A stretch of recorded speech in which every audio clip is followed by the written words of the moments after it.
So for those who were on time, I do appreciate that. I welcome you all, and I will call us back to order. This is a continuation of the March 24th Committee of the Whole budget discussions.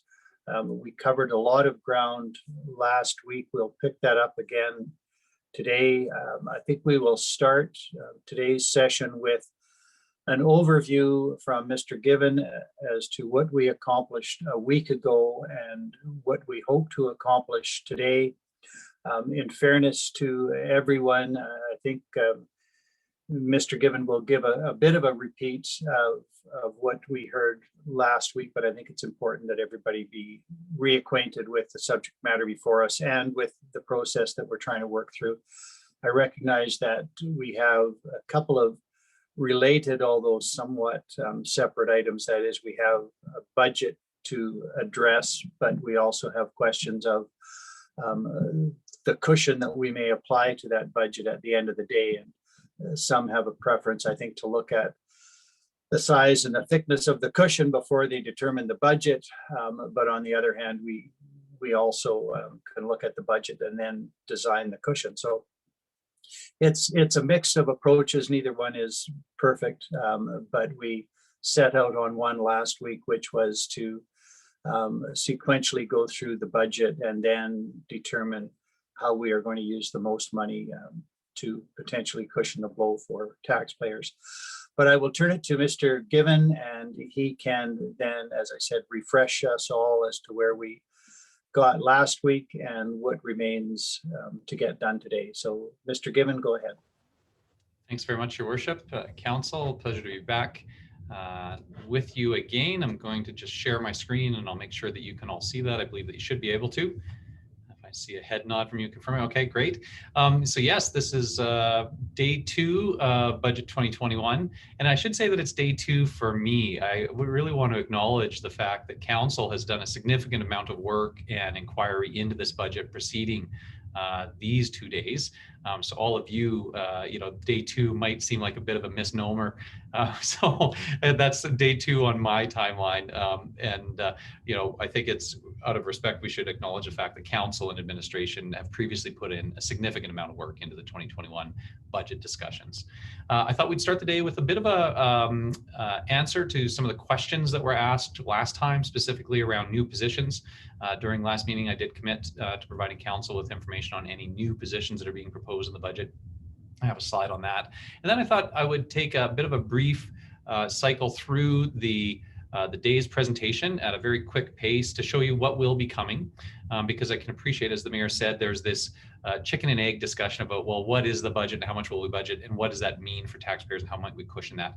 So I thought I would cycle through the presentation quickly, sort of to show all the cards about what administration's recommendations mean, so that we can do that. And then we would cycle back to allow Council to make discussion and debate on different items, focusing in first on the capital budget and then in on community group funding. But so I'll just run through the presentation that we have set here for today. The first item being just a bit of a review and acknowledgement about the significant amount of work that you all have done already on this budget. Back in November of 2020, there were 2 days of public budget presentations where staff from various departments presented very detailed analysis of the budget recommendations that were coming forward to Council. Council had opportunity to ask questions about both the capital and operating budgets over the course of those 2 days in November. Then December 15th at the regular Council meeting, Council did give first and second readings to a utility rate bylaw, and provided interim approval of a 2021 budget based on the 2020 budget, with the intent that there would be further discussions happening, and that was just an interim budget. There was some discussion about the capital budget, but no motions arising from that. Then on December 22nd, Council Committee of the Whole did have additional direction for administration on the rates in the utility bylaw, which were subsequently adopted in 2021. And then there was additional discussion on the operating budget. But just again, as I said, this may be day 2 for me, but obviously it is not day 2 for all of you, given the significant amount of work that you put into this budget already. There was a question last time about any new positions that were being proposed to be established. And we have, I can confirm, covered that in the operations department discussion that we had previously. There were two that were proposed, a maintenance worker and a skilled trades or plumber position. Those are the only new positions that are being proposed in the 2021 budget that did not previously exist. And so to be, completely clear and transparent with council, that is the case. And council already provided direction and via motion on the operations budget by reducing the amount for the operations budget by 100,000. We understood that there was some discussion around the plumber, although that reduction of 100,000 was not specific to the plumber position. We understood council's intent there and would reevaluate the plumber, the skilled trades position. But these are the only two that are being proposed in the 2021 budget. I'll just pause there to ask if there are any questions before I move on from this. I just want to make sure that we responded to council's information request from last time.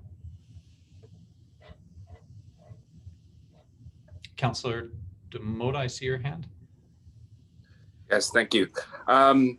With that maintenance position, is that the one that was the turf management that was discussed? Okay, because I thought originally and I'm sorry that I don't have them written down anywhere, but I remember tracking that might have been 4 or 5 positions that were proposed in November, December when we were having our prior deliberations. So I'm not sure if that turf position, that turf management position was a new thing. I don't believe that we had that on the docket for last year either. So I just a question mark there. Thank you. Sorry. Your worship, to Councillor Demoda's question. So the turf management position is one that existed previously, has been in the organization. It was unfilled in 2020, but the position is not new. It had been previously filled, and so it is not recognized here because it is not a new proposal to add a new sort of body to the establishment chart. And specifically, the revenue for that position is offset by the increased contract with parks, which again, we discussed during the operational budget discussions last week. Right, thank you. Yeah, and I guess the other observation that I would make and reminder to council is that the discussion that we're having is focused on the municipal side of the budget, recognizing that council has already made decisions related to utilities, as I reflected on the previous slide, related to the utilities-based budget. And so we're looking at the municipal operations side of the budget. So just want to make sure that I followed up with that request from council from last meeting. And with that, I will flip through a little bit of the, sorry, I see an additional question, Your Worship. Is that me? Your If it Worship, is, I realize Councillor Butler, go ahead. I am limited. I can see the person speaking on my screen, but otherwise I see only the screen share. So I can't tell who's got their hands up. But Mr. Given has the omniscient eye and can see us all, I realize. Yes. Maybe a question, but also a comment to, just for transparency purposes, I think it's fair to point out that we also have a new communications position, which is new in this year's budget and results from an earlier council motion, but it is a new position. And I wanted to point that out for the sake of completeness and transparency.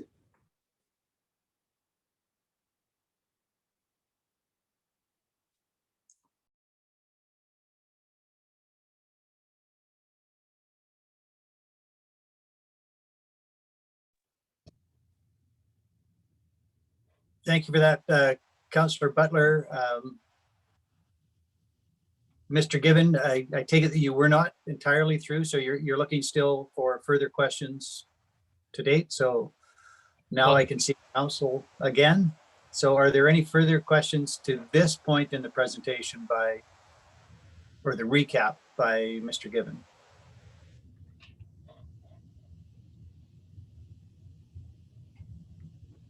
If not, can you then just carry on with your presentation, please, Mr. Given? Absolutely, Your Worship, and I will do a better job of when I'm breaking for questions, making sure that I turn off the share screen so that the chair can see council members.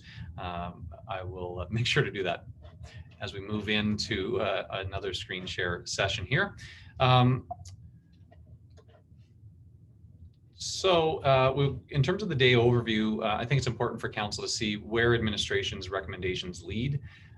We will next, when we get into discussion, go into capital budget summary. We will look at the major funding sources for the capital budget.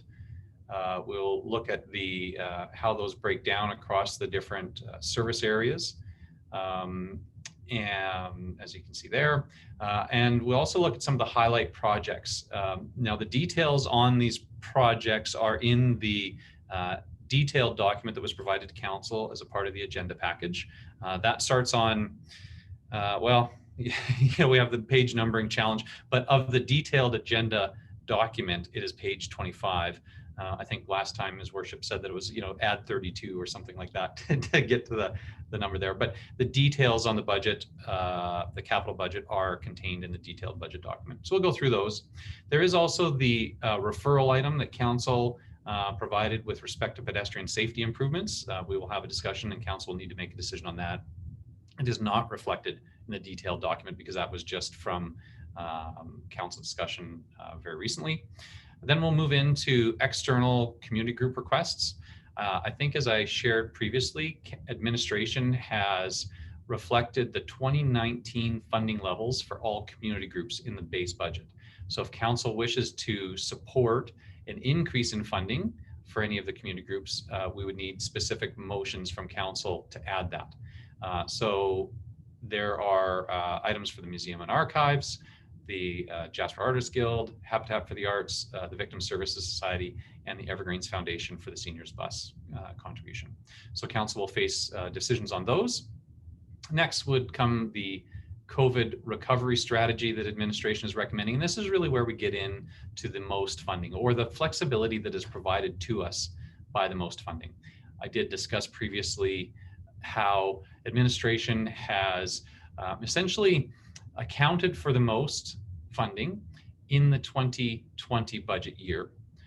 That accounting does provide us additional flexibility for 2021. It does mean, though, that we can carry forward most beyond the timelines that were set by the province. Essentially, the way the program was announced, all the most funding had to be expended by the end of March. Administration's approach means that we have captured all of the most funding, and that provides us additional flexibility in 2021. So just in terms of terminology, we aren't actually allocating most funding. We're allocating the flexibility that was provided to us by the fact that we received most funding in 2020. I know it's a bit circular, but the outcome is the same. That administration is recommending 3 interrelated strategies plus a 4th. That is more forward-looking. Those 3 strategies are a one-time COVID property tax credit, a program to enable targeted financial supports, and a municipal COVID reserve. And we will go through each of those, and I will discuss them in detail and how they relate to one another. We will discuss the COVID property tax credit, and you can see that administration is making a recommendation, which is included in our budget now, that council allocate $1 million to fund a 2021 COVID property tax credit. Then we'll discuss the targeted financial supports program, and administration there is recommending that council allocate $500,000 to fund the targeted financial supports program. And finally, we'll get into the municipal COVID reserve, which again, I mentioned, I think previously, about the unknowns of 2021 related to COVID. And their administration is recommending a reserve of $275,000. Finally, the 2022 budget cycle and 2023 budget cycles can be aided by council supporting a $20,000 capital item, which is also reflected in the capital budget, to help us do a program and service review in advance of the 2022 and 2023 budget cycles. Administration is recommending $20,000 for that initiative. And then finally, we would close out the day by presenting council with the results of the decisions that you've made and the direction that you've given. You may remember this chart from the start of the presentation that showed the municipal property taxes per $100,000 of urban residential assessment. And this showed how that has changed over time. The dotted line in this graph reflects administration's base recommendation from when we started. And you would see that we would come up to $231 per 100,000, which is less than 2019, and in fact is less even than 2011. So this is what administration's base budget that came on day one would do. Obviously, council has already made a decision on the operations department operational budget that has reduced that amount by 100,000. And so we will update this chart to reflect that and any other decisions that council makes along the way today. But I thought it was important that council see the overall impact of all of administration's recommendations. And you can see here that they essentially get us slightly below 2021. And I'll stop there, Your Worship. Yeah, thank you, Mr. Given. Just for clarity, at least on my screen, when you were talking about the graph, it was not what was showing on the screen. We were still looking at external requests at that point. So if you wanted to go back and just repeat that slide of the graph, that might be important both for council and for members of the public who are watching. Thank you, Your Worship. I was advancing on my side and I wasn't aware they weren't advancing on Zoom. So I'll just check to see if this, is that a graph slide up for you now? No, there it is. Yes, it is. It is now on my screen. Okay. Okay. So this is the slide that I was referencing. Would be familiar to you from the presentation on day one at the start that showed the historical trend over time. And you can see that dotted line again is reflective of administration's the sort of sum total impact of administration's recommendations as we started on day one. Again, this already is out of date as a result of council's removal of 100,000 from the operations departmental budget. And so we'll have to update for that and any other decisions that council makes along the way.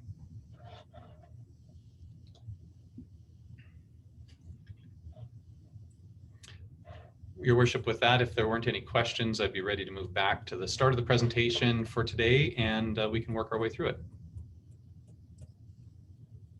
Councillors, are you ready to proceed, or do you have further questions at this point for Mr. Given, recognizing that there will be ample opportunity for more questions as the presentation continues in detail? I think I'm seeing nods, Mr. Given, so go ahead with the detailed presentation. Okay, Your Worship. So capital budget will be the first part. And I'll just say if there are any challenges with the slides, if they don't appear to be reflecting what I'm talking about, please, somebody just turn on your mic and let me know so that I can correct. And I will try to make sure that if I see somebody raising their hands on my screen, I will pause and stop screen share so that the mayor can recognize you to ask a question. So as discussed, capital budget is the first up for today. Here is a high-level presentation of the funding sources in our capital budget presentation. And really, in the detailed document, you'll see that we do go out to 2025, but the decision-making really is in the 2021 year. And you can see the mix of different sources, significant number of grant. There is debenture as well with respect to the housing project and the installation of utility services. There is some related to wastewater treatment plant, which council was previously aware of, I believe.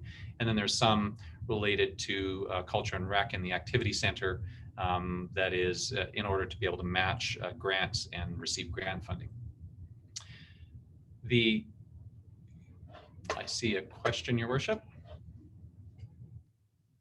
Thanks very much. What I really wanted to ask initially, Mr. Given, is would you prefer that questions that come up as you move through this presentation be raised as you move through it, or would you rather complete the presentation and then have questions? I have a question on that first screen. I can ask it now, or I can wait until you've completed the presentation. I'm just wondering how you would like that flow to go. Your worship, but to Councillor Butler, yeah, I really would prefer questions as they come along. I also appreciate though that with Zoom, the clicking back and forth and screen share might be a bit challenging. And I know the mayor can't see council members when they raise their hands. So your worship, I'm okay to take questions as they come, but it may mean that I would be pausing and acknowledging council members before you had a chance to as the chair. And I'm perfectly comfortable with that, subject to the will of council. We are in committee. I think we can drop some of the formalities and focus on effective use of our time. So leave your screen share up. If you can recognize councillors who have questions and deal with them, I don't need to be part of that process. So feel free to work in the most efficient and effective manner. Okay, that being the And case, so I think happy to take questions throughout the presentation, and I will just recognize them as people have them. So Councillor Butler, you did say that you had a question on that first slide. I have, so if you could bring that back up, I would appreciate it.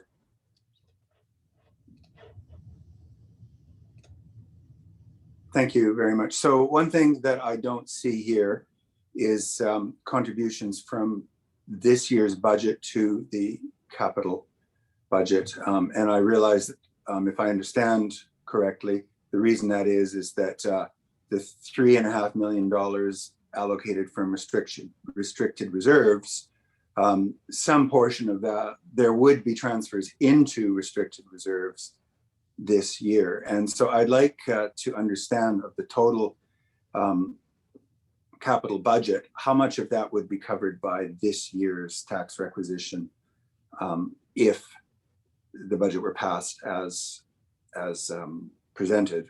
I think another way of asking the same question is how much would be transferred into restricted reserves from this year's budget? And if I understand correctly, those two questions are essentially the same thing. Yeah, thanks, Councillor Butler. Your worship, Ms. Melnichuk will just work on that to provide some information to us. And Councillor Butler, if it's okay with you, maybe as we advance through the slides, when Ms. Melnichuk has that as explicit detail, then we would come back and answer that question for you. But you're 100% correct that the restricted reserves, again, is not a, it is really an in and out in a budget year. The most significant portion of that is money that is transferred in from the taxpayer in order to fund the accounts with which we fund certain capital projects. So it is an in and out in a year. Ms. Melnichuk can provide us the detail on that, and I'll make sure to record that question so that we can answer before we get into additional discussion on the capital budget. All right, thank you. Okay. Then Mr. Given, while you are still on that slide, and this is a question that could come later from Mrs. Melnichuk as well, but I have recently read that there is an intent to change the name of the federal gas tax fund to something else, apparently more aligned with its intent. And I wonder, with the change of name, are we aware of any change in the use of those funds? Are there regulatory changes that go along with the name change, which would potentially restrict where we can apply those funds? Your worship, I'm not aware of any program changes. Changes to the federal gas tax program can be a bit challenging because there is a connection with the province of Alberta there. Those grant funding agreements often have to be co-signed, I guess, by the province, and there may be some negotiation between the provincial government and the federal government on the details of that. I know the province has previously wrapped up gas tax funding in what they were calling, municipal transfers, and so I would say that this budget reflects the status in 2020. There is, recent news that the federal government intends, as a part of their budget, if it's passed, to double the federal gas tax contribution to municipalities. We would bring reports to council on any significant changes to those programs should they be approved. Thank you for that. Okay. I will continue on, Your Worship. And again, just to make sure I've changed, you should see a proposed 2021 capital by department on your screen now. And so this covers the recreation, protective services, operations areas. And you can see that the largest capital project, the bulk of that really is in the arena, and a significant portion of that is grant funded, as was reflected on the previous slides. And I think council is well aware of the significant grant funding that administration has secured to be able to enable that project. Changing slides, you can see now the roads and grounds and utilities. And again, utilities, we are leaving aside, recognizing that council has previously approved the utility rate bylaw and had those discussions. But you can see here the other major areas, roads and grounds, and the $1 million in capital there. I'll move on to some of the highlights. Again, those are high order by department and overall by funding source. But it is, I think, more useful for council to see a bit of a summary of what are the things that the major things that are being proposed to be done. And this slide covers that. I hope that council can see that. We have the largest project, as I mentioned, is the Arena Ice Plant. That project is 60% debt funded and 30% grant funded at $3.9 million total. There is the Connaught site servicing, which is the utilities to GC, GB, and GA, which council is well aware of, at $3.6 million. That would be debt funded. And important to note that there will still be decisions to make about how to apportion those costs through the use of a local improvement levy. There is the activity center, arena, and aquatics. In the detailed budget, you'll see them broken apart, but they are a part of one overall grant application and really one overall program.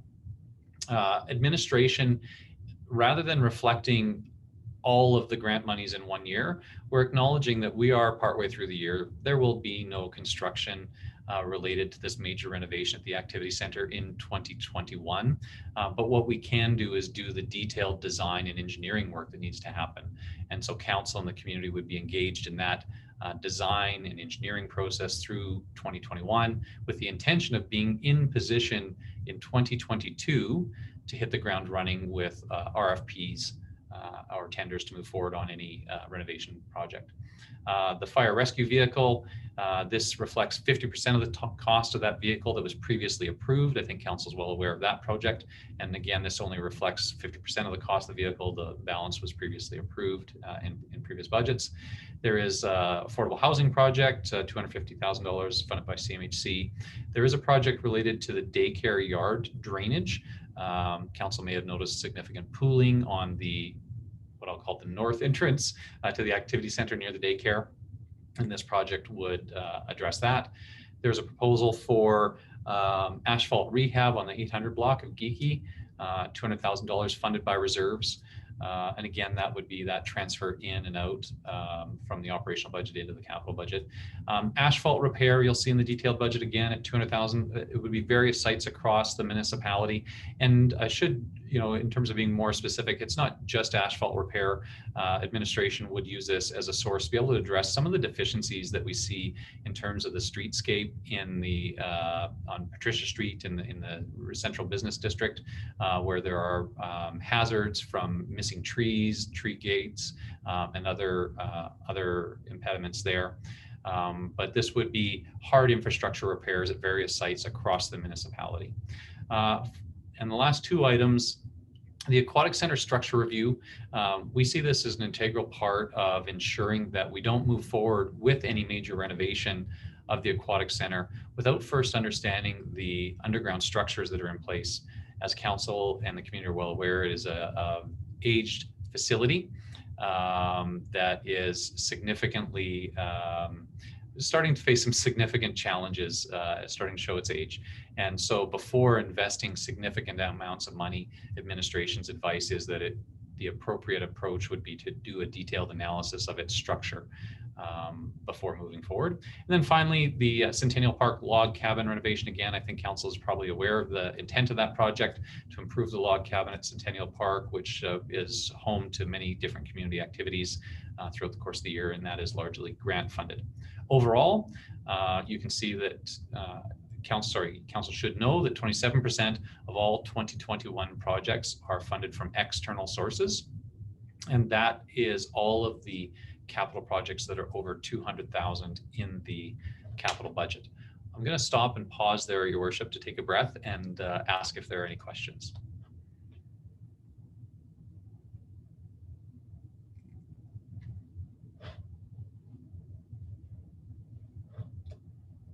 Councillor Butler, go ahead. Thanks very much. My question, thanks, Mr. Givens, for that report. And my question is about the, sorry, I'm looking at my notes, the activity center and aquatics center and arena mega project.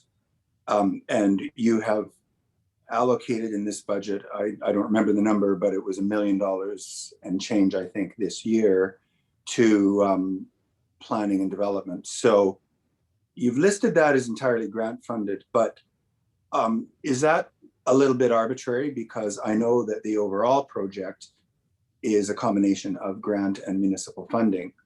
And I'm just interested that you listed that this particular allocation as being entirely grant funded. And I'm wondering whether that's a little bit of an arbitrary designation to say that this portion of the overall project is coming from grants, or whether in some way the grant money is some of the grant money is specific to this pre-development work. Your Worship, to Councillor Butler's question, no, it's not arbitrary. It is specific.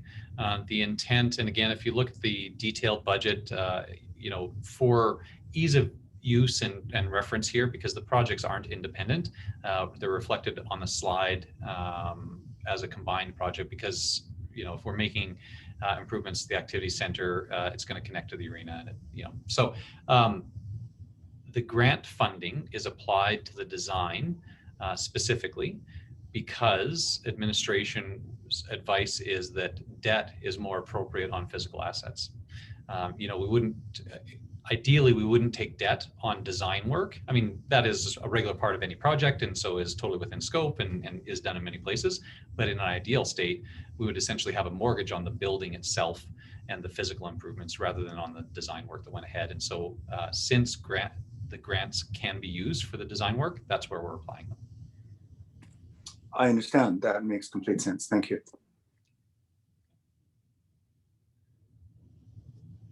Other questions for Mr. Given?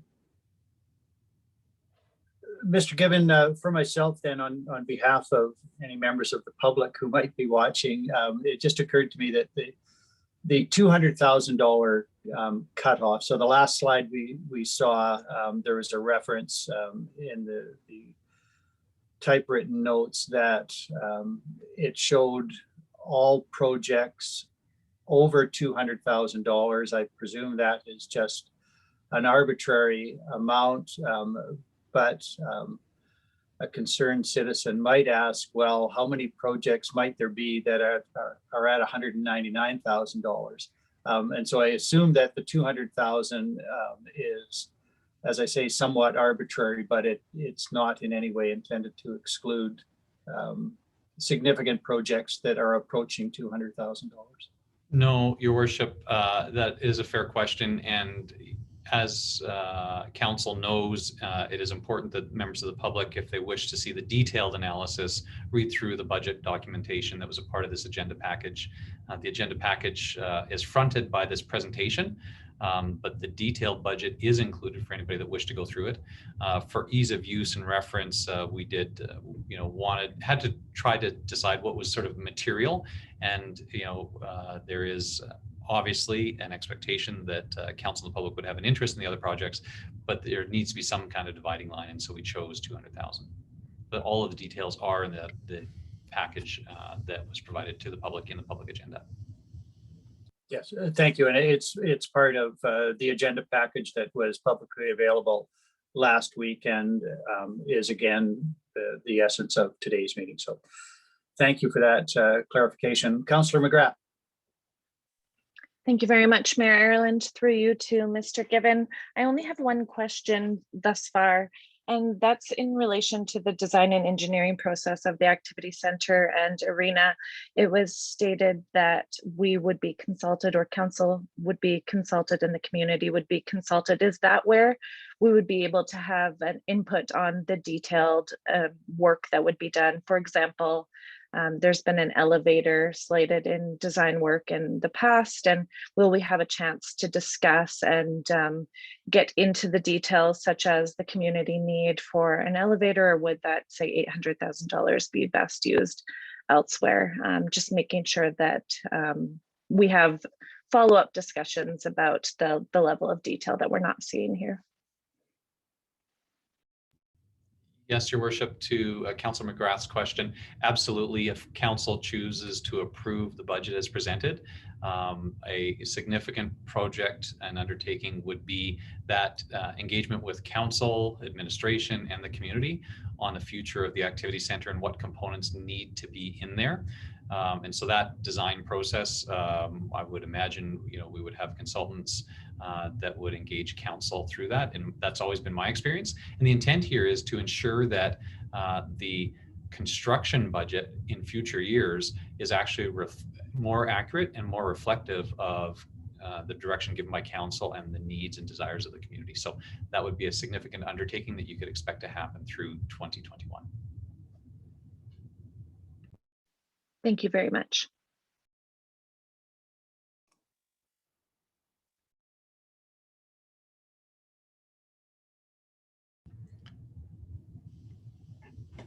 Are there other questions from councillors?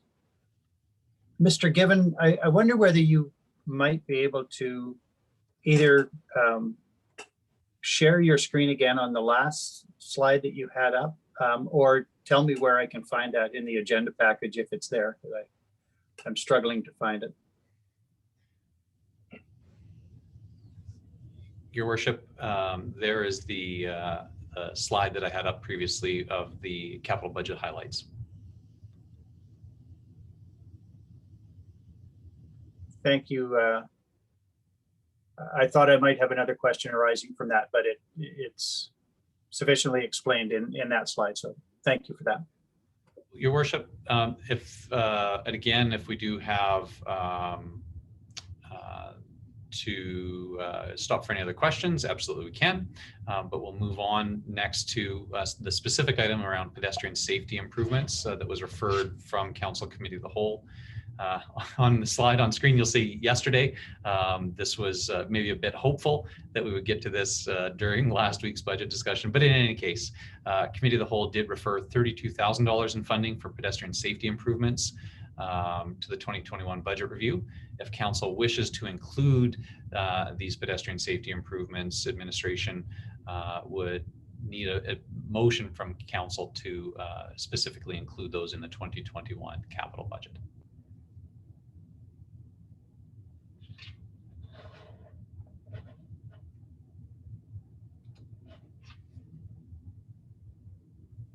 Councillor McGrath. Would this be an appropriate time to make that motion? It could well be. Perfect. But before I accept the motion, are there any questions for Mr. Given related to clarification of the recommendation? I got us into that issue last week, so good. Councillor Butler, go ahead for Mr. Given. Oh, well, I guess it's a comment on the motion, so I'll wait until the motion. Thank you. All right, thank you. I had one question for Mr. Given about the recommendation. It said funded from reserves, but there is that perennial question, is that reserves that would be part of a transfer in, transfer out? So does it have an impact on the operating budget? Your Worship, the answer to that question is yes, it is from a reserve that has a transfer in, transfer out. And it would not have an impact on the operating budget because the administration plans for transfer into reserves annually. This is within the envelope of the planned transfer to reserves in 2021, it would mean that those reserves are at quite a low level, I would say, from memory, under 100,000 or under 150,000. So it does reduce the flexibility that might be needed throughout the course of the year, but can be accomplished without impacting municipal taxes, because it is that transfer in that was previously allocated. Thank you for that. If there are no further questions for Mr. Given, then I will invite you, Councillor McGrath, to make your motion. Thank you, Mayor Ireland. And Mr. Given, the words of your motion have left the screen, so forgive me if I have any hiccups here. But that Committee of the Whole direct administration to include $32,000 for pedestrian safety crossings in the 2021 capital budget. And I would just add, to Councillor McGrath, maybe to be funded from reserves. To be funded from reserves. Thank you for that, Councillor McGrath. It is your motion. You're welcome to speak to it now if you wish. I will invite you again to close debate if you wish to take that opportunity as well, but you can open debate. Yeah, I don't need to say anything at this point. I'm interested in hearing from other councillors. Thank you. Thank you. Councillor Journeau. Thank you, Mr. Mayor, Mr. Chairman, and Mr. Given. Thanks for your presentations. I'm wondering why we have to mention that it's going in and out of reserves when it's an expense out of this year's budget, this year's budget. It's capital expenditure out of the budget. Transferring in and out of reserves, maybe you're accounting, but for the sake of clarity to the public, it's coming out of this year's budget, correct? Your Worship, to Councillor Journeau, you're 100% correct. This is coming out of this year's budget.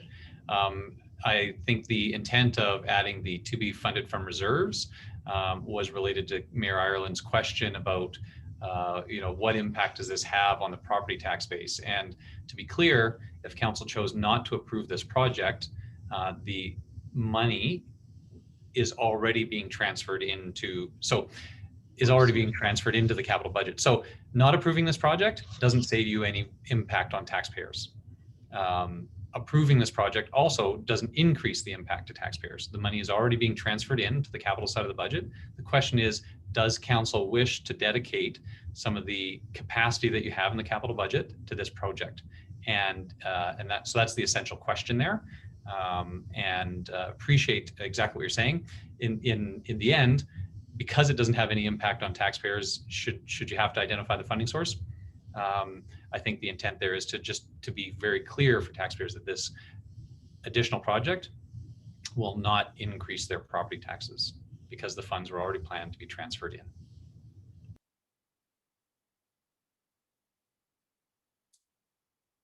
Councillor Journeau, if you wish to follow up, go ahead. It looks like you're formulating a question. It's going to take me too long right now to conclude my follow-up question. Thank you. All right, thank you. Councillor Demota. Well, you know what? I really appreciate this motion, and it's a good recommendation for us to consider in a few weeks. This is something that has been discussed for quite a long time. It became a hotter point when the Caribou Creek project was completed and residents moved in. There's a lot more young families in the area and more people migrating towards the school and playfield areas. So I think this is an important link that's been needed. I think it came out of a recommendation from the Traffic Advisory Committee a few years ago, and it's something that's come to a head and needs to be addressed. So whether it happens this year or next year, it needs to be done sooner than later. So I appreciate this coming forward. Thank you, Councillor Butler. Thanks very much. I guess I'm always struggling with this sort of chicken and egg issue. The motion here, I think, is to allocate some funding from within the capital budget for pedestrian safety, and I'm entirely happy with that, as long as it's not understood that we are approving the project itself. And the reason I mentioned that is simply that we also have a motion on notice, I believe, from Councillor Wilson to reduce the speed limit along that entire section, which in my view may obviate part of the need for the recommendation from administration, which had one of these enhanced flashing light kind of facilities. And at a 30-km/h speed limit, I think there's every argument that that wouldn't any longer be an intersection of such concern, and just a normal crosswalk might be appropriate there. In fact, I think that if we reduce the speed limit there, then other crossings in the community would likely emerge as being of greater risk. So I'm more than happy to make the allocation, but I think it's pretty clear in my mind that I wouldn't be prone to approve the actual project until we had at least dealt with the motion about the speed limit along the entire section, which might be a more appropriate solution. So I just wanted to put that on the table. It's also worth noting that I have a little bit of a difficulty with what I take to be the thinking behind a motion to allocate $32,000, which is that in order to make that crosswalk happen, we need $32,000 of new money, when in fact, since we haven't decided which of the many capital items in the capital budget package are approved and are not approved, we should not be assuming that we need new money to build the crosswalk for $32,000, because there may well be items within the capital budget that we're not prepared to agree to, and for which there is already capital allocation within the budget. So I find the process a little difficult to navigate in that sense, but I'm prepared to go along with it for the time being. Mr. Gibbon. Your worship, just a comment on process. First, I should say that this is, or should be, council's opportunity to make motions related to the capital budget. If there is something council doesn't want to approve, then you should make a motion to remove it. If there's something that council does want to approve, or if the presentation is reflective of what you think needs to happen, then you should approve the capital budget. This item is identified specifically as a result of the committee of the whole direction. This was not something that administration had previously identified. It's here to see if it should be added. It is not reflected in the detailed budget document that was prepared and published to the public. And so the essential question is here, is this, does council at this time wish to set aside capital funds to undertake this work in 2021? If council, and the way that I would interpret the budget is that if it is in the budget, council has said to go ahead with the project. Now, subject to appropriate approvals of RFPs or tenders and awards, those sort of things. But to be very clear, in order for us to be able to act on council's direction, we need to have direction that is timely and specific. And so if council approves a capital budget, and whatever council might approve in a capital budget, we will act on, and we will bring, as appropriate with our purchasing and procurement policy, the right kind of decisions to council. But those decisions aren't likely, should we do this project or not? Because if council has approved the capital budget, and we can use this item as a specific example, if council approves this item to be included in the capital budget, then administration is understanding just council say, yes, it's time to do this work in 2021. If any member of council would like to have an opportunity to examine other solutions, then my suggestion would be that you vote to refer this to the 2022 budget discussion, or not vote for it, because if an item is included, administration will interpret that to mean that the majority of council wishes that item to be done in 2021. We are already partway through the year. And it is a significant challenge, as I've been made fully aware, of getting contractors in the municipality if you're tendering or proposing projects late in the year. Certainly with significant ones. Minor ones like the item that is under discussion right now,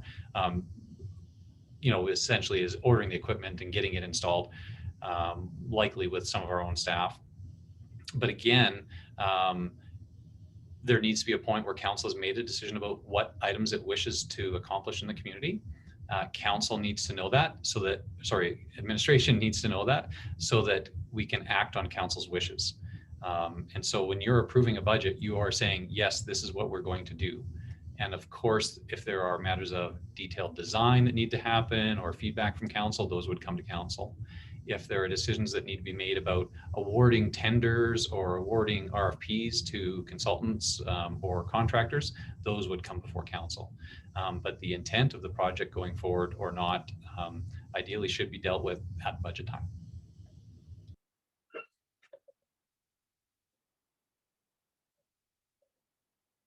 Councillor Butler, if you wish any follow-up, go ahead. Otherwise, I'll turn to Councillor Demota, but go ahead, Councillor. Thanks very much. And thank you, Mr. Given. And I think it's a really important time to have the conversation.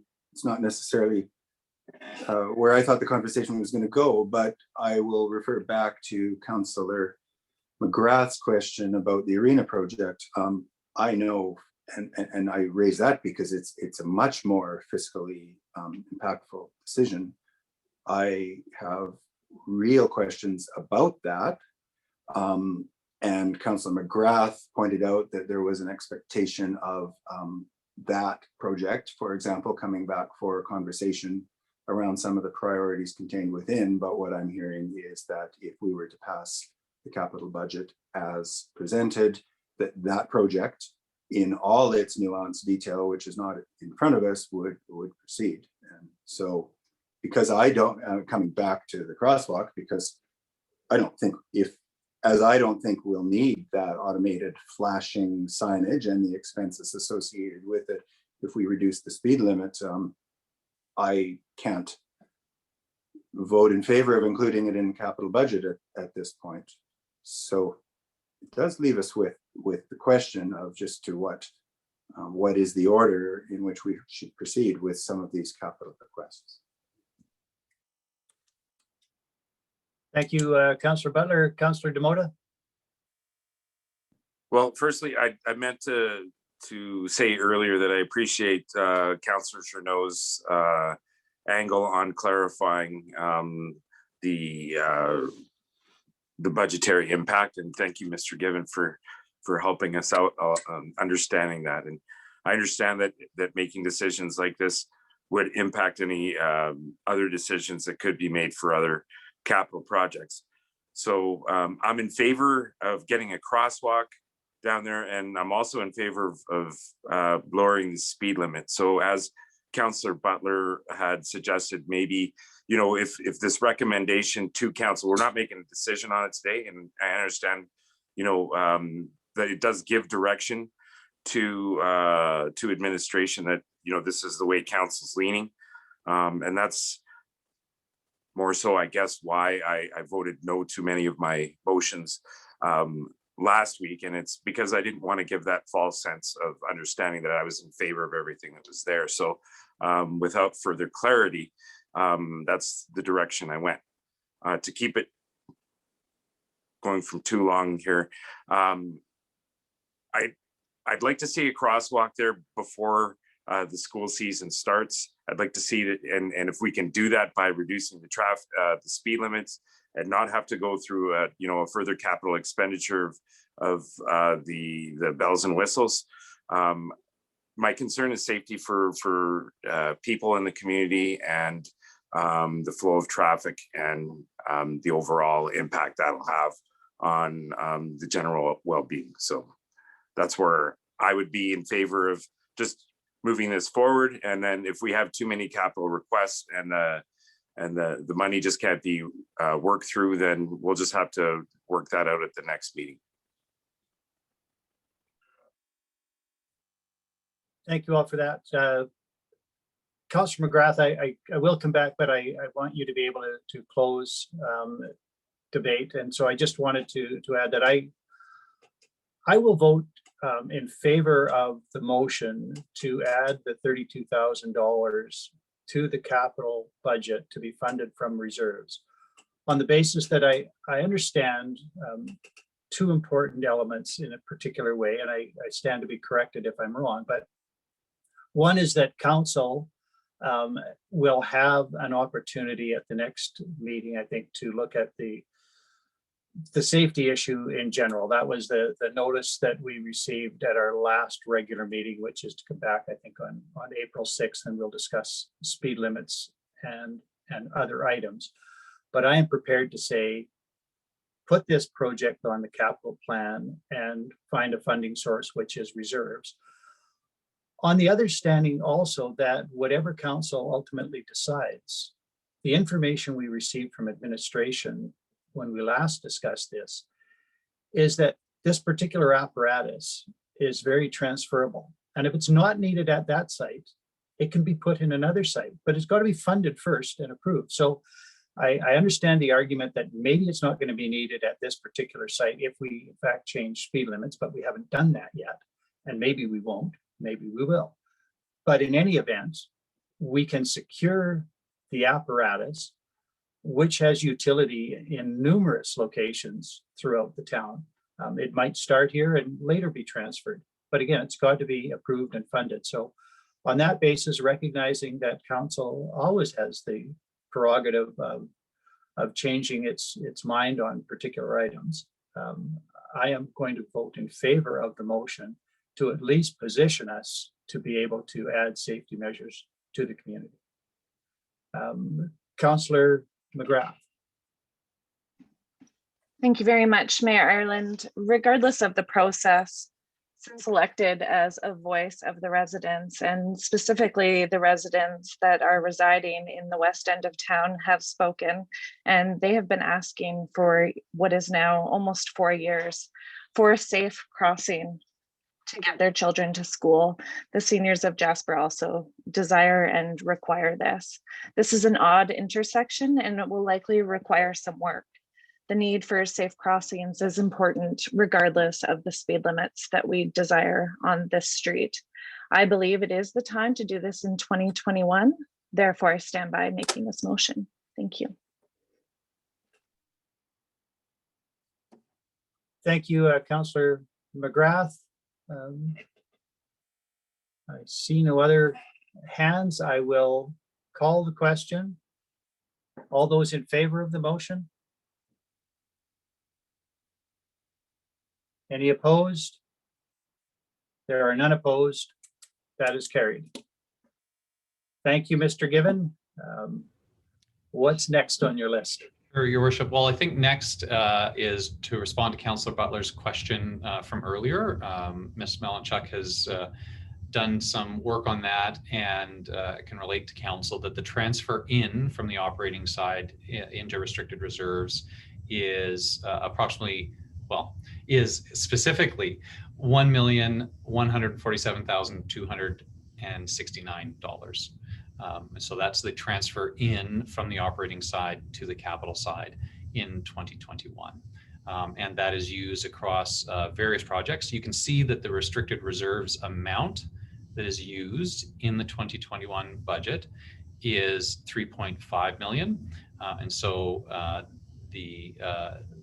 there's obviously a drawing on amounts from previous years there as well, in addition to that $1.1 million that's transferred in the 2021 year. So Councillor Butler, I hope that answers your question from before about how much is coming in from the operating side, transferring into the capital side for restricted reserves.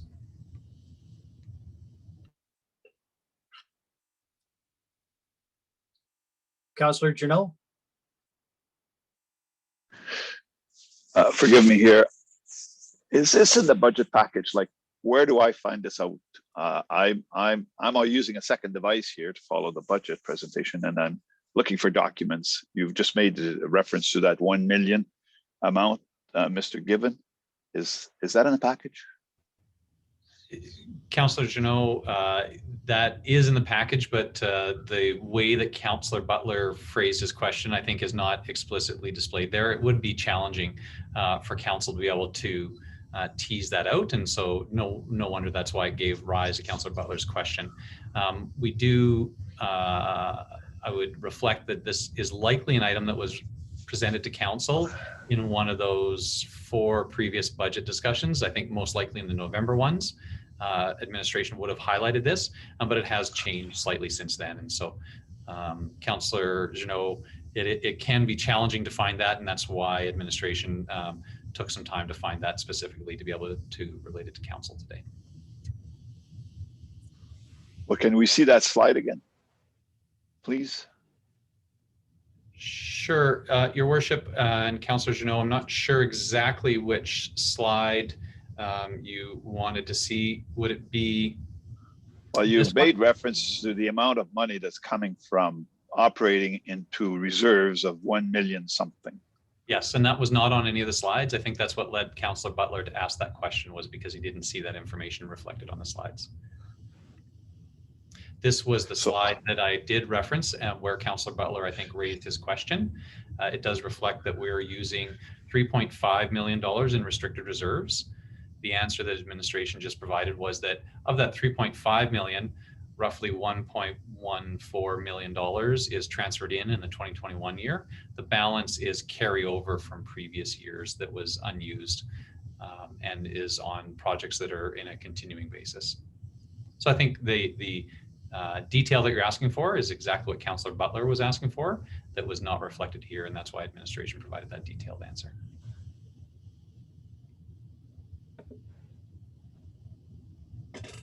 I'll just leave that slide up. Go ahead, Councillor Butler. Or sorry, Janot, excuse me. Just to be clear, the slide that we're looking at now, is it in our package, in a presentation package? Yes, 100%. It is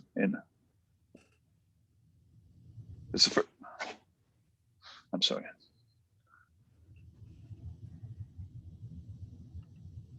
Councillor Janot, I have that slide as page 16 of 78 on our agenda package.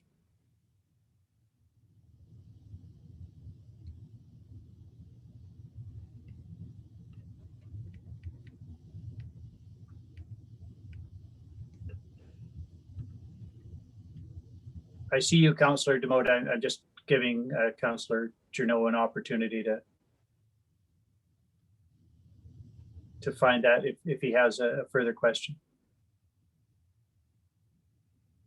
Good. All right. Thank you. Councillor Demote.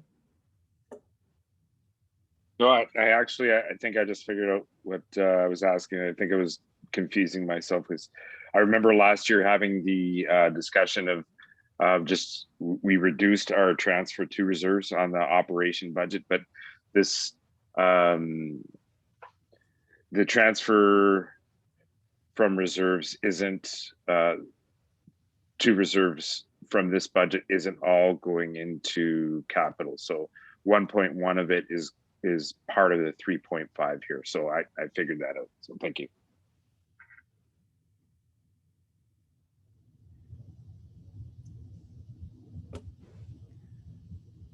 If we are good again, and we have dealt with the $32,000 question. Mr. Gibbon, what have you got next? Well, Your Worship, administration left space here because we expected that there may be additional discussion or questions from council related to budget. If there are not at this stage, then our presentation is structured to move on to external community group funding requests. But I do want to make sure that I pause here and reflect to council very specifically that if there is other discussion that you wish to have on capital budget, in addition to what you've had previously, or additional motions arising, now would be the time to do that, to give direction to administration on what should be included or not in the capital budget. You see in the presentation our recommendations, and would fully acknowledge that council may have other desires or wishes And now would be the time to make those motions before we move on to external community group funding. Thank you for that. Councillor Demota.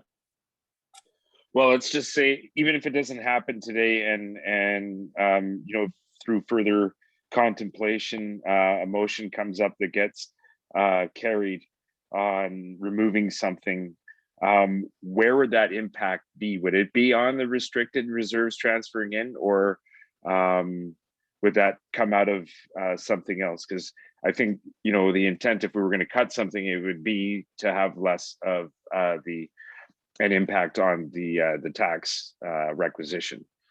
So, or would that be dependent on grants and things like that?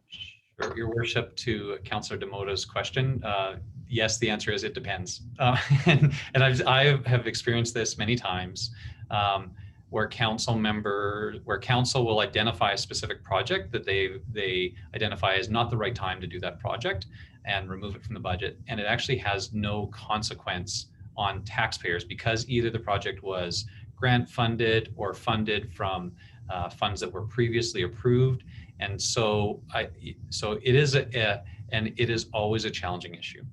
I would suggest that if there is a project that council is not interested in undertaking, then you identify that project and really look at it on the project basis. I mean, if you're cutting projects so administration's recommendation is that all of the capital items in the detailed presentation that you received that was publicly published should go forward. If council decides that there is a project that does not need to go forward, then you could remove that project, and council may need additional time to decide about, you know, the impact of that on the budget. My advice would be that council should not be deciding on capital project based on their tax impact. Either a project does need to go forward or it doesn't. And and so administration's job is, after council has decided what the community priorities are for programs and services, we have to figure out the most efficient way to deliver those programs and services with the smallest impact on taxpayers.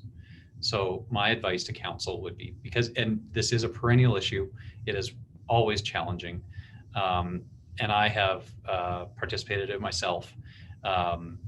You know, if in hoping that removal of a capital project will lower the tax increase, and that is not always the case. And so my advice to council would be, look at the projects on their merits, decide whether the project should go forward or not, and then again, administration did lay down all the cards. You saw the impact of all of our recommendations. If council approved the capital budget as it stands with this addition of the $32,000 that was just passed, the net impact to taxpayers is again a requisition under, you know, per $100,000 on urban residential, under what we had in 2019 and under what we had in 2011, in fact, as a result of our ability to use that most funding. So, you know, so again, think about the merits of the project and whether it should go forward or not. And we will do our best to assist council in mitigating the impacts on taxpayers. Councillor Demota. Thank you, sir. Through you, back to Mr. Given. I appreciate that. And, you know, I totally understand the logic behind that. And sometimes, you know, there are projects in some councillors' minds, including myself, that, you know, sometimes you think could be deferred to the next year. But I do apologize because I forgot, you know, jumping back and forth from screens, that the funding sources are indicated in the 21 capital budget chart here. So I apologize for the question, but I appreciate the clarity on the delivery there. So thank you. Mr. Given, and I hesitate to distract us from the primary goal of today's meeting, but I think based on earlier questions that were asked, it might be important to clarify both council's understanding and administration's understanding about what approval of a capital budget means vis-a-vis approval of specific projects, and at what point those may properly come back council. So apart from the 2021 capital budget, the presentation document in the agenda includes proposed capital spending out to 2025. Does administration anticipate that an approval of forecasted capital budgets is approval of the specific projects, or will projects come back to council when they are ready to proceed, or will they only come back if there is a question about whether or not the approved budget is sufficient to allow that project to proceed? So, Your Worship, council is being presented with future years beyond 2021 in terms of capital. There is a legislated requirement from the government of Alberta that municipalities adopt multi-year capital budgets. And I think as a practical matter, we have to recognize that there's a municipal election, and the next budget, the 2022 budget, in terms of its detail, will be approved by that next council. And all of you sitting on that next council, or some other people sitting on that next council, but ultimately that decision making rests with the next council. This council has a responsibility to follow the legislation by adopting a multi-year capital budget. And I think we can look at those as provisional in future years. The 2021 budget, though, is within your term, is within your decision making, and administration, subject to any other requirements of the purchasing policies as approved by council, would intend to act on the items that are in the 2021 year. And some items, to be overly simplistic, if it says purchase a shovel, well, administration will go purchase a shovel. If it says redesign the streetscape, well, administration would work with council and the community to do the streetscape redesign and get it to a point where we had a detailed capital proposal for future years. So there is a differentiation between the types of projects, capital projects. And that's why some municipalities, I think, may handle smaller maintenance type projects or fleet replacements with a larger discussion about how much money should be dedicated in a year to fleet replacement, or how much money should be dedicated in a year to maintenance and repair, without identifying very specific items that fall within that. Jasper's budget and process is not set up to do that. That may be something that we wish to consider for future years. But for now, if council approves the 2021 budget as presented, administration would act as appropriate, given policies and procedures, on the items that are contained in that budget.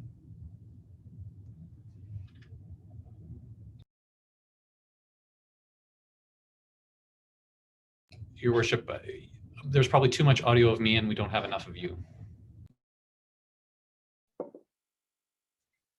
I was thanking you for your response, Mr. Given, and expressing uncertainty whether I have assisted in modifying the waters or clarifying the waters, but I leave it open to council. I think it's important that we have a common understanding about what approval means from the perspective of administration to proceed with projects. And I look, for example, at the wayfinding capital expenditures, recognizing that with the work of the inclusion committee, there might be a requirement to change some of the details.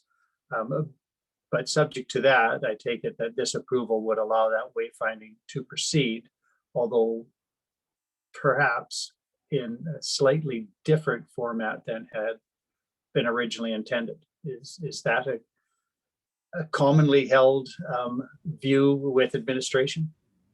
Your Worship, yes, in a simple answer.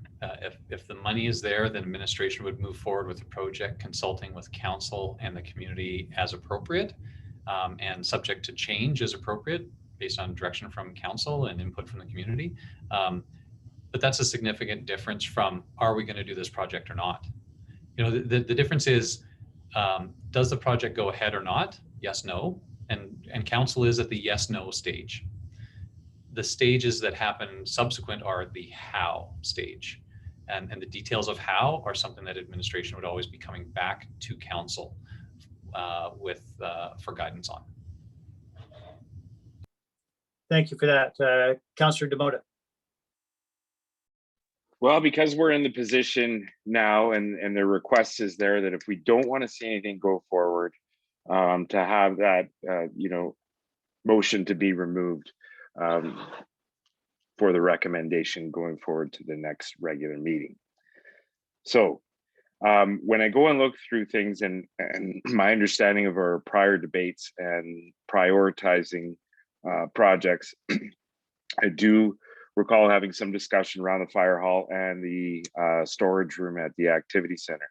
And because three of those things are on the capital budget plan for this year, and would have an impact on the requisition and the transfer in the tune of $150,000. I would be more inclined to vote on a budget amount for what our requisition would look like. But seeing as that this is kind of flipped and we're in the minutia, which I regret, I might be looking at that to help reduce the burden for this year. And I understand that, having said that it would be moving the burden to future years, if not next year, maybe 2023. So what's the necessity of those things? If I can get some clarification on the fire hall sidewalk and plugs, I know that the reno for the room is separate, but in prior discussion, I remember the sidewalk being addressed separately from the plugins. And I understand that the sidewalk thing was more of a safety thing, and the plugs, even though it is somewhat of a safety thing, it's more of a backing hazard.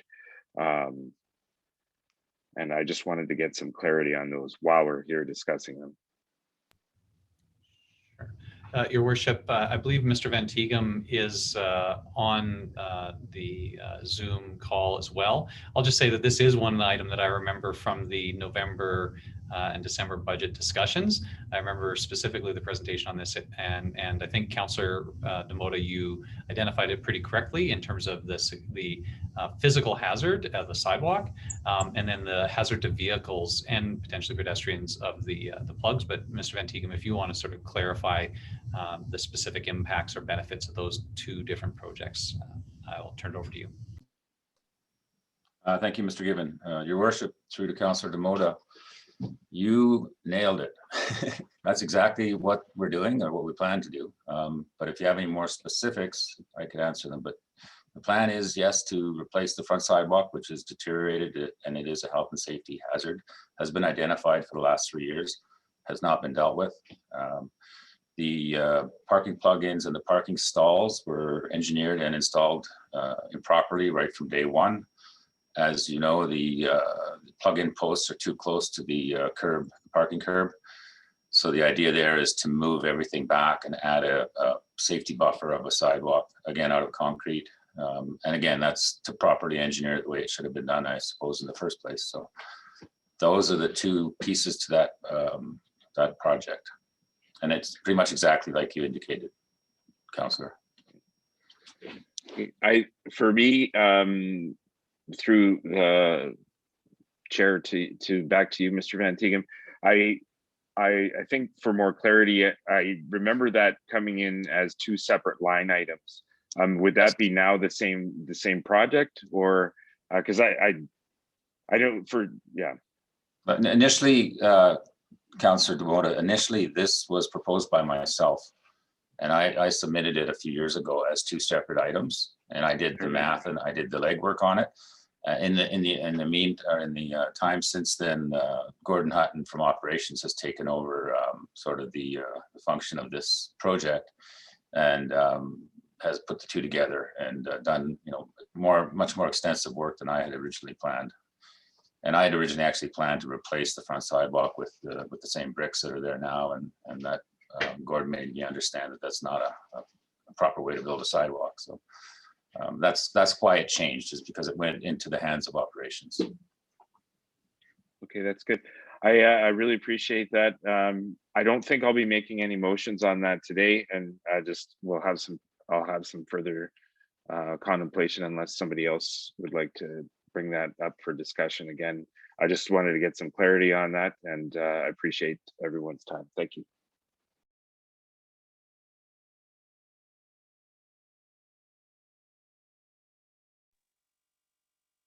Mr. Given, if I could just ask you to take a look at what appears on my agenda package as page 63 of 78. So if you have just the budget open, subtract 38 from 63 and you'll find the page. It's page 25 of the budget, 63 on the Yep. agenda package.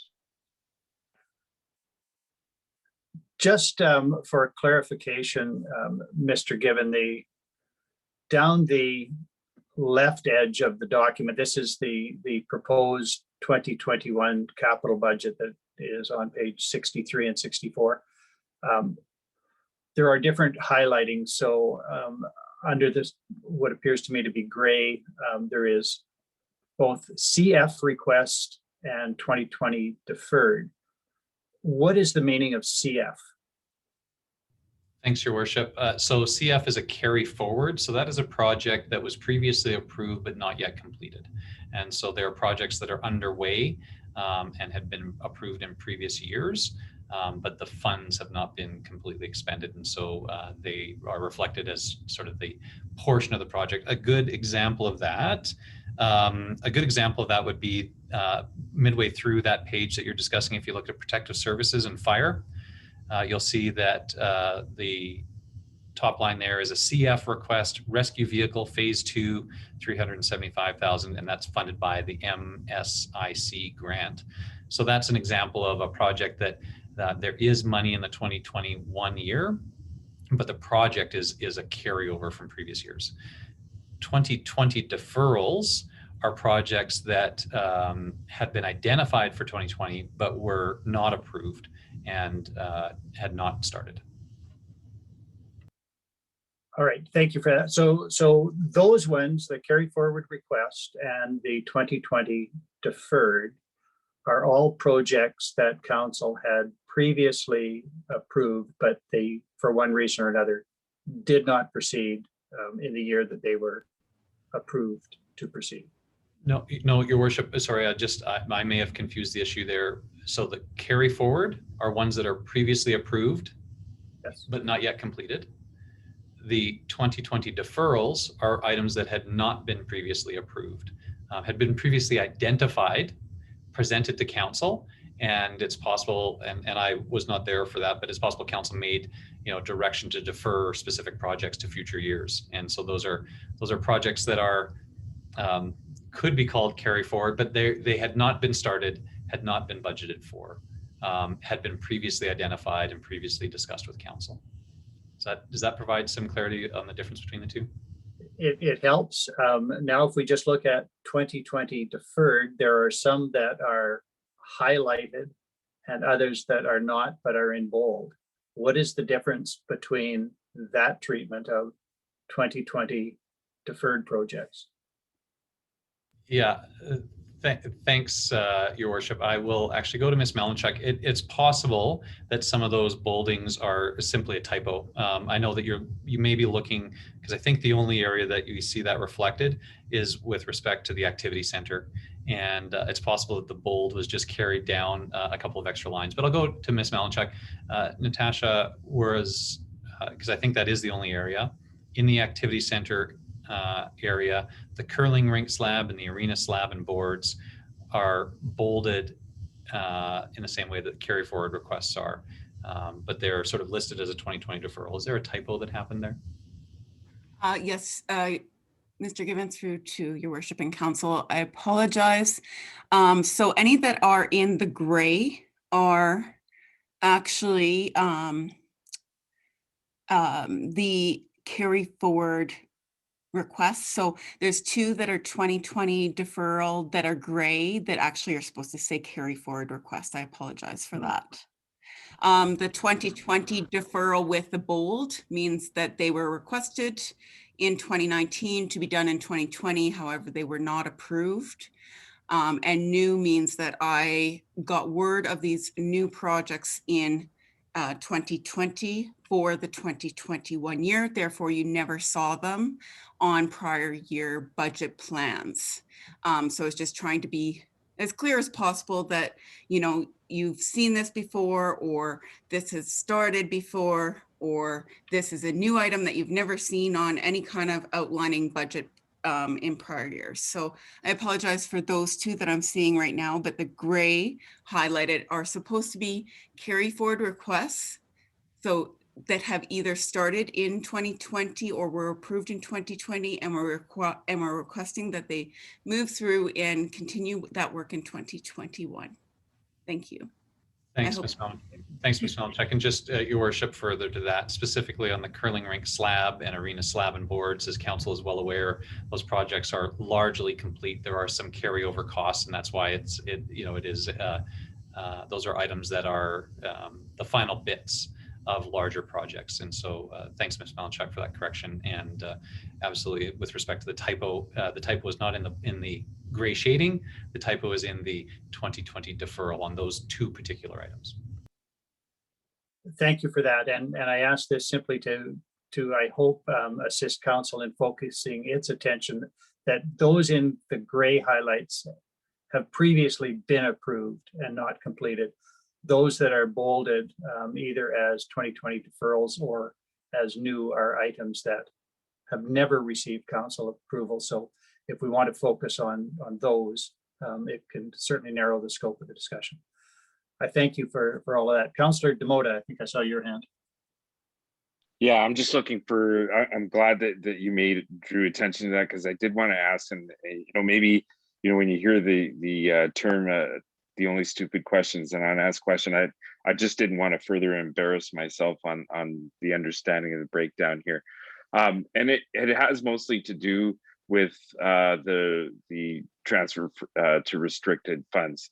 And out of the $3.5 million, the 1.1 having impact on this year's budget. It's still kind of, the waters are still kind of muddy when you look at the OP, RR, RMR as opposed to just the RR. So if I can get some clarification on the operations, restricted reserves, and then the denotation of the RMR. Sure. The regular Your worship, RR. for Councillor Demota, I think that's Ms. Malinchak question about the difference between the RR, as in restricted reserves, and then the operation, the OP RR. And so, Natasha, can you speak to that? Yes, thank you, Mr. Givens, through to council, Councillor Demota, as well as to all councillors. The operating RR is replacement, maintenance, repair of capital. So it's more on the operating side, but we don't want to embed them within the operating budget alone, because you would just see these fluctuations of the operating budget go up or down in years without seeing the actual projects listed. So that's why I've distinguished them as kind of an operational sense of a capital project, or just that it'll stay in the capital project listing. So what happens accounting wise is that there's the transfers go through the operating budget. So I think that entails the biggest explanation part of it. The restricted reserves, there is also, you have to keep in mind, a balance brought forward from prior years, and as policy states right now, also to keep in mind, we must keep those within a $2 million limit. And so there always is a balance brought forward. So we are bringing more money in, but then you can see that there is more being expended. I don't advise highly on spending more than you're bringing in because of, you know, being in that sustainable position. But that's kind of where we're at this moment with those. And I think that would be for any business, and not that I'm referring to this as a business, but you know, there are financial transactions taking place for services, right? So thank you. If I may continue, sir. Yeah. Just through this for clarity. So when we look at page 16 of the agenda package, just because the numbers aren't in the capital budget summary, I guess it would be Mr. Given's first slide today when on the breakdown, with the breakdown of restricted reserves, grant funding, debenture. And we've made reference several times to the 3.5 million and then the transfer in, which we, you know, the 1.1 from this year, which was clarified. When you go back down to page 63 of the last chart that we were just talking about, it still is very difficult to understand what reflects each one of those categories in that box on page 16. So that, I think that's where where the cloud in my understanding of everything exists. And it's almost impossible to break that out, and I probably don't want to go down the path of requesting that, because that would just make things that it's just so hard to understand. I guess I'm confused on all that, but I'm glad that it's broken down in the right category. I get that, but then the whole breakdown of how you know, the chart on page 16 breaks down into page 63 is a little difficult for me to comprehend. I don't know if anybody else is that way. If I can get some more clarity, if somebody can explain it to me outside of this conversation, that's fine. I don't want to make the meeting a lot longer than it is.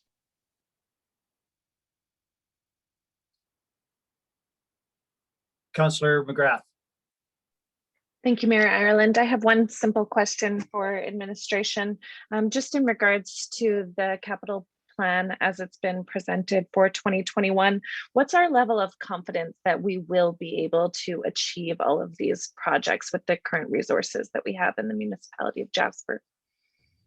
Yeah, Your Worship, to Councillor McGrath's question, I would say that administration is confident that we can attack all of these projects. I think it's important to note that we are now at March 31st, and in order, you know, many of the projects will have you know, tendering requirements and you know, public posting requirements and design, and so there may be some challenge. And I think that this would be something that I would hope to work with administration and council to correct going into future years. In an ideal situation, a budget, a capital budget in particular, would be approved prior to the end of the year, so that administration could do the homework that's required for some of the projects in terms of ordering equipment, you know, posting RFPs, those sort of things, because we know that there is a limited construction season in Alberta. And we also know that Jasper has the additional complications of dealing with parks in terms of development approvals if they're necessary, and that in many cases, labor and specialized labor in particular may come from out of the community. And for those people, they need to be able to plan well in advance on how they're going to tackle a project in Jasper. So I would say that we are confident that we can undertake these projects, and given where we are in the year and the complication of working in the national park and just the construction season, it's possible that there would be some carryover. I wouldn't expect that there'd ever be a capital budget without some carryover from year to year because of the way projects work. But administration is confident that if council approves this budget, that we'll be able to make meaningful forward progress on all the items here. Thank you very much. Councillor Butler. Thank you very much, Worship. I have a number of questions. I'll just say some of these build on questions that were asked earlier. Could we look at page 16 again, which is the capital budget summary? At least I think that was 16. No, I'm probably wrong. Thank you. So I'd like to understand there is $10 million of debt financing shown here, the top line of the larger block. That is, as I understand it, debt financing applied to this current year's capital budget as we're seeing it. So there's 3 categories there: culture and recreation, wastewater treatment, and the housing debenture above. Some of that, for example, some of the housing debenture, we can expect to recover some of that through off-site levies or other mechanisms, but others not at all. So my first question is, that $10 million, am I correct that that will be in addition to our current debt load if we approve this budget? And then the second part of that would be, what will then be the community's debt load at the end of 2021, approximately, if we approve this budget? Thanks, Your Worship. To Councillor Butler's question, yes, the total debt amount that's proposed in here of 10.391560 is new and is not currently included. And I should say subject to revision by Ms. Malinchuk, because it's possible that some of those for carryover projects has previously been borrowed. That wouldn't be a surprise to me. And so we may need to take a little bit of time, Councillor Butler, to answer that detail of that question. But by and large, yes, this would be additional on the municipality's debt load, and we can get you the total calculation projected debt at the end of this cycle before we conclude budget discussions today.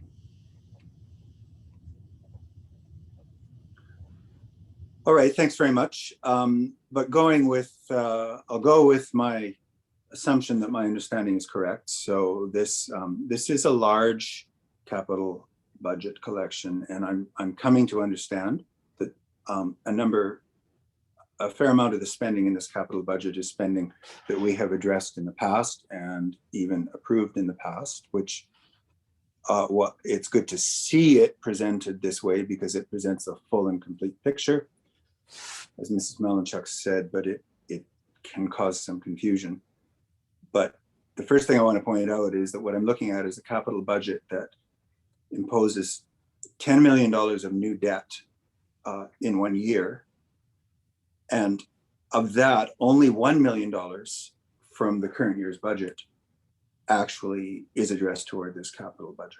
So it's really important to understand that with this capital budget, we're increasing our debt load by $10 million. And so earlier on, there was some discussion and comment that removing items from this capital budget would not, at least not necessarily, have an impact on this year's tax requisition. That is certainly true. However, to a very great extent, it will, of course, have ongoing tax implications because we can scale up our capital budget by incurring debt, but the debt will, of course, have to be paid for. And so that $10 million of debt will, of course, incur interest payments. So it's a pretty big number. And if I can go on, unless anybody wants to comment on that, I have a couple of more questions. Go ahead, Councillor Butler. The approval to do. I wanted to jump in a couple of minutes ago. Mrs. Malinchuk said we need to keep those within $2 million. We were talking about reserves, and I heard that statement, but I don't understand what those are in that sentence. That I think I am correct that I heard we need to keep those within $2 million. So could I understand what that meant? Your worship, to Councillor Butler, maybe I'll take a stab. And again, I hope Council appreciates that I'm always willing to be corrected by my staff that know the details better than me. But my understanding of that answer, Councillor Butler, is that administration's recommendation is that there should be an annual transfer in of approximately $2 million to be maintaining capital assets in the municipality on an annual basis. I'm taking that from a reflection of the asset management plan that council has previously seen that recommended that there should be about $2.3 million, if I'm going by recollection, transferred in. We have not hit that level yet. Ms. Malinchuk is saying that her advice would be that we shouldn't, for the size of municipality and the amount of infrastructure that we have, we should not be doing less than that $2 million. But again, I am completely happy to be corrected by Ms. Malinchuk if I've misunderstood, and she can give a better answer.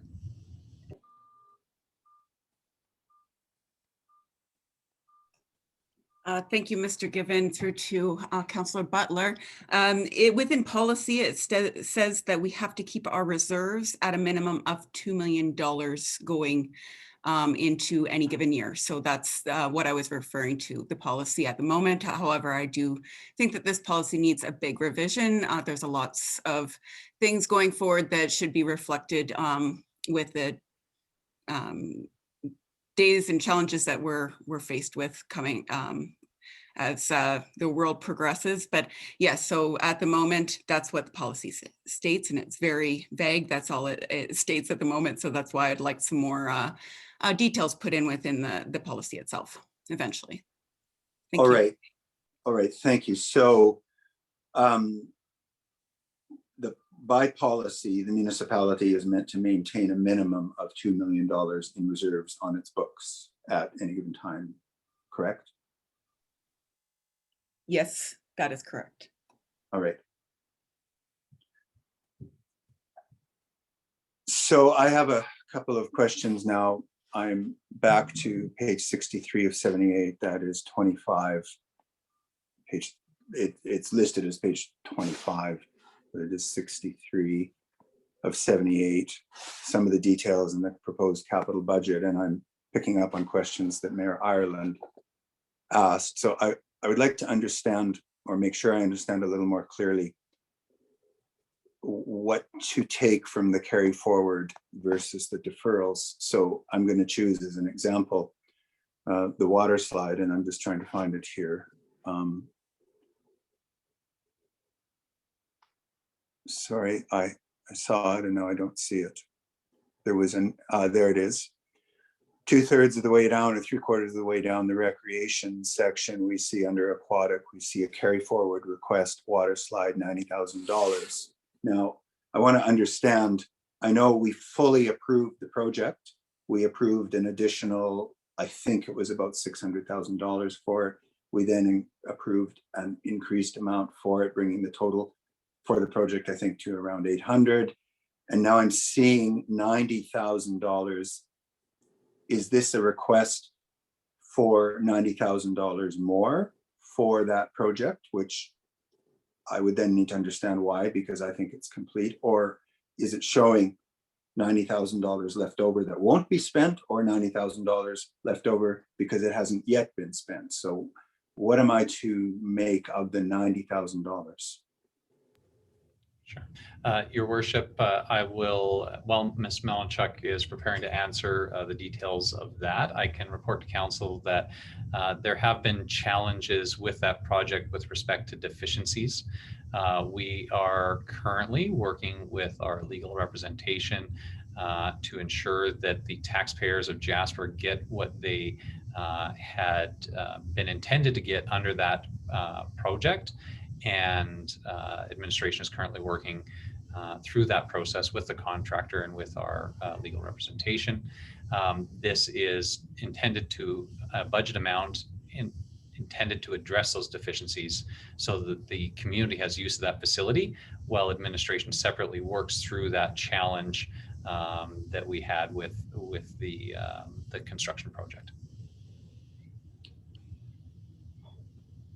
Thanks, if I may continue. And thank you, Mr. Given, for that piece. And I assure you, I wasn't intending to get into the details. I know that project has had some difficulties, but I want to understand simply what the $90,000 represents to me. Is it money we previously approved but has not yet been spent, or is it a request for money over and above what we had additionally approved or had previously approved? And I'm choosing this as an example. There are a number of course, these items that say CF request. Yeah, and so again, subject to revision by my team, my understanding is that carry forward requests are monies that were previously approved by council where the project is not yet complete. So this is not new additional funds. This is monies that were previously approved where the project is not completed has not been completed in the 2020 year. And so a portion of those funds will need to be carried forward to the 2021 year. Okay. So to look at another example, under Arena, carry forward request for a floor cleaner for $5,000. I happen to remember that was the full amount of that. So that means we approved the purchase of a floor cleaner, but we just haven't bought it yet. But the intent of administration is that we will spend that amount. Correct, Councilor Butler. Okay. So then, and forgive me for taking some time, but it's confusing to look through so much of this. I want to look at the top of the next page. We see wayfinding. And I think we've seen a carry forward for $73,000 or $4,000 on wayfinding for a year or two, but we've completed or nearly completed at least the new entry signs. So what will be the disposition of the $73,000? Is that money we still have available to spend on additional wayfinding, or is it spoken for but just not yet spent? Sure. So that, again, that money has been previously approved. You can see that 73,409 was funding that comes from the ID transfer from them. And more specifically, the wayfinding project is actually a much more comprehensive project than the two entry signs at the accesses to the municipal town site.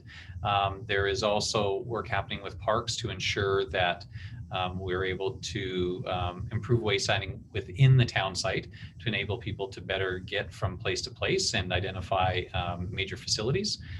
And there's ongoing work with the inclusion committee to identify ways that we can make that wayfinding information signage throughout the community more accessible to more people. And so the wayfinding project is a much larger, more comprehensive project than just the two entry signs.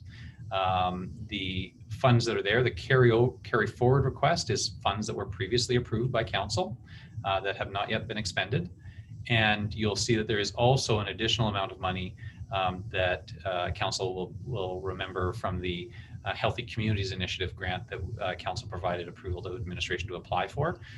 Those two amounts together would allow us to make pretty significant progress on the overall wayfinding within the town site.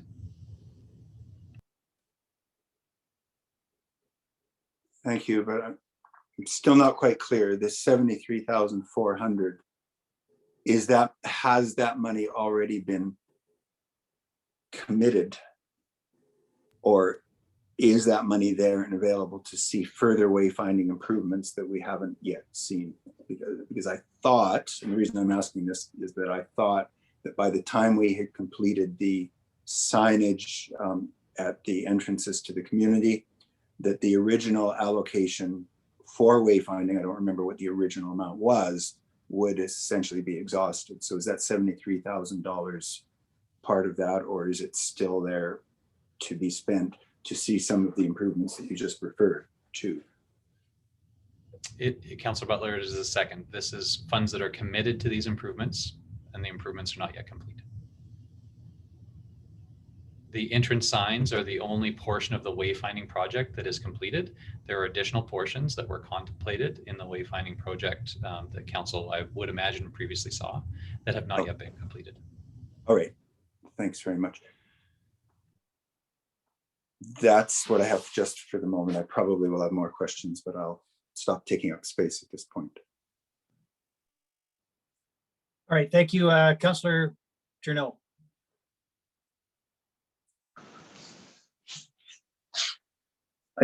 don't want to make this sound like a rant, but I'm not very happy and not pleased with the progress that's been made here. I think that we've just seen Councillor Butler ask questions about these items, and I have way more.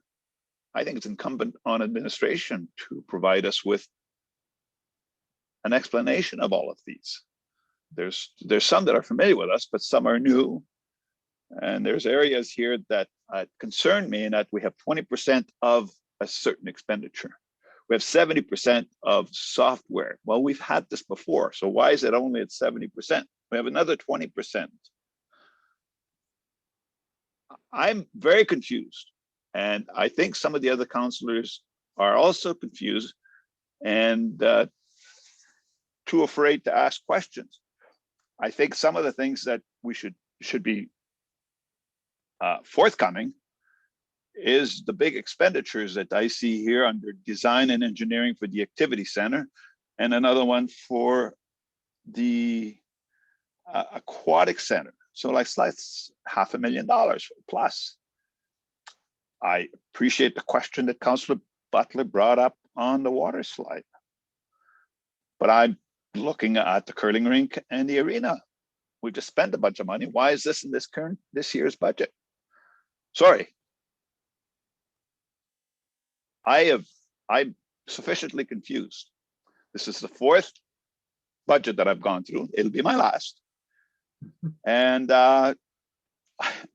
this is the least straightforward capital budget presentation that we've had. So sorry if it sounds like a rant, but we do need some explanations here rather than have the councillors question line by line item. Thank you very much. Well, you are, of course, entitled to ask line by line, but if an overview is more necessary, then I will let Mr. Given respond to that. Yeah, Your Worship, I was just going to say the intent of the presentation was to ensure that administration was providing council with full detail and the community with full transparency on what items are proposed for 2021. And that is highly detailed, and nobody should kid themselves. Any council member that is dealing with a budget is dealing with a pretty complex item. They are not like household budgets. They are not like business budgets. They are actually quite a bit more complex than either of those two because of funding sources, legislative requirements, tax implications, and all those other sort of things. So they are, by definition, very, very complex. And so it is challenging for especially for members of the public. That's why administration wanted to ensure that everything was out there so that people could ask questions, so that council members could ask questions for clarification. But the biggest overarching clarification that I can provide council with, administration's advice to you is that all of the projects that are listed here should go forward in 2021, and that council should approve them. So to be as direct and clear as I can, and as high level as I can, the items that are here make up the administration's best advice to you on what needs to happen to maintain and enhance the physical assets within the municipality. And so, we respect the fact that council members will have questions. We would also acknowledge that council members receive detailed presentations on the budget a number of times before now. And as I said at the start, I think it's highly likely that, from Councillor Journeau on through, it's likely that most of you are more well-versed in the details of this budget and the projects than I might be at this stage, considering how much information you've received about it previously.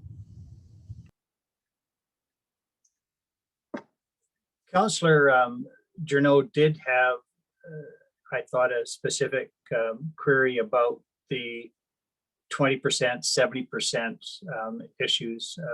Can you provide an explanation as to what those proportions reflect? Yeah, thanks, Your Worship. That's where there may be an item that is actually split across multiple departments. And so if there is, so the sidewalk at the fire hall is easy to assign to protective services. That's physically at that one location. There are items that actually are, it is a operations and maintenance project that improves a number of different facilities across different departments. So I think the split that's reflected there is a split of where the majority, of that funding, which benefits what department. Again, I think that there may be better ways to reflect that, but this is the way that the municipality's budget has been delivered in the past. And I think that that's why it's presented the way that it is. All right, and for clarity then, with respect to the BMS software consolidation, 70% of that would be attributable to the activity center and 30% would be attributable to protective services. And that's why the split is there. And you can make the same calculation with anything. It's just splitting that particular project among the benefited department. That's correct, Your Worship. I mean, we could alternately reflect it as one big project, and then have to go into the detail of how it benefits different departments. And there would be reasonable questions about, well, how should we budget for this? Should each department wear some of the responsibility of that project, or should we look at the project as one whole? And the approach that's taken in this budget is to reflect the amount of benefit that are from that project to the different service areas that it benefits. So you nailed it on the head. 70% of the value, I guess, really goes to the recreation activity center area, and 70% of the 30% of the value goes to the fire area. Thank you. Councillor Butler.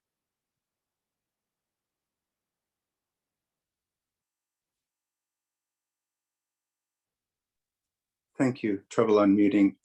I just wanted to take a little bit of a tangential make a tangential side comment, and partly it is to build on what Councillor Janot said. And I'm going to make the point that I also have sat through this now will be the fourth budget conversation, hearing many of the same questions asked.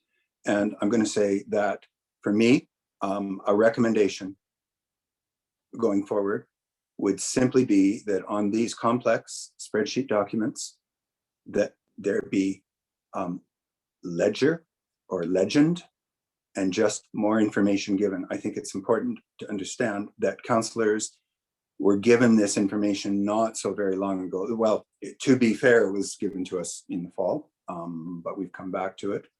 And one of the difficulties is that it really isn't until we get to sit here and ask these questions. So what is 2020 DEF mean? And what does CF request mean? And what does gray mean? And what does bold mean? And we ask those questions every year.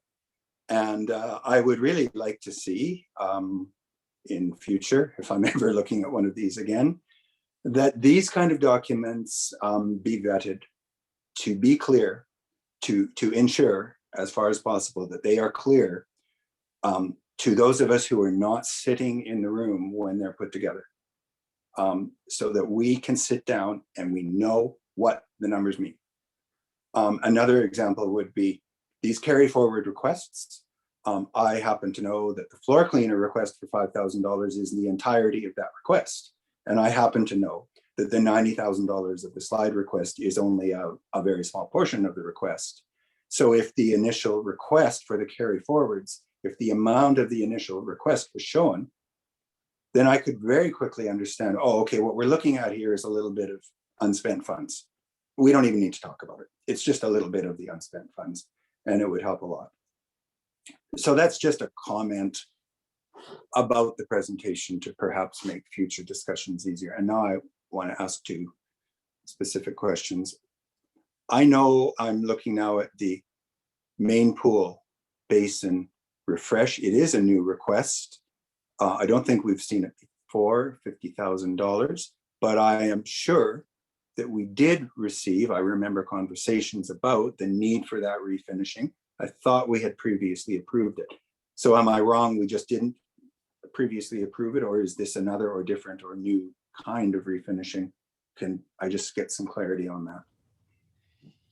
Yes, Your Worship, Councillor Butler. I believe Council had been previously informed about the need to refinish, and to be clear, it is refinish. It is a surface treatment of the paint. To be overly simplistic, the paint is chipping off, and you can't have that in that kind of facility. Yeah. So administration's advice here is that we do this $50,000 refinishing that will have a number of years of lifespan on it, while we're undertaking the detailed study. So rather than doing a $150,000 very intensive refinishing of the pool basin, administration is advising that we should do essentially the bare minimum here to ensure that that can stay operational while we undertake the structural review of the facility that will provide us more information before we expend more significant funds on the pool itself.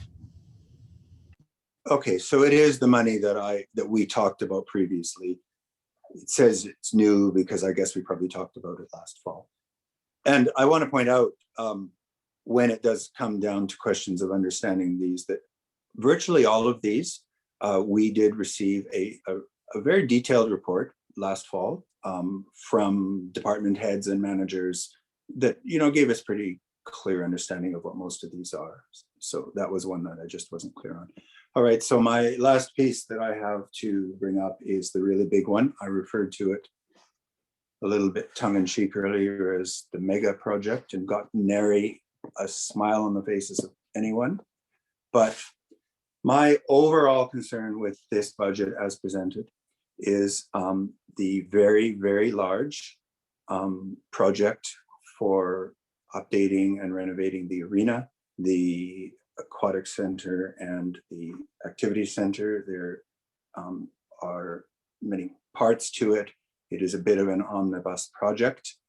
And I'm going to say that it is fair to have listed the current request as 2020 deferred, but deferred can mean different things.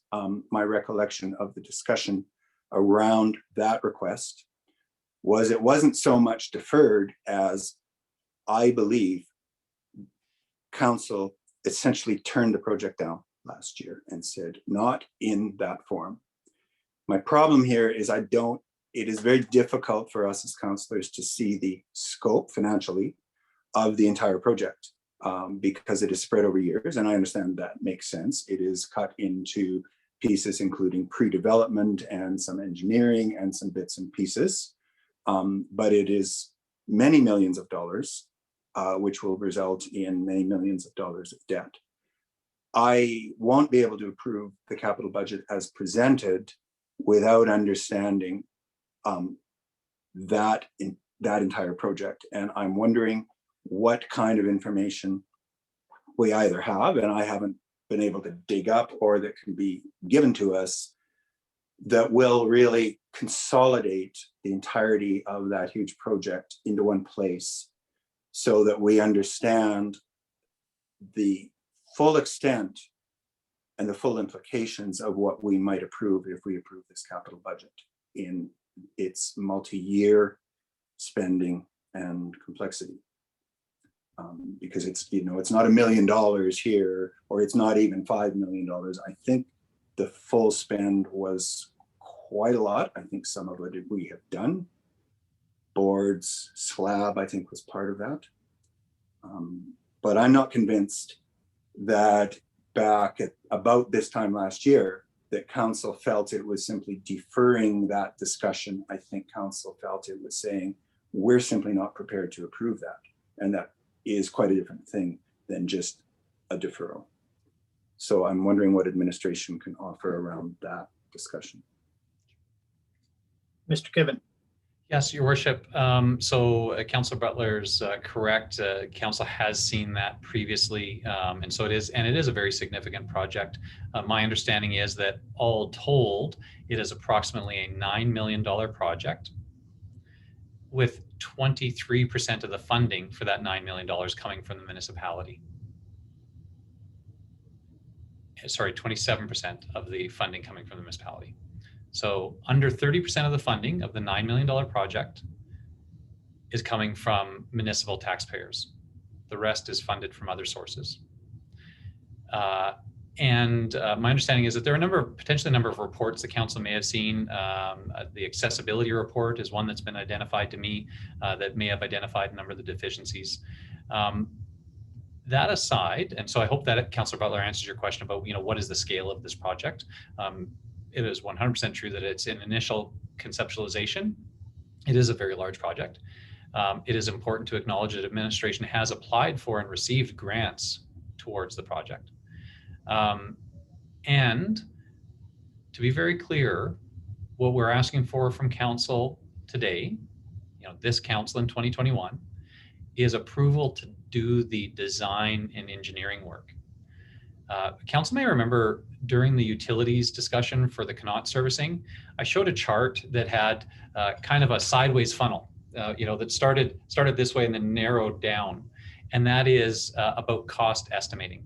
So the quote unquote $9 million project is administration making an informed estimate at a very high order without any detailed design or engineering work having been completed about how much the facility needs. And often, and I can't speak to what specifically happened here, but often administration will say, well, what's the total value of the asset? And on a percentage basis, how much do we estimate we need to invest in the asset? As we narrow down that funnel, the first stage is to get a detailed design.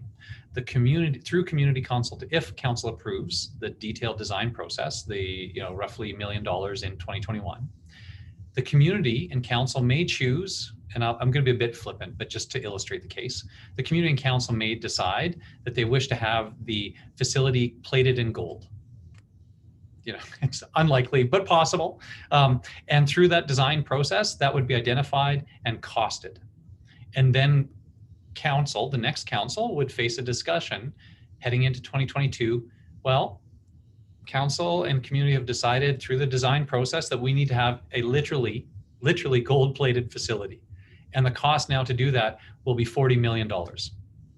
Does council wish to budget to do that project? And we know how that would go. But my point here is to say that in terms of that funnel, where we are, is we're actually way back here, saying, does council wish to put the money in so that we can have a detailed design that we can discuss and consider? Because if council doesn't do that, then there will be no action on the facility in terms of the physical interior, exterior improvements that have been identified as needed in other items like that accessibility report, which I think council is probably familiar with. So that what the request is here, can we move further down that funnel? Acknowledging that actual approval of construction would rest with the next council.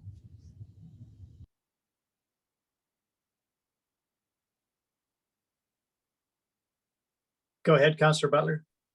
Thank you very much, Mr. Goodwin. That's a very good explanation. It's a fair one. I do understand exactly what is in front of us, but also acknowledging that we all have the concern about the sort of slippery slope that we may be allocating only a little under $1 million to pre-development, but it will represent a substantial commitment toward completion, though completion of exactly what is what we would determine here. And I take your point for sure. The approximately $9 million, that is not including the ice plant, am I correct? The ice plant we positioned, I think, as a separate project. Your worship, to Councillor Butler, I can say that the ice plant is a separate project in the budget. I believe it is reflected in the 2021 budget. So, there is the mechanical system and some of that. I mean, the literal groundworks have been laid in the slab replacement, which replace the lines and allow us to connect a new ice plant to those new lines in the slab. And so they are separate projects. That's correct. Yeah, and that's as we decided. I acknowledge that. So that's fine. And then my last question for the moment is, so it must be the third year that we've been looking at that ice plant project. I know we began that process. There were some stumbles there, some difficulties. So when do we expect to see that ice plant actually constructed? Thanks, Your Worship. I may look to Mr. Greathead for an update about the ice plant project. And thank you, Mr. Greathead. He just replied to me to say that we have the detailed design and are ready to go to tender on that project. John, I don't know if you want to cover any more detail. Thank you, Mr. Given, and good morning, Mayor and Council. Yes, we have gotten some detailed designs on the ice plant itself. We had engaged a contractor previously unsatisfactorily, and so that kind of set us back a bit in the process. So we reworked the RFP on how we're going to go out with it.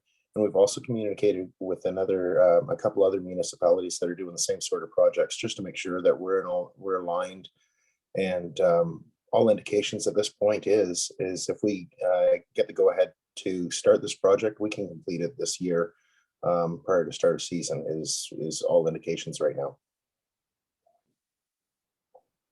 Good. That's good news. Thank you very much. I'm glad that we've been able to pick up the pieces and put them back together. I know we had real difficulties with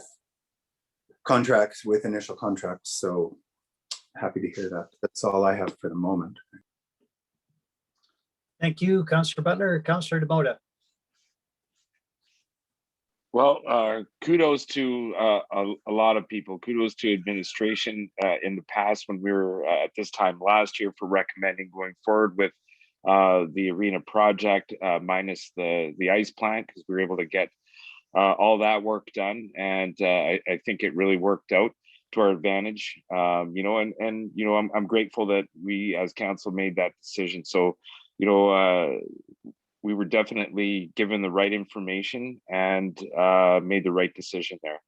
And you know, I would hate to be facing construction this year on the overall project of the arena slab and all that. And I'm glad we took advantage when things were shut down. So great foresight there collectively from administration and council. So one thing that I did want to request on that, now that Councillor Butler brought it up, did we get any of that pre-work retrieve that was done by the company that is no longer working with us? I know that we had some difficulty there, or do we have to go and redesign all over again? And were we able to recover any of the design costs that were initially put in there? I'm sorry I'm bringing this up, but just for clarity's sake on the project, because I'd hate to reinvest in something that we've already, you know, put money towards. Thank you.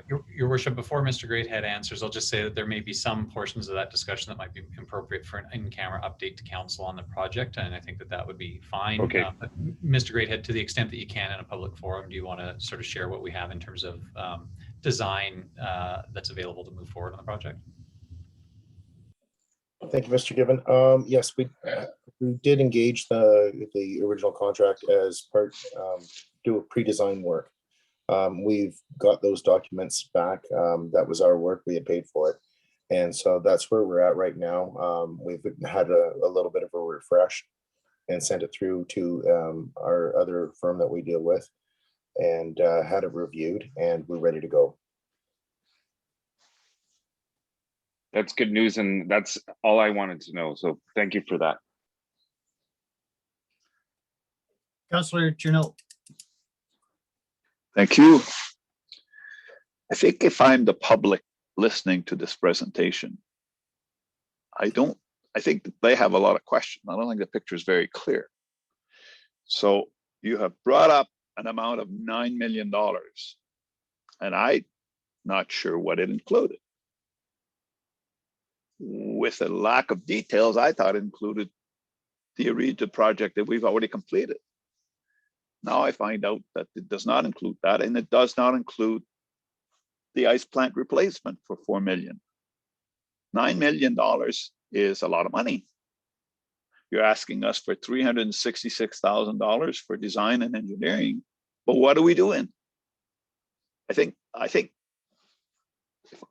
the public that's listening out there has no idea what we're doing for $9 million.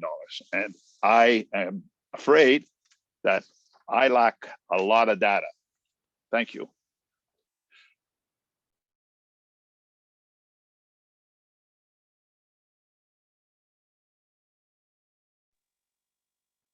Thank you, Councillor Journeau. I'm not sure if there's a response to that. Councillor Butler, I see your hand. I had a question or two and an observation, but go ahead, Councillor Butler, and then I'll proceed. Well, thanks. I had requested without specificities some more details about that. So I'm going to try to turn Councillor Junot's comment into a question. I understand the $9 million that we're talking about to include some work that has already been done, the 2 slabs and the boards, and the remainder of that $9 million is on this year's capital budget with a request for pre-development work divided among the 3 facilities. So I see that. And then when I look at the 2022 cap budget, I see the remainder of the spend there. I see $2 million for activity center.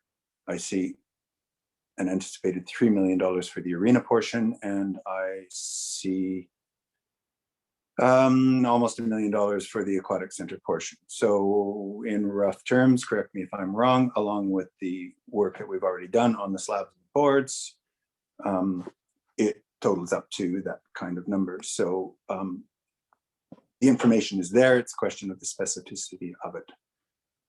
I would like to have more information on what is included in, what is at this stage anticipated to be included in the approximately $3, $4, $5, $6 million that I'm seeing in 2022, which would be predicated on the approximately $1 million in pre-development work we'd spend this year.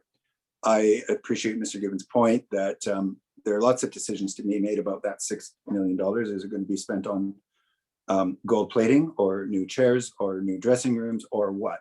But I would like to understand that better, because I won't feel very confident approving the pre-development work that we have on this budget without some understanding of the albeit uncertain but anticipated extent of that work. I know we've seen it in the past, but Councillor Junot is right. It's not here for the public to see.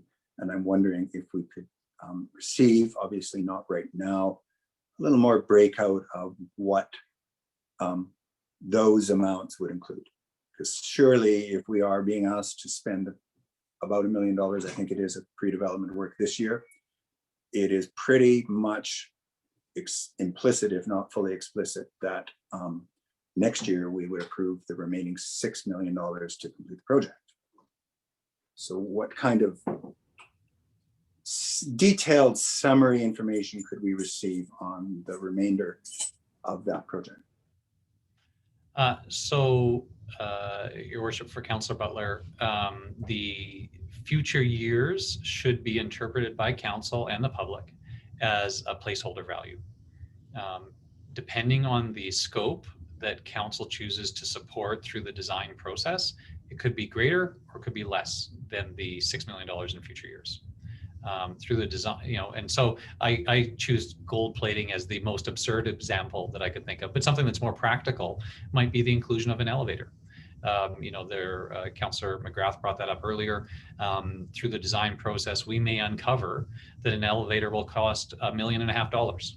And I don't know that, I'm picking a number again, just for illustration purposes.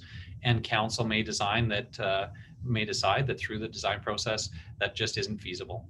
And so would not be included. Or Council may decide that it is so important to the community that it must be included, and therefore expanding the scope of the construction project is necessary.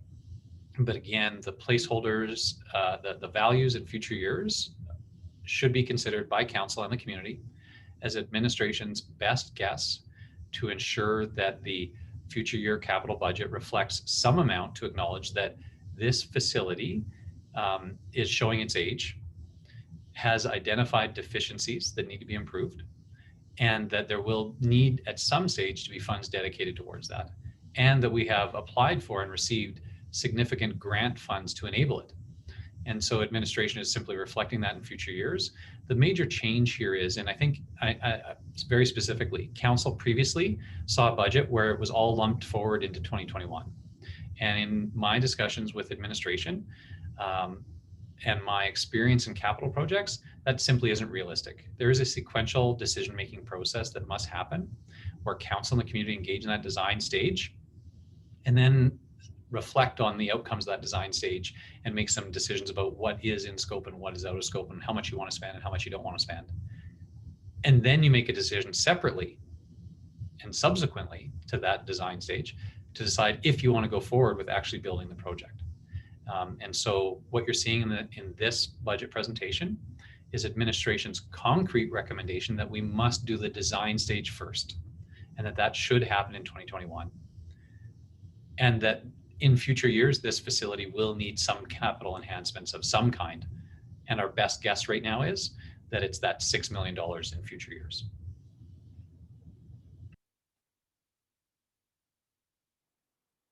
Thank you, Mr. Given. I don't see other hands at this point. I had, as I said, a couple of observations and I believe one question, maybe two questions and one observation. Firstly, looking at the detail on page 63, 64, 65 of the 78-page document,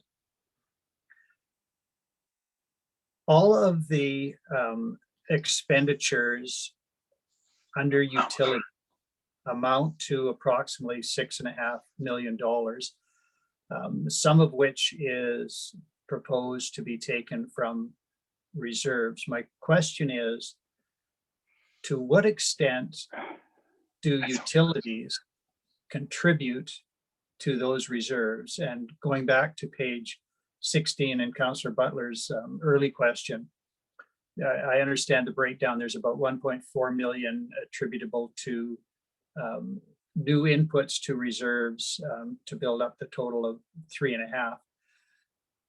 Do we know what portion of that relates to reserves that have been accumulated or will be transferred in from utilities? So in other words, I accept that there is a cost to this work, but we are trying to make utilities sort of self-perpetuating. And I appreciate we have a long way to go, but to what extent are the capital replacements reflected in reserves that have been built up by the utilities department? Thanks, Your Worship. And I may need you to restate that question because I am going to refer it to Ms. Malinchuk. We had been focusing specifically on the municipal supported. I believe you're correct that we do have a long ways to go to see the utility side as a net contributor to the municipal budget. I think right now it is not yet self-supporting. Ms. Malinchuk, can you speak to how much of the transfer into restricted reserves is coming from utilities?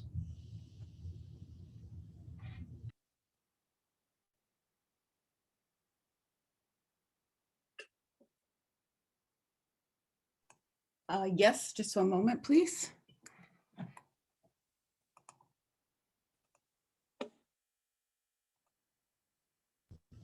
Your Worship, if I may, while Ms. Malinchuk's finding that answer, and just sort of reflect on the time here, it is 11:55.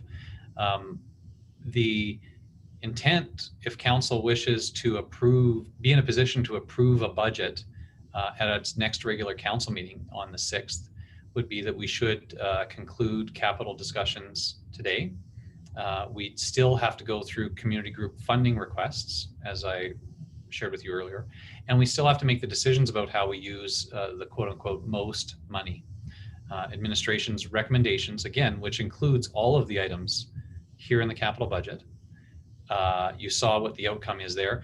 Council has significant control over the tax implications for 2021 through a single motion. And that single motion is how much you wish to use for a property tax credit. So these are important discussions about the specifics of what projects are we going to do or not do. That's important and worthwhile, but I'll just make the observation to council that these are not going to move the needle on property taxes in 2021 in the same way that that one discussion that we haven't yet got to will.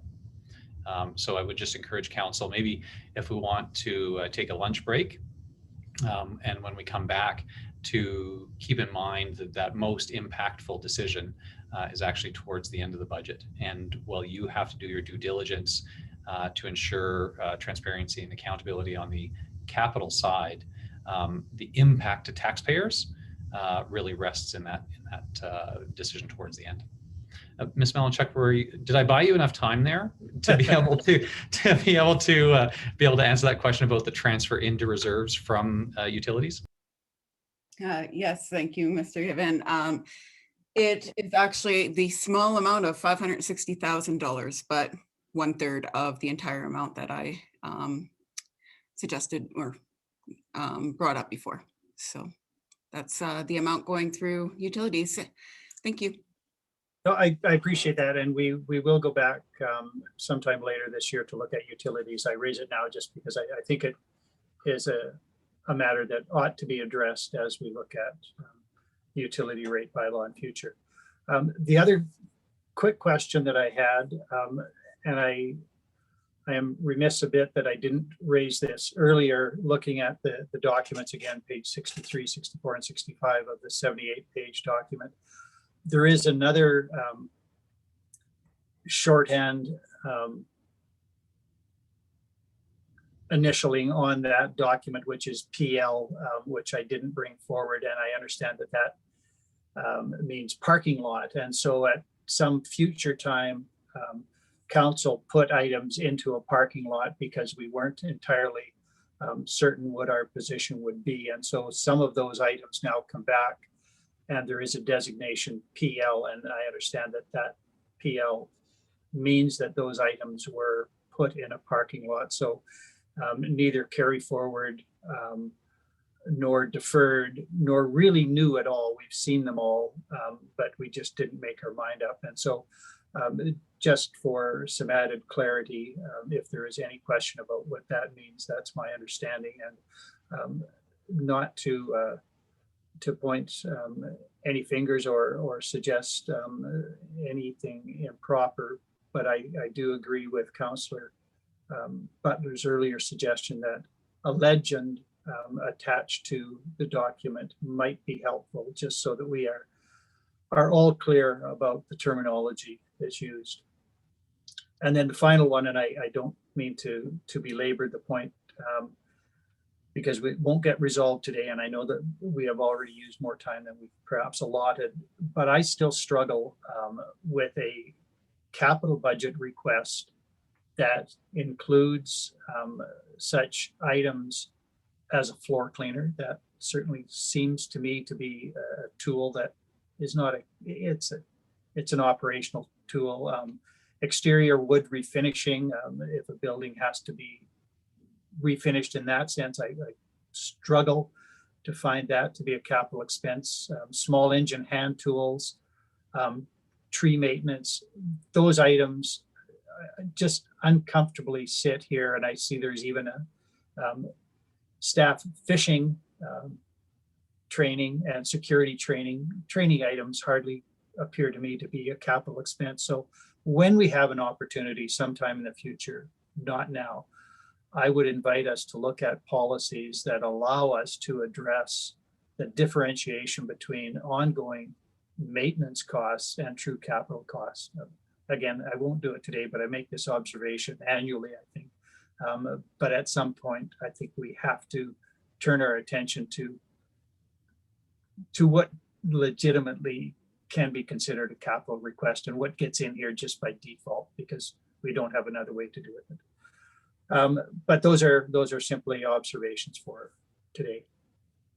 Mr. Given, you have invited me to turn our attention to our process for the day. We have yet to have a comfort break, and we've been at this since 9:30. I am inclined, in the absence of a motion with respect to the capital budget that somebody would want to make now, that we do perhaps take a lunch recess and then return. But Councillor Butler, I saw your hand up, so I will entertain that before I move on to any recess. Well, thanks. I appreciate that. And I just want to clarify, because it's so important to me that I want crystalline clarity. on the answer to the contribution from the utilities budget into reserves. So we heard earlier a number of $1.1 million annual, or in this budget as an annual contribution to reserves. And I just want to be clear, is I think Ms. Malinchuk said for $500,000 only from the utilities budget. Is that part of the 1.1, or would that be on top of the 1.1 that we heard of earlier? Included within, your worship. So from our tax funded operations budget, there's only $600,000 or something going into reserves. Is that correct?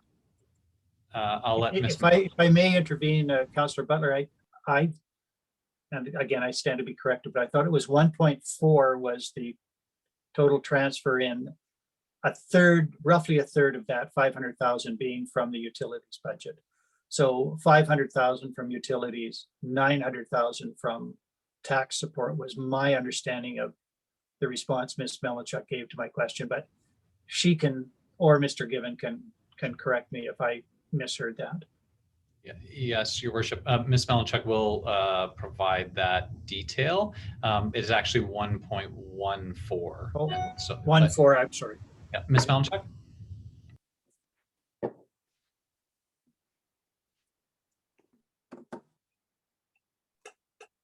Sorry, operating off multiple screens and spreadsheets up. Just one moment, please.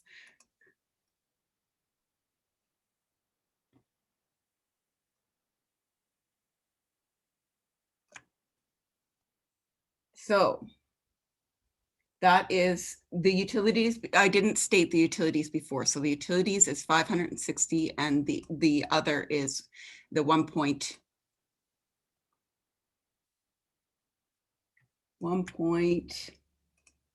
Sorry.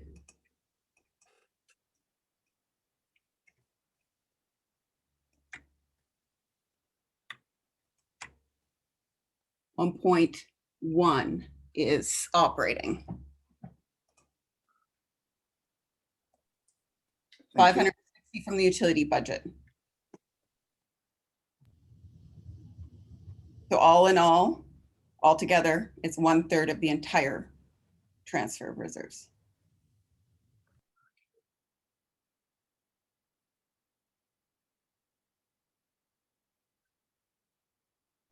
Thanks, that answers my question. And mine. Thank you. All right, we will at some point need a motion directing, I think, administration to present a 2021 capital budget for council approval next week. Whether it's the amount that's proposed or a different amount, I leave to council.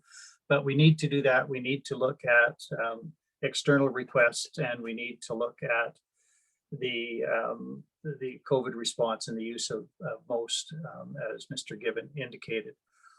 All of that, however, could flow relatively quickly. I am certainly prepared to give everybody a break now and come back and start with a motion on the capital budget if someone's prepared to do that. It is now approximately 5 after 12. I would propose that perhaps we take a healthy break now and return at 1 o'clock, unless that is going to compromise people for later in the day, because I'm anticipating that if we recommence at 1, we could go till 3.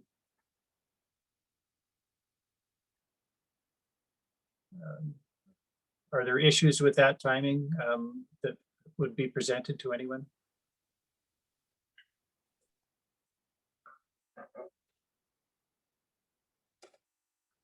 Well, in the absence of any objection to that, I am then going to call a recess, invite everybody to take a break, get some sustenance, and return again at 1 o'clock. And Mr. Given, can you or somebody confirm that we simply need log into the same account? Yes, your worship, the same Zoom link that you used at the start of the day. All right. Thank you all. Enjoy a bit of a break, and we will reconvene in approximately 55 minutes. Thank you. To session, we were, I think, close to concluding discussion on the 2021 capital budget, but I can't say that with absolute certainty. I would like us to be able to move forward fairly expeditiously with a motion with respect to a direction to administration to present a 2021 capital budget to council at our next regular meeting. Now that we have passed a motion earlier today to include the additional $32,000 for the safety measures in Cabin Creek area, it would be a motion presumably to direct administration to present an amended capital budget to council, including that $32,000 amount.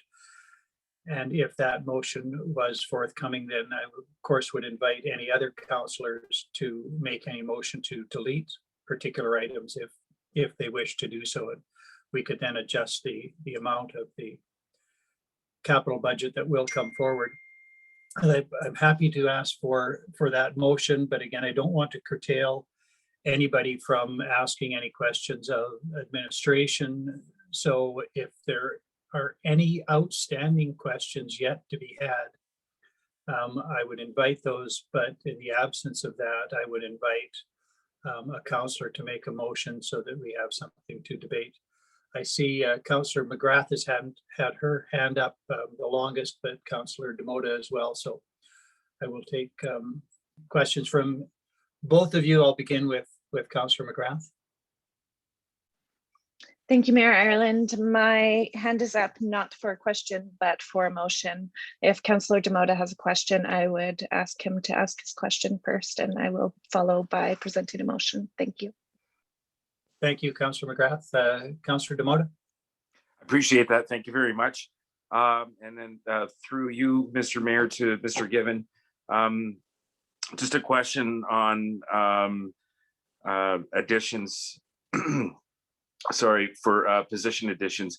I just wanted to get a clarification on what was going on with the safety officer. I was reminded during our break that that was also a discussion piece earlier on, and if that was taken off the table or what's happening with that one.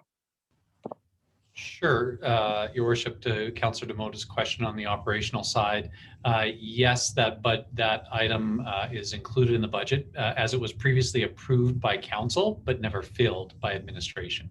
So that position is still outstanding, is still needed within the organization, had previously been approved by council at a previous budget discussion, and just had not yet been filled.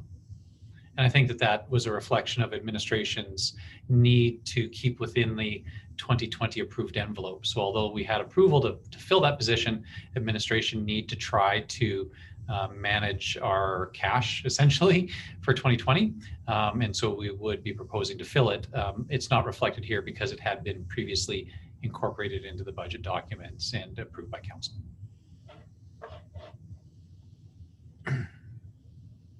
Great, thank you for that. I'll return then to Councillor McGrath for the motion that you wish to present. Thank you very much, Mayor Ireland. After over 2 hours of questioning this morning, I do feel that we are ready to have a motion presented. I am open to amendments to this motion should any councillor feel that there are amendments that are necessary. My motion reads that Committee of the Whole approve the 2021 to 2025 capital budget as amended today, and direct administration to present this capital budget for final approval at the April 6th regular meeting.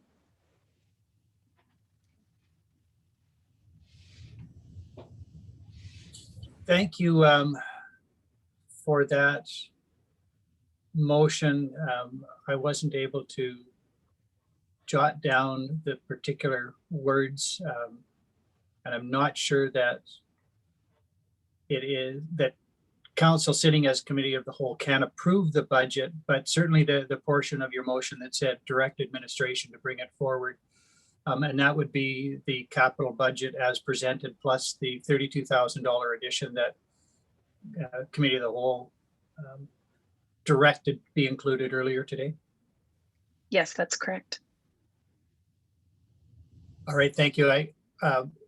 If administration does not have sufficient clarity on that motion, please let us know, but I think it is understood, at least I understand it, and I trust if other councillors don't understand it, they can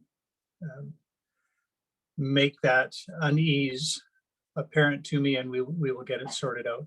So the motion is that administration be directed to bring back the 2021 capital budget with the addition of the $32,000 for safety improvements that was dealt with earlier today to our next regular meeting, which will be April 6th. That motion is before us. Councillor McGrath, again, your motion, you're welcome to open debate. If you want to defer, I will call again on you to close debate if you wish. But go ahead if you like. Otherwise, I will open it to debate from councillors. Thank you, Mayor Ireland. I have nothing to add at the moment. Thank you. Councillors, the motion is on the table. Anything from councillors? Councillor Journeau. I cannot support this motion because once it's passed and the public comes up to me and says, what's this all about? I won't be able to answer them. I don't have the answers. We have $887,000 and $239 in design, and we understand it potentially is 9 million. We haven't been told whether it includes the arena, includes this, includes that. That's what the public's going to want to know. And I'm afraid I can't tell them. So Councillor Butler has asked some questions. I may not have been direct enough in my question, but I will not support this. And when it comes back in 2 weeks, I will be asking further questions and further clarification. An amount of $887,239 is very specific. It's not a budget. Budgets are in whole dollars, round dollars. So it appears it's already been spent. So, you know my thoughts and opinions on this, and I will not be supporting this. I'll be voting against this today. Thank you. Thank you, Councillor Journeau. Other councillors?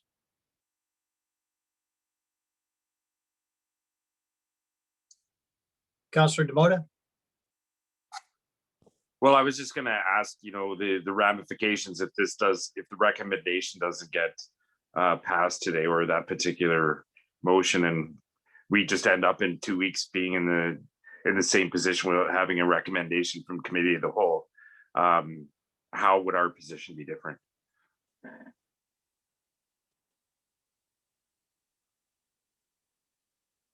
I'm sorry. If we weren't able to move forward today on anything, how would our position be different when we get to our regular meeting?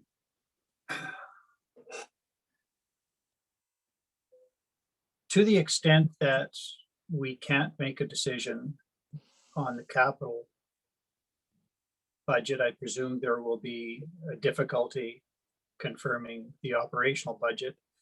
And then we run into the timelines with respect to getting out notices and ultimately a tax bylaw for approval. I think we saw a week or so ago what those deadlines look like. There might be a degree of flexibility in those timelines, but we are starting to limit the time available for us to make the decisions that have to be made in order to get the tax bylaw done in sufficient time to get tax notices out in sufficient time. So that's what we're facing. If we choose not to make a decision today, we continually narrow the window for making decisions in the future. And that, I believe that's what my sentiment was. I wasn't going to be able to relay it that quickly and concisely and with as much clarity. So I appreciate that. Thank you.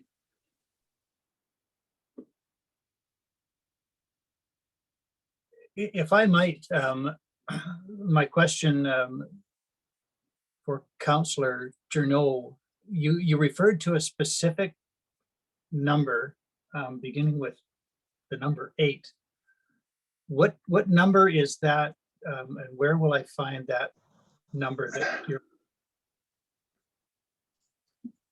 Thank you, Mr. Mayor. It's the addition of the 2 renovation design fees between the activity center and the arena. So it's $366,377 for the activity center and $520,862 for the arena.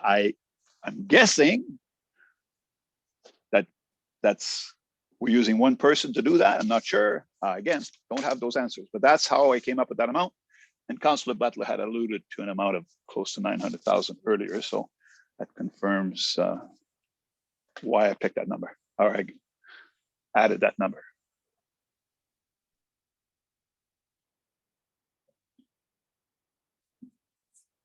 All right, thank you. Mr. Gibbon, I appreciate that we are into debate, but if you could just add clarity and not enter the debate, that would be welcome. So go ahead.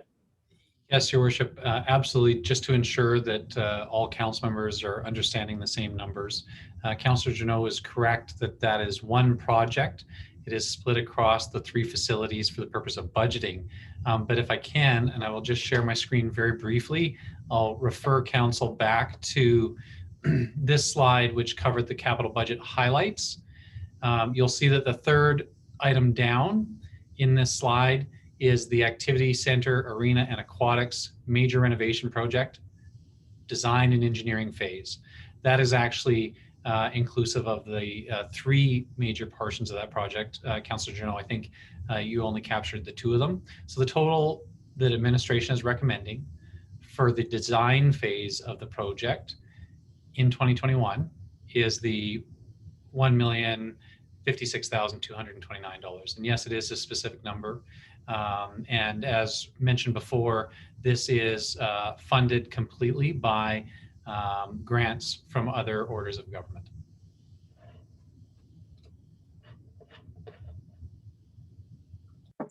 Thank you, Mr. Gibbon, for that. Any other comments with respect to the motion to direct administration to come back with a 2021 capital plan as presented, plus the inclusion of $32,000 as discussed this morning? I will say for my own sake, go ahead, Councillor Butler. I will come back to my comments later. Oh, I'll wait for you. I'm sorry. All right. Well, that's fine. I am inclined to vote in favor of the motion. I think we have to make some decisions, and we are already late in the day doing that. I agree that you cannot explain to the public all of the details that are yet to come, but there is work that must start, which includes the preliminary design work for the recreation complex, if I can call it that. So the arena, the activity center, the aquatic center. I agree with Councillor Journeau that if somebody asks, I can't give an answer, but the intent is to start to flesh that out. But if we don't get started, we will never get it fleshed out. And so, yes, we don't know what we're going to do with dressing rooms. Yes, we don't know whether there is going to be a need for an elevator. There is much that we don't know, but until we authorize some spending for the design phase, we will never get to those questions and those answers. So we have to start with something. I'm prepared to start with this. I appreciate the work that administration has put into this. And for those reasons, I will support the motion. Councillor Butler. Thanks very much. Let me first say that while I raised a few questions around more the manner in which some of the information was presented, making it sometimes difficult to understand the detail, not just see the detail, but to understand the detail. I really appreciate the completeness of the information that is in front of us. I have all the information I need. There is nothing that I don't understand. There's nothing that I find myself unable to explain in an acceptable level of detail to public. I understand the extent of the very big request with respect to the facilities upgrade. I look forward, that is the arena and activity center and aquatic center. I look forward to further conversations about some of the specifics. As was mentioned earlier, you know, are we talking about something with an elevator or not? There has been conversation about meeting rooms, which broadly I'm not in favor of, but we're not there yet. So I'm satisfied enough with that. There are other areas, however, in this budget. It is a very large capital budget. And I think it is a mix, and I respect this, of frankly essential and really important and maybe some nice to have. And we have asked in the past sometimes for some help in trying to separate out the must-haves with the nice-to-haves. And we don't really have that here. It is just sort of all sitting there in a sense as being equally important. But in my view, overall, at the time, in the second year of COVID recovery, it is too big a capital budget. So I wouldn't be able to support the motion as it sits. It's just too big. However, I want to be constructive to the process. And so I am going to propose a number of amendments, or one amendment, to consider deleting or deferring a number of items. Some of the items I'm uncomfortable with. I am uncomfortable on the basis that I think they are nice to have when we are in a must-have environment. And others, I think, can simply be pushed down a year to have a little bit further conversation about them. And Mayor Ireland, I will list the items that I would propose that we remove. This would have the effect of removing, I did quick math, $600,000 or $700,000 from the capital budget. And then I'll leave it to you whether you'd like me to present those as a single amendment to be further debated, or how you would like to proceed. I think we should not embark on the office administration construction pre-development work for $150,000. I don't think council has made a commitment to move forward with that. So therefore, I think even pre-development work in that area isn't appropriate at this time. I think that is item one. Item two is the storage room. I think that item is predicated on an assumption of renewing our summer camp program, where we have children sleeping in the basement because it's largely used for storage mats. It makes sense. It's nice to have, but I don't think we need it. It's $50,000. The streetscape study for $80,000. I know we need work downtown. I know there is some work needed there, but I'm afraid I have come to lose faith in studies generally, and I would want to have a clear understanding of what we hope to accomplish with the study. When I suspect that to a very great extent, we probably know what we need to do downtown. I saw an addition for a 1-ton landscape truck for $150,000. I think we could probably survive another year or two. I think the library generator for $40,000 is nice to have, but I'm unconvinced that it's really essential. Our power supply in Jasper has improved dramatically. Power outages are an inconvenience, but they're an inconvenience this community has lived with for many years. I think we don't need to spend $40,000 there. The route management system for our solid waste department, as I understand it, seems overkill in a community as small as ours. I'd be prepared to be convinced otherwise, but that's how it looks to me. Ball diamond bleachers seems so little used. We have so few tournaments. And again, largely, I think that is directed toward outside groups. And I'm not sure that that's where we need to be putting our funding. And lastly, $250,000 for drainage between the daycare and the swimming pool. I am just unconvinced of the need and appropriateness for that spend. I'm looking here at 9 items that I just mentioned, which I would propose not moving forward to the regular meeting. Thank you.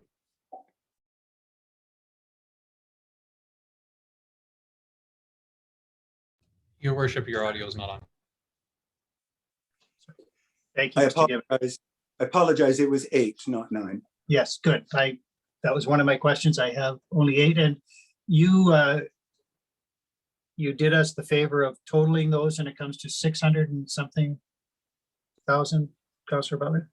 No, I didn't. Oh, okay. We can do the math ourselves then. I did it very quickly in my head, but I'm lacking one device on which to now do that.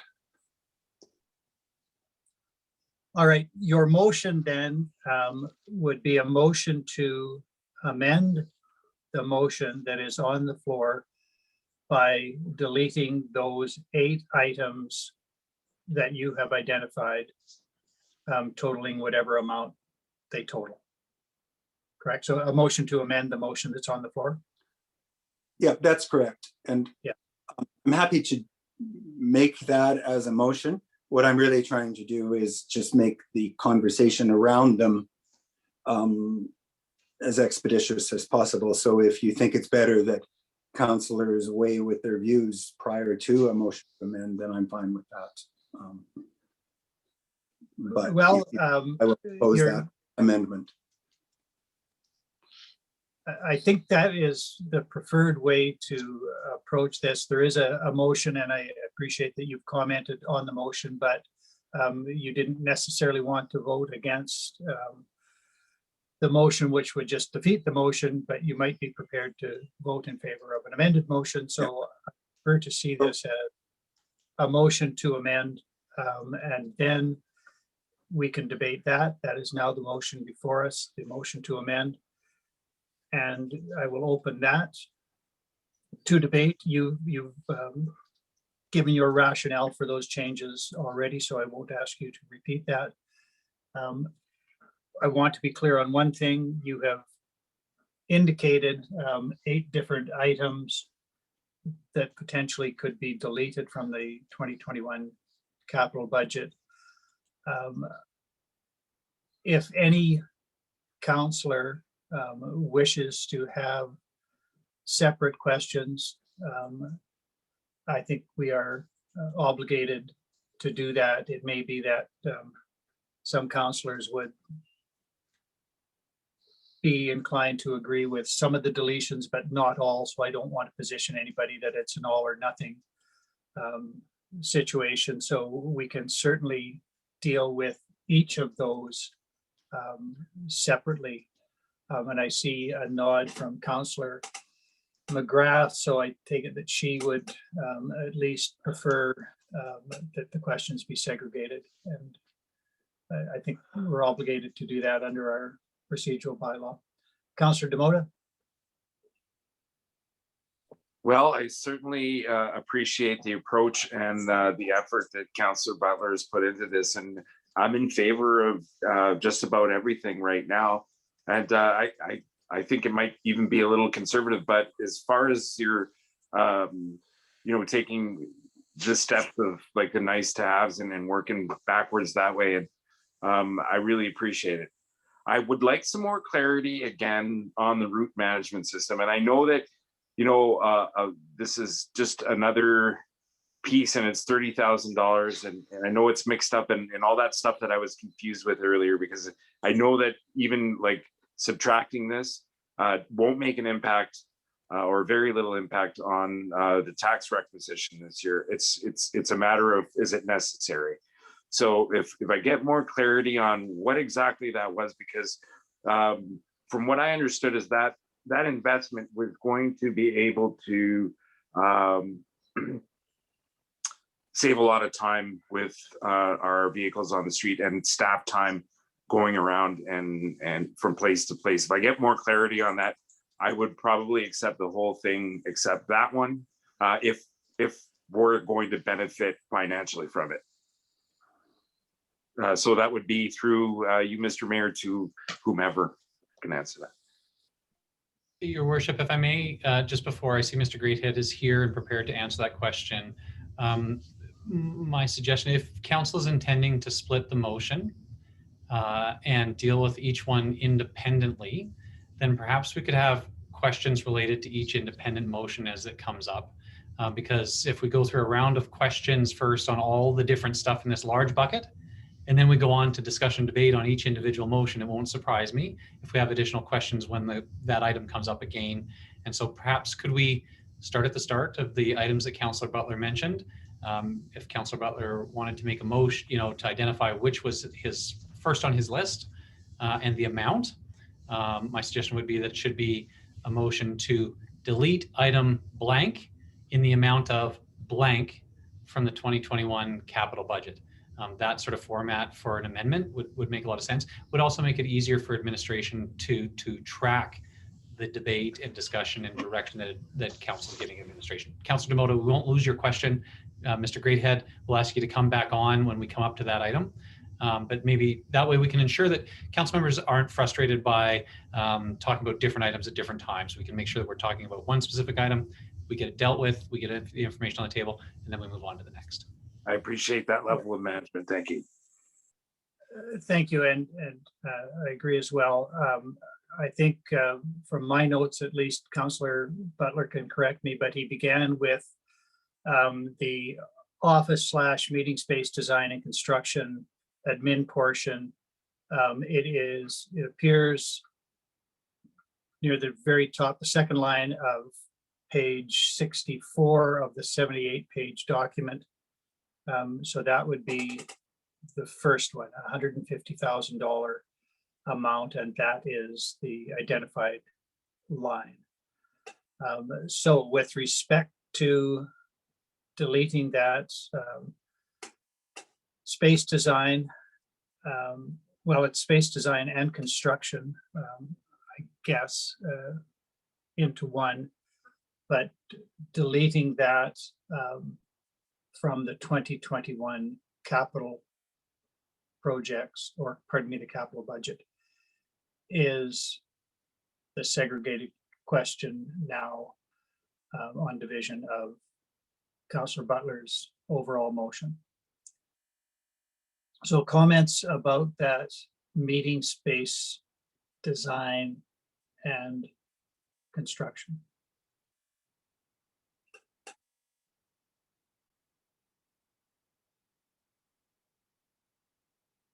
I see Councillor McGrath. Thank you very much, Mayor Ireland. I find myself with this specific request for deletion a little more in favor than not in relation to the learnings and the takeaways that we've experienced through COVID-19.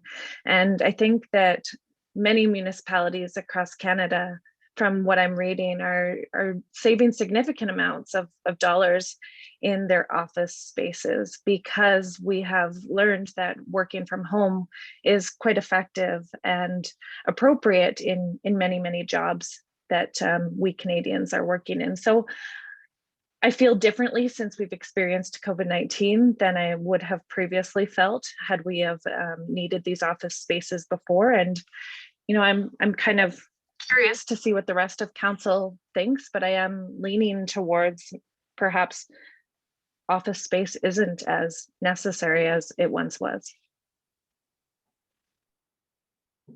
Thank you, Councillor McGrath. Councillor Demoda. Well, in the process of my 3 filters that I like to refer to, we see what the cost is financially. What's the cost of not doing this? And I'll probably ask that of everyone. So of every item that was brought forward. So, you know, how detrimental is this going to be if we defer this to another year, or not defer it, but not pass it this year? Mr. Gibbon. Sure, Your Worship, I'll speak to that. I'll say that my observation is that there is a relatively inefficient and ineffective use of space at the activity center and in the administrative offices. Council members probably know that more and better than I do.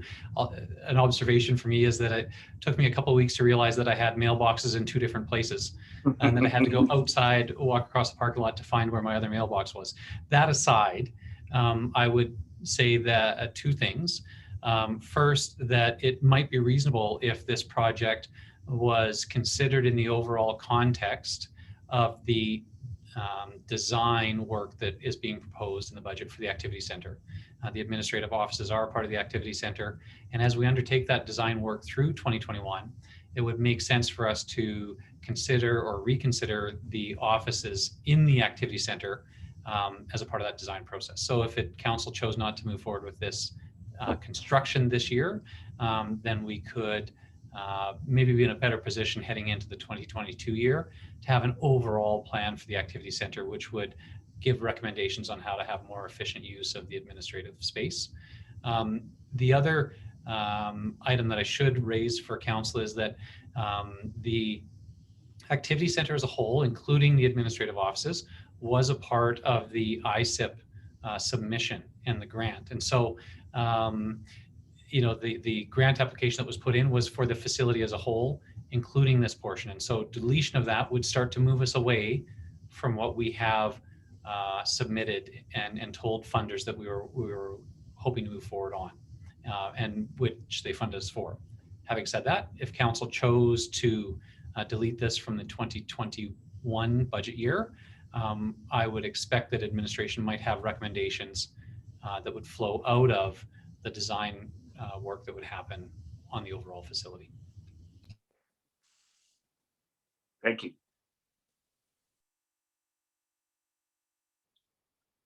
Councillor Journeau.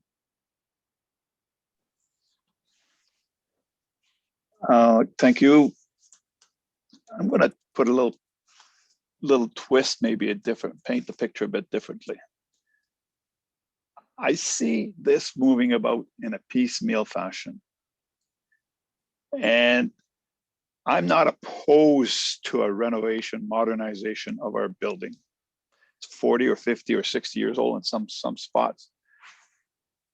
But I think that we should be looking at requests for proposals. We should be including all the items and getting proposals, getting submission. We're going to spend $9 million. I think we'll attract quite a few people. And then we can include everything. The way we're doing it now, like I know in the past, we have not tendered the engineering costs. We just simply call the engineer and he shows up. There's no tendering there. As we've spent lots of money to engineers and it's not been tendered. And that's where my concern is. This is going to continue to be a project piecemeal, not tendered. We have X, Y, Z. I think that it's time that we start making or looking after the taxpayers' dollars better. I agree with the removal, as Councillor Butler has included. But then again, to me, there's a bigger picture that has to be addressed. And I would support removing these and more, actually. But because this project is quite large and there's a lot of items in it, I think we should be looking at some proposals, submissions from major firms.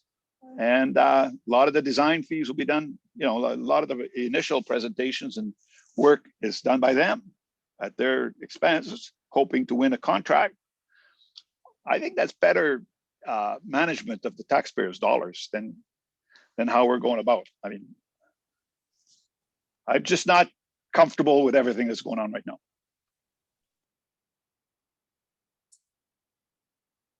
Thank you, Councillor Journeau. Councillor Keller-Hrampe. Thank you, Mayor, and I apologize that I was late to the meetings today. I just have a question to you, Mayor, and to Mr. Gibbon. The 150,000 says that it comes out of reserves, and you just said it's coming out of the grants. Does that mean the money will eventually go back in, or we're matching? I'm sorry, I missed it earlier. Your worship, for Councillor Kelleher MP. No, you're right, Councillor Kelleher MP. It is actually the second of those two. It is matching. And so the overall submission for grants was, if I can, and I'll put air quotes around it, activity center renovation, and there are a number of different components for the purposes of budgeting and laying out the different parts of that. Some parts you'll see reflected as funded by the grant, some parts funded by reserves. But they are a part of an overall project for the purposes of the grant that we submitted. So yes, we do need to leverage some reserves because we need to have some quote unquote skin in the game for our funders, that there are matching dollars. Again, I don't believe that this change of removing this for 2021 would impact our ability to receive the grants. And the part of the discussion that you did miss, Councillor Kelleher MP, was that administration's recommendation is that we really look at a phased approach to having all of the design work in 2021, which would be a process we'd engage with council and the community on. And that design work would inform and influence what capital work, construction work may happen in future years. Thank you, Mr. Gibbon.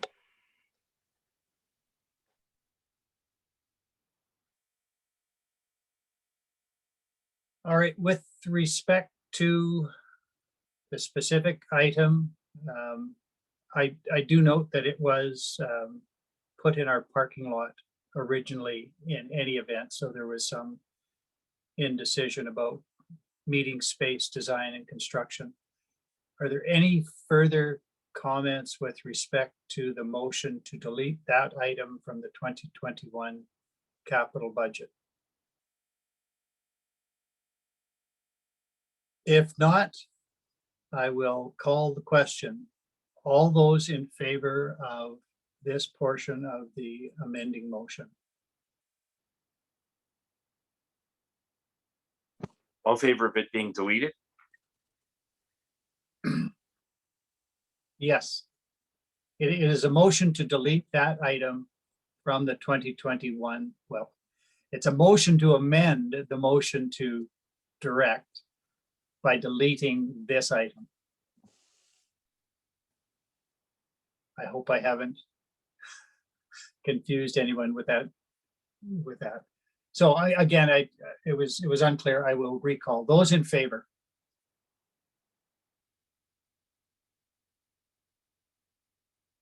All right, those opposed?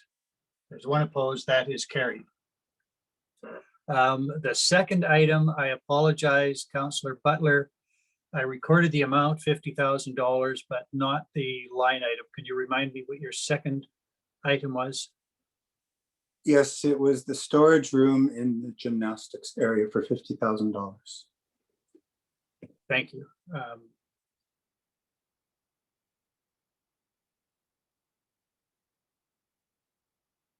I'm just looking to find it on the on those 3 pages. Can somebody point me to a line?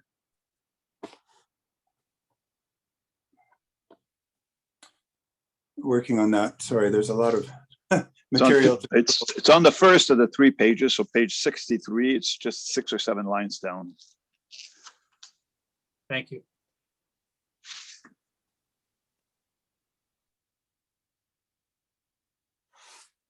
Okay, thank you.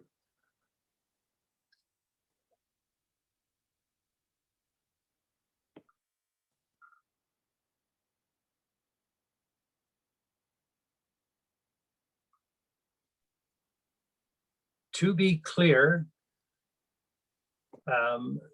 Councillor Butler, I think that you in your initial motion identified that as related to gymnastics. There is no such wording on the proposed capital budget, but can administration confirm that in fact that storage room is the one that is discussed at what I would say is the north end of the gymnastics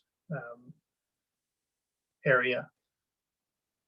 Council has taken a tour of the building. I just want council to be sure that they understand what it is that we're talking about. And I think that is what it is.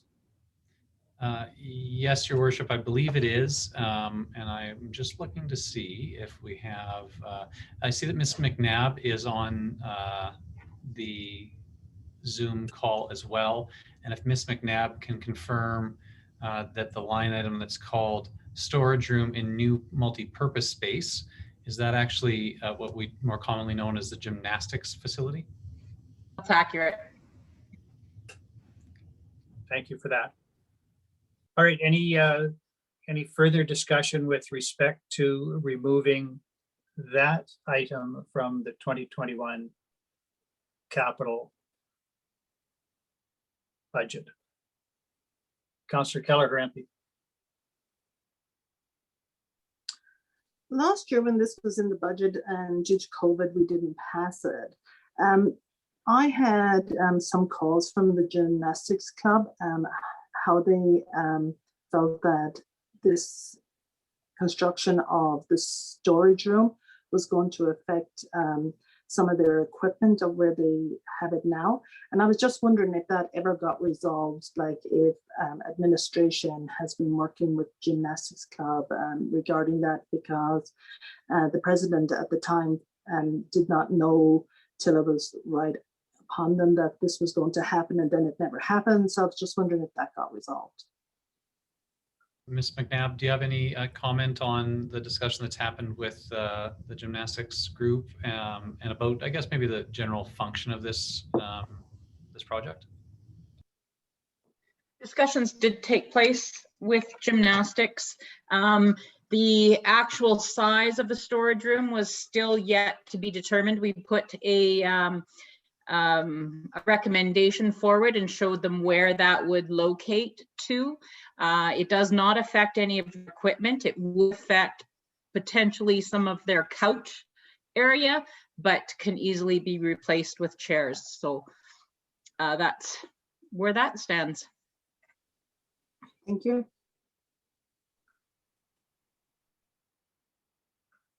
Thank you. Any other debate about removal of this particular item from the 2021 capital budget? All right, I will call the question. All those in favor? Opposed? Councillor Keller-Grampy, you're voting with a hand that's far removed from the camera, so I can't see. I was in favor of removing it. Thank you. That motion is carried. The next one is the streetscape item appearing, I think, on the middle of those pages. So that would be page 64. That is an amount of $80,000 preceded by the initials PL, meaning it was placed in the parking lot by council at some previous time. With respect to removing that $80,000 item from the 2021 capital budget, any comments, Councillor? Pardon me, Mr. Given. Your Worship, just interject to ensure that council is aware that this is intended to be a grant, 100% grant funded project, and only would go forward if we were successful in receiving the HCI, the Healthy Communities Initiative grant, which council previously approved submission of. And so first, removal of this project will have no impact on the overall municipal budget. And second, it would only go forward if we received external funding for that project. So I just think it's important to note that it is a bit different from some of the other items that Councillor Butler mentioned from an administrative perspective. Thank you, Mr. Given. Councillor Butler, did I see your hand? You did. I don't know if it was just me, but I couldn't hear most of what Mr. Gibbons said. I wonder if you could repeat that. It was breaking up for me. I don't know if others were experiencing the same problem. Technology, no, absolutely. Councillor Butler, I can repeat it. Just wanted to identify from an administration perspective, important to note that this isn't, the funding source for this is 100% grant funded, and the project would only go forward if the municipality received the Healthy Communities Initiative grant the council previously approved the submission for. So just to be clear that this project is different than some of the other ones that were identified in that it isn't funded at all from municipal sources. Oh, thank you. And I appreciate you putting that out, and that is a piece that I missed. I do now recall that part of the conversation, and I was confused. I would withdraw that motion unless council would like to have an opportunity to vote on. If it is truly contingent on receiving that grant money, I do now remember that when administration came to us looking for support for that grant, that we supported the grant and that this item was in it, and I apologize for overlooking that here. Thank you, Councillor Butler. Does any councillor have an objection from or for Councillor Butler removing that item from his motion? I see no objection anywhere. Councillor Butler, we will consider that aspect of your overall motion to be withdrawn. The next item then is a 1-ton landscaping truck. I think that's what you identified at a cost of $125,000. Am I correct that that was the next item? You are. I wrote down 150, but maybe I had the amount wrong. Thank you. Well, let's be sure that there's not another truck in there that is 150,000. That's the only truck I saw. It's 125. You're correct. Thank you.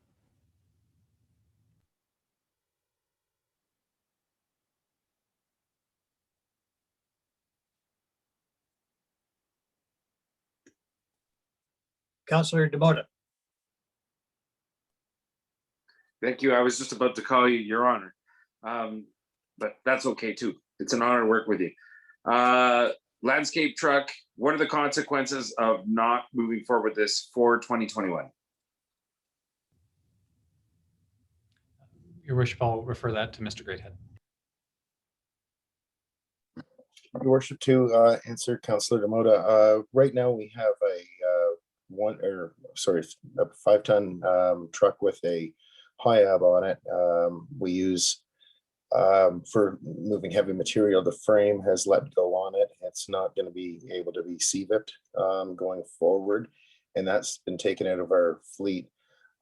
We've also are relying on a 15-year-old 1-ton right now that's down more than it's functioning, and this would also help us. We're looking for a 1-ton dump truck, with a dump body on the back. It will help us with our material handling and really improve how we do pothole repairs and stuff like that. Right now, when we do pothole repairs, we're using a pickup truck and a trailer, or maybe the front end loader, and the operator getting in and out and taking all that time. So it's just it's a vehicle that we need. And also just this week, we had another vehicle of ours fail transmission, and the transmission's a $6,000 repair, and the write-down value of the truck is at $500 because of the age. So, we're having trouble keeping our fleet on the road at this point, and we do need some support to maintain our fleet and let us do our work.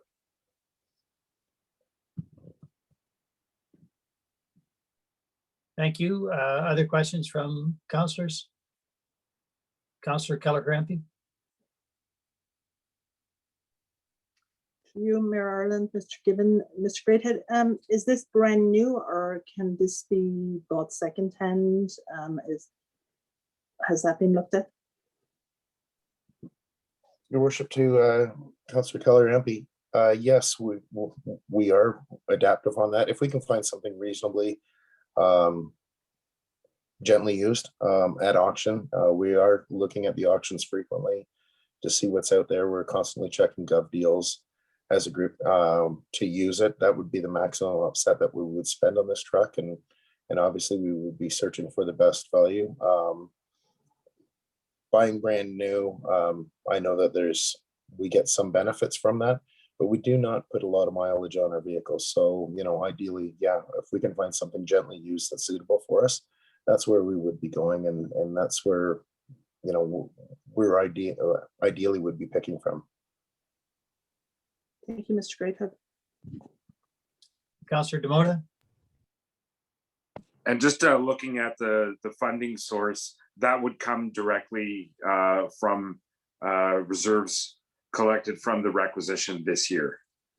Okay, please forgive this term that I'm using, but through my filters, I'm like, what's a first world problem to me right now? You know, like that we're in COVID. And when I'm trying to go through these right now, is this going to hold up operations for us? I mean, we've been able to hump through another year, and I know that kicking the can down the road makes things worse for the future budgets. But you know, respective of being respectful to Councillor Butler's amendment proposals here, that's what I'm trying to keep in the forefront of my mind right now.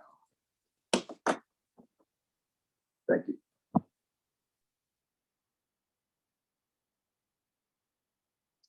Go ahead, Mr. Gibbon. Your worship, to Councillor Demota's question, really the essence of your question previously was, you know, what will the impact of this be? Mr. Greathead used a shorthand there, the CVIP, but so that basically we have a vehicle in our fleet that can no longer pass Canadian vehicle inspection. So that one's out. We have another one that has dropped its transmission, so that one's out. Well, sorry, facing substantial repair bill. Right now to do functions, and I was a bit surprised myself driving around town as I passed the front end loader with a load of cold mix asphalt repair in it. It was a bit of a surprise to me to see that the front end loader would have to be called in to do that. I think the what will happen if we don't replace this? If we don't replace this, the municipality will continue to limp along. We have retired 3 vehicles this year, and we have a substantially reduced fleet, which will mean that all range of municipal services will have to happen slower because we simply don't have the rolling stock to be able to send people out onto the job site.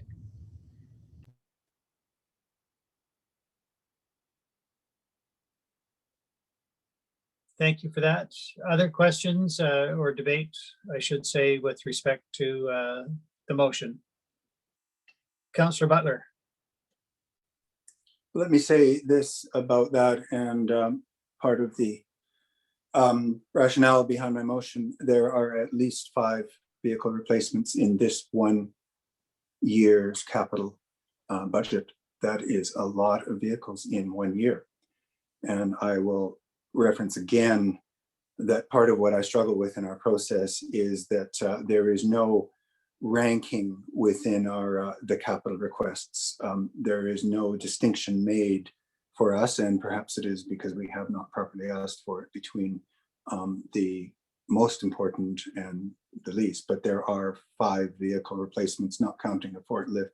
Not even sure I've counted them all in 1 year. And it just concerns me, and it is a lot to be asking in 1 year. It might be that this is not, that this is the vehicle that is most needed of the 5, but I can't tell that from the information given. So part of my rationale is that I just think it's too much for a contribution to fleet replacement in 1 year. Thank you.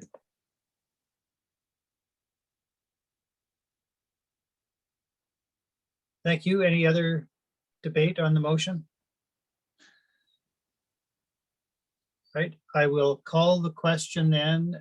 And that is to delete that 1-ton landscaping truck replacement at a value of $125,000 from the 2021 capital budget. All those in favor? Opposed?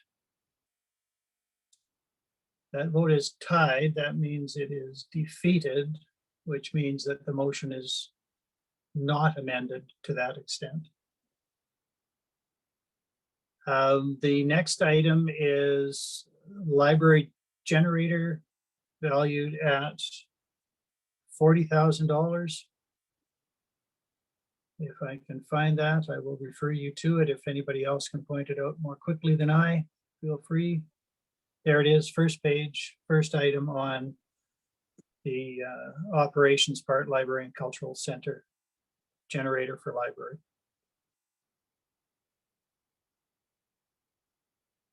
Comments with respect to the generator?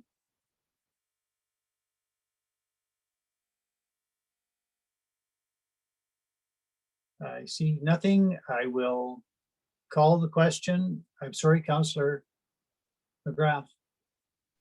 Sorry to delay with my question there, Mayor Ireland. I don't believe I have heard much about a generator for the library, and forgive me if we have heard an explanation of why it's needed in the community. If we could maybe just get a little bit of information on what purpose the generator will serve that's currently not being served without one. Thank you. Thanks, Your Worship. For Councillor McGrath's question, I would defer to either Ms. McNabb or Mr. Greathead, whichever one has the most information about the purpose of the library generator.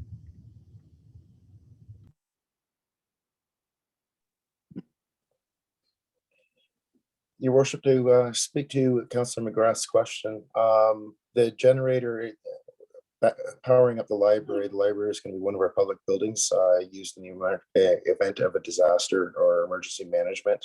So if we have to have a receiving area, that is part of the function of it. And that's why having a secondary power source is sought for this building.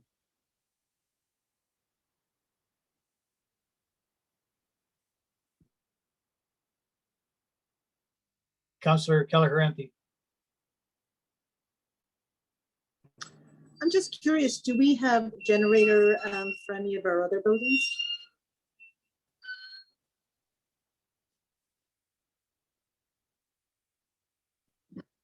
Your Worship, that we do have a generator backup for the activity center arena. That's there. That's would be our other major unit. And we do have a few portable generators, but then they would have to be individually wired in. They're pretty much specifically adapted to set up for our water, our pumping stations taken from the aquifer. All of our sewage lift stations are all on battery, generator backup as well. Your Worship, I'd just like to ask Ms. McNabb, I guess, from a library operations perspective, if she had anything additional to add for Council's information. Yes, thank you. Thanks, Council. One other thing that did come up in the conversation with the generators is the power surges that we've had. The last major power surge that we did have blew some rooftop units and also several pumps over at the pool. If we would have had generator backup for those particular areas, then they wouldn't have had those fluctuations in surges because the generator would have taken over.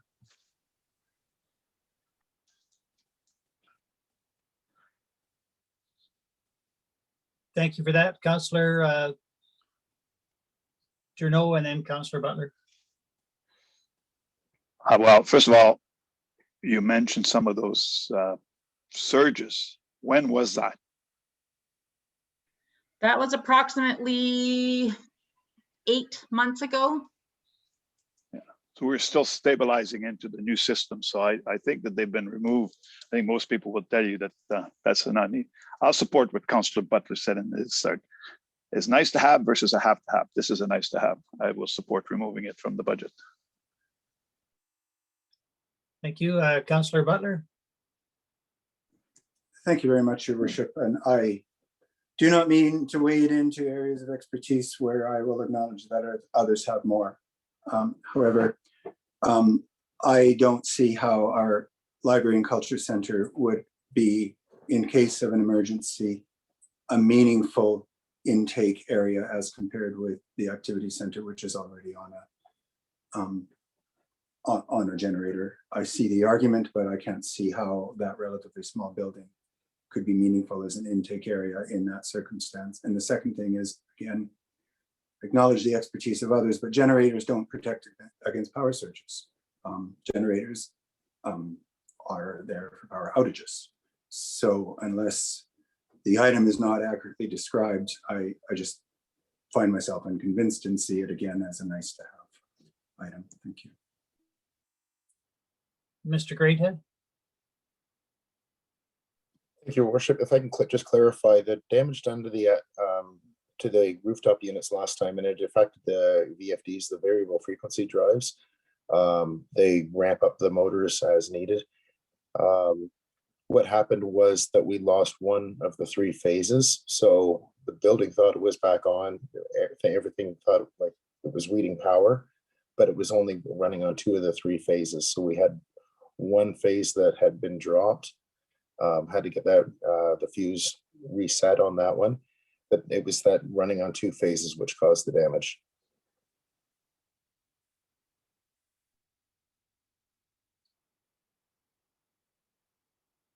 Thank you, Mr. Greathead, though I confess that I am left phased by that explanation. I don't know what phases are what, but I accept that you are telling us that a generator could have made a difference in that case. So I appreciate that. Anything else among councillors? Councillor McGrath?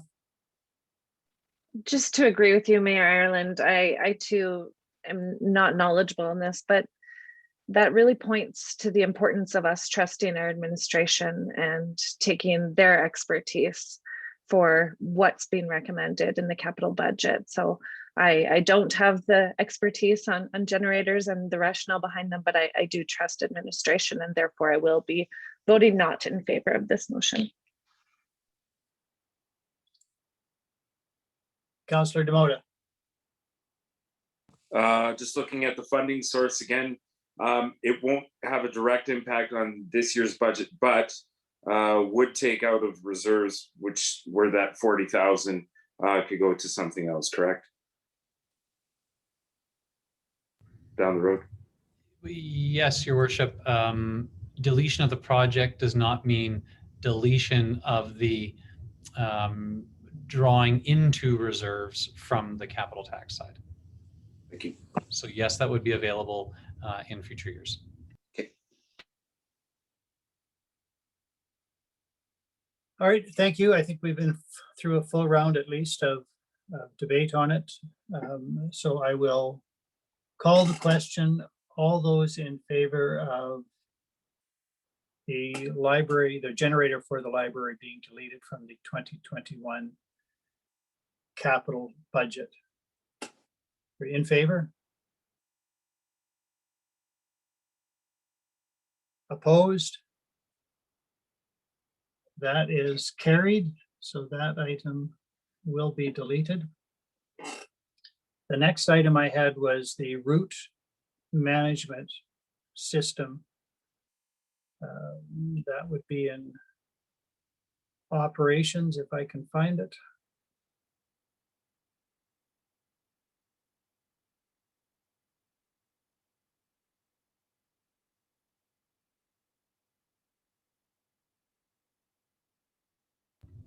Your Worship, while we're finding that, I already know that we are in the weeds, so to speak, and I'm going to ask Mr. Greathead if he can give us some details on what that is. I heard you say route, but I'm wondering if it is roof. Mr. Greathead, can you speak to this project? And I may be mistaken. Mr. Greathead? Thank you, Mr. Gibbon. No, the intent of this is to stop the duplication of effort. The biggest inefficiency we have is hauling air around in our garbage trucks. So we're attending, we've got routes that were planned out, but they've modified over years as people move in and out and the densities change. So right now we have some trucks that are tipping a garbage can 5 days a week when really it should only need to be tipped twice a week. And so it's just making sure that we have our scheduling, and it would show an efficiency. So we firmly believe that we would see an operational efficiency offsetting this cost within 1 year. And then after that, we would be continuing to benefit from having the software. And it's just to make sure that we're tipping the bins as efficiently as possible.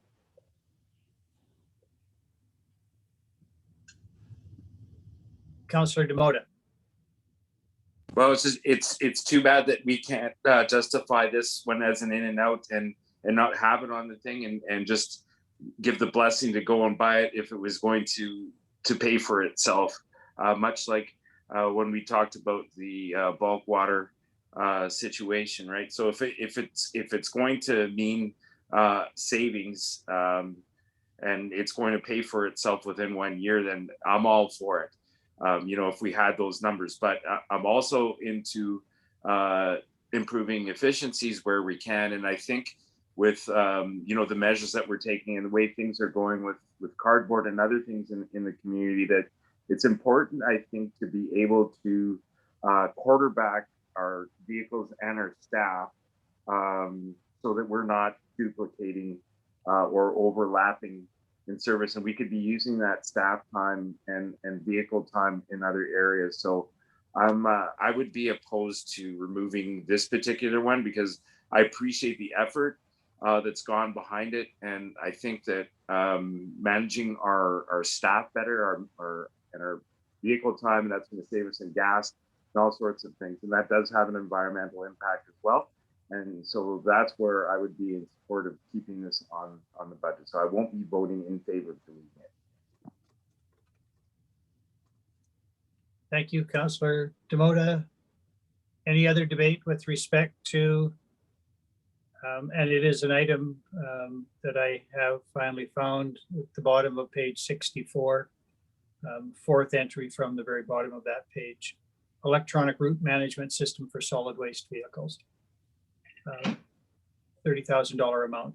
Councillor Butler. Thank you.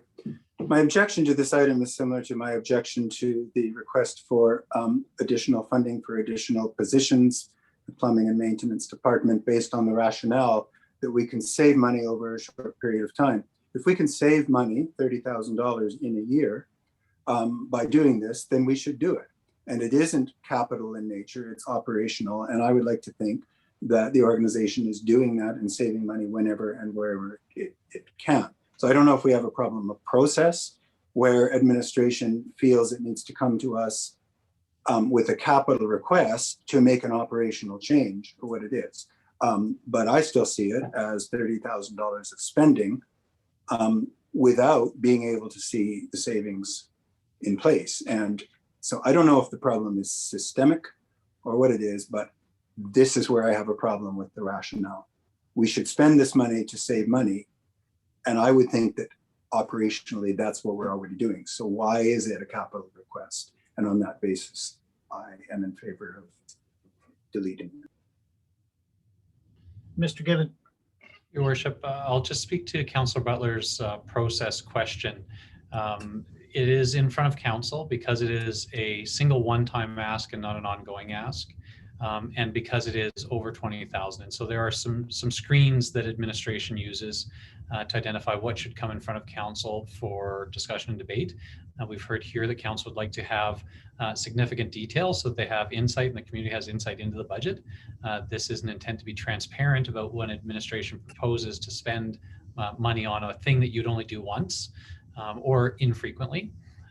And additionally, I suppose it is important to acknowledge that there may be items like this one where the spending would happen in 1 year, where the efficiencies and benefits or savings would accrue to future years.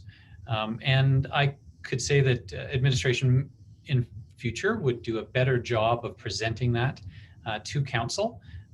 There may have been some of that discussion in the November budget discussions, the 2 days that you all spent with all of the professionals at the table. There may have been some of that discussion, but I can commit to council that if there is something that we're proposing that will enable savings in future years, we can make sure that that is 100% clear. But Councillor Butler, if your process question, I think yes, the process right now suggests to us that we do need to come forward to council to amend the capital budget for things that are over $20,000 and a one-time request. At least those are some of the screening that we use, and that's why this arrived here.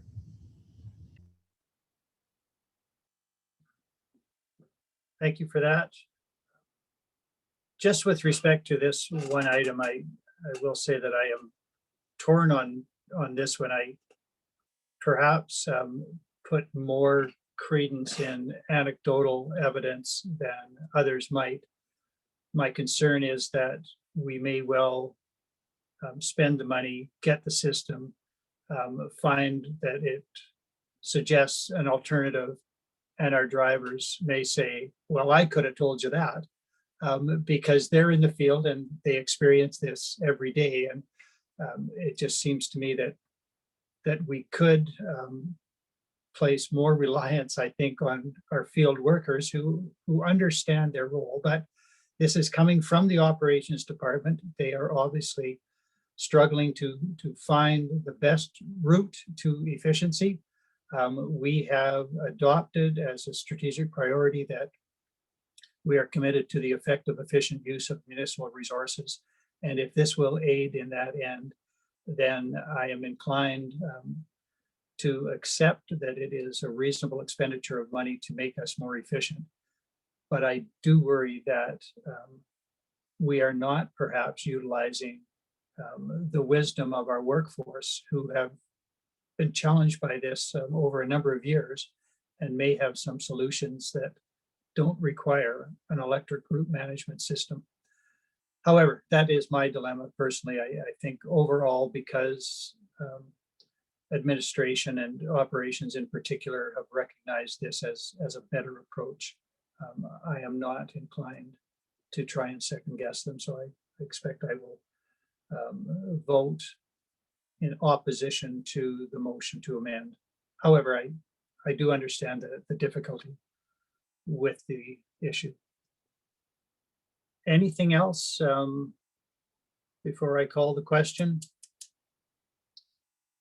I see nothing. I will call the question. So all in favor, and that will be in favor of deleting this item from the 2021 capital budget.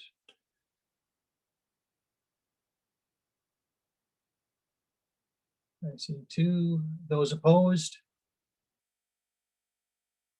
That motion is defeated. 4 opposed, 2 in favor. Which takes us to the bleachers.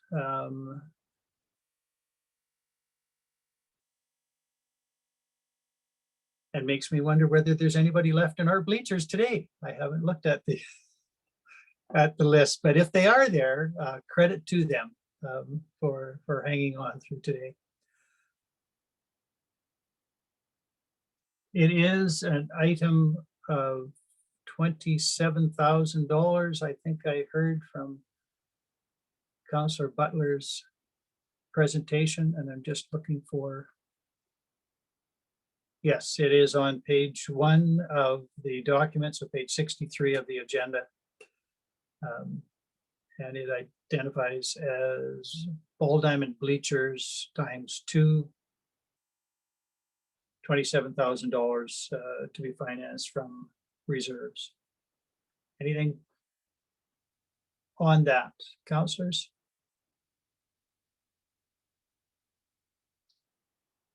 Councillor Journeau? Are these portable ones or permanent ones? Your worship, for Councillor Journeau, I believe that these would be portable. And just in terms of background, the current bleachers, I'm informed, do not meet code, as we're now currently required to have bleachers that would have hand railings for accessibility. They are here because they are due for replacement on the capital plan in terms of cycle. So there is the, I'm not sure if you can mile out a set of bleachers, but they have had a lifespan within the municipality. The existing ones no longer meet the code that we'd be required to meet. And yes, they would be portable.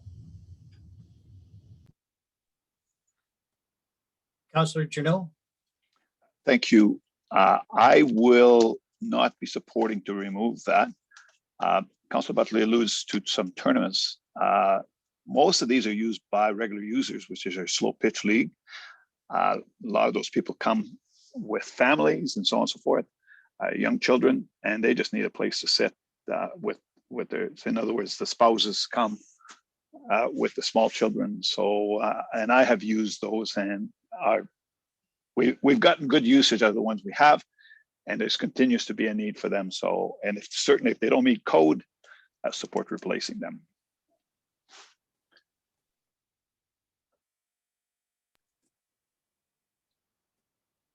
Councillor Butler? I'll withdraw my motion.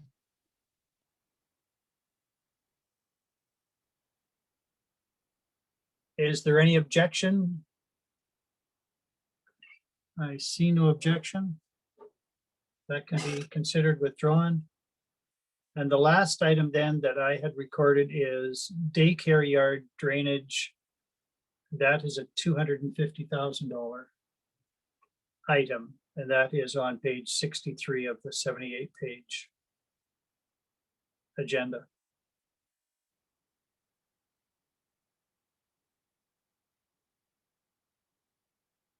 Councillor McGrath. Thank you very much, Mayor Ireland.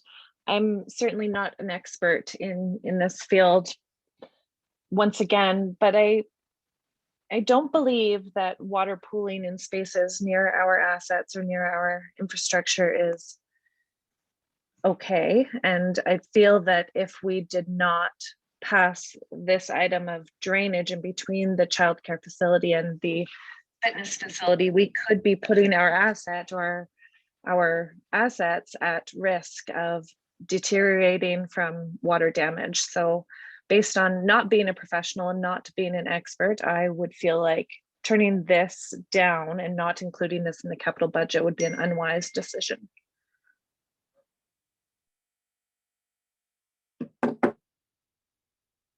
Thank you for that. I suppose I have a question for administration, and I thank Councillor Butler for bringing this one forward. It is one that I had also noted for myself. It seems to me that we have spent a considerable amount of money on renovations to the daycare yard as opposed to the daycare itself over a number of years.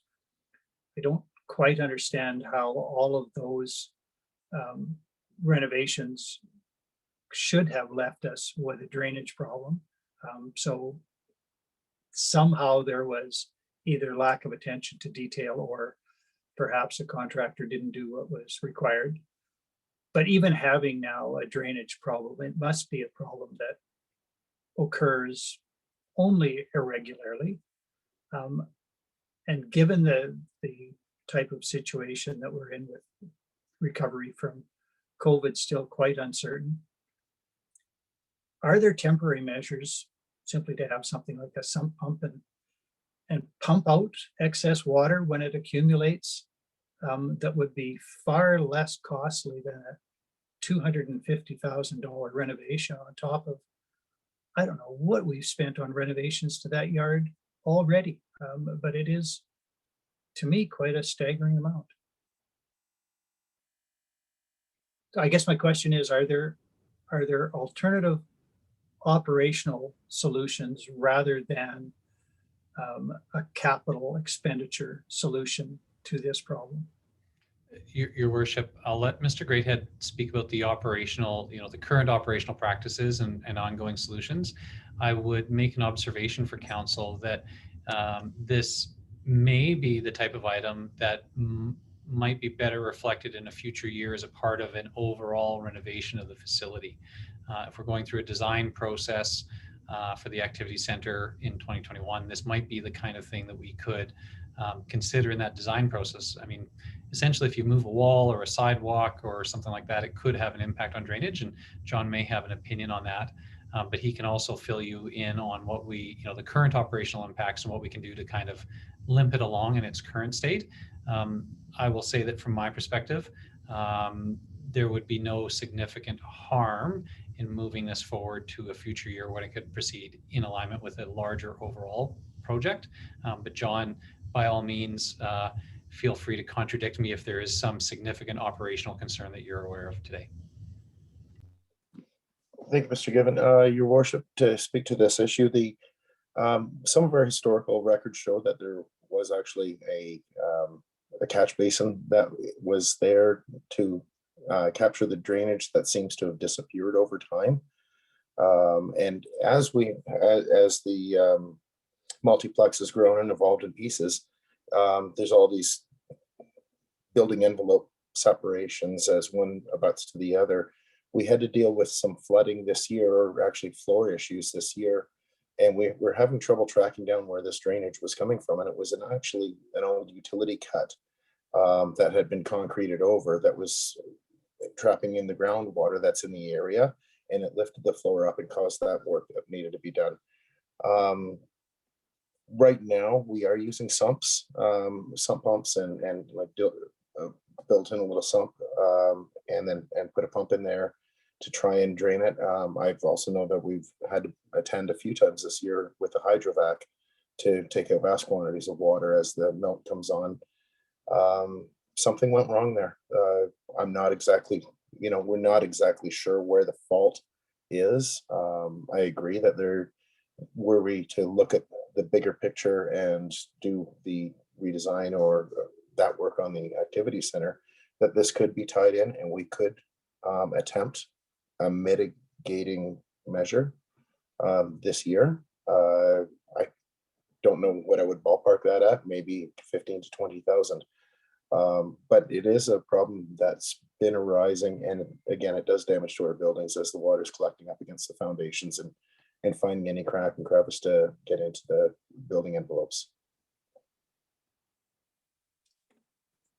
Thank you, Mr. Creighton. I appreciate that thorough answer. It still concerns me that we're looking at a potential $250,000 expenditure, followed by potentially a redesign that might negate the initial spend in any event. So I am more inclined on this one than any of them to support the motion and defer this until we have a full plan moving forward. And in the meantime, if there's a $15,000 operational expense to pump water out from time to time, I find it much more palatable to accept that personally.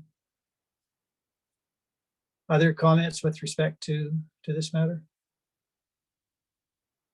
Councillor Butler. Thank you very much. I'll limit my comments to echo Marilyn, what you've said. Those were my thoughts exactly. It seems to me that we don't know enough at this point. And I want to take this opportunity, because this is the last motion, to mention one thing. And forgive me, I'm a little stressed about this. I trust administration, absolutely. I trust administration to bring the very best recommendations forward to council that they have under the circumstances of what they know at the time, with the very best information they have. And I know that that is what they do.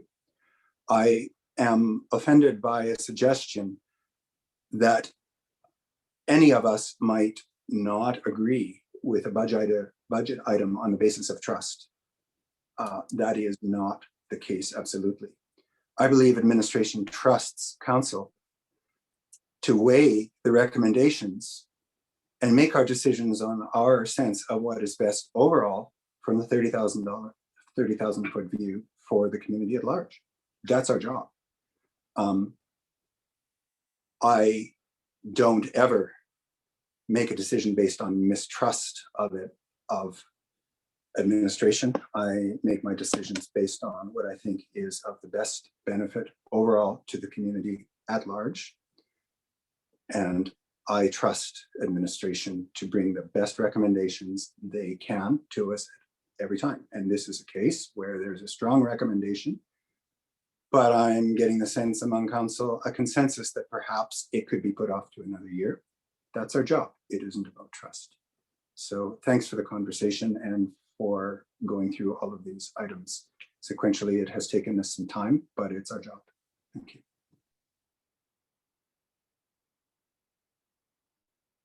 Is there anything else with respect to the daycare yard drainage before I call the question?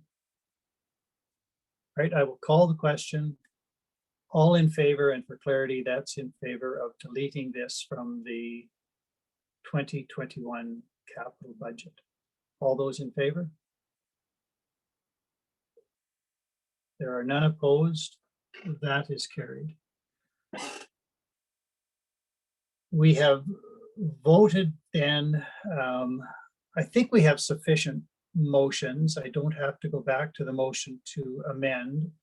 I think that Councillor McGrath's motion then is amended to delete the office meeting space design and construction for $150,000, the storage room in the multi-purpose hall, but associated with gymnastics for $50,000, the library generator for $40,000, and the drainage at the daycare for $250,000. I get that to total $490,000.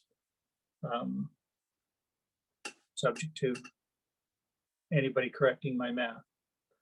That takes us then back to the main motion, which is available to ask the question now, unless there is any other councillor who wants to propose any other amendment to the main motion.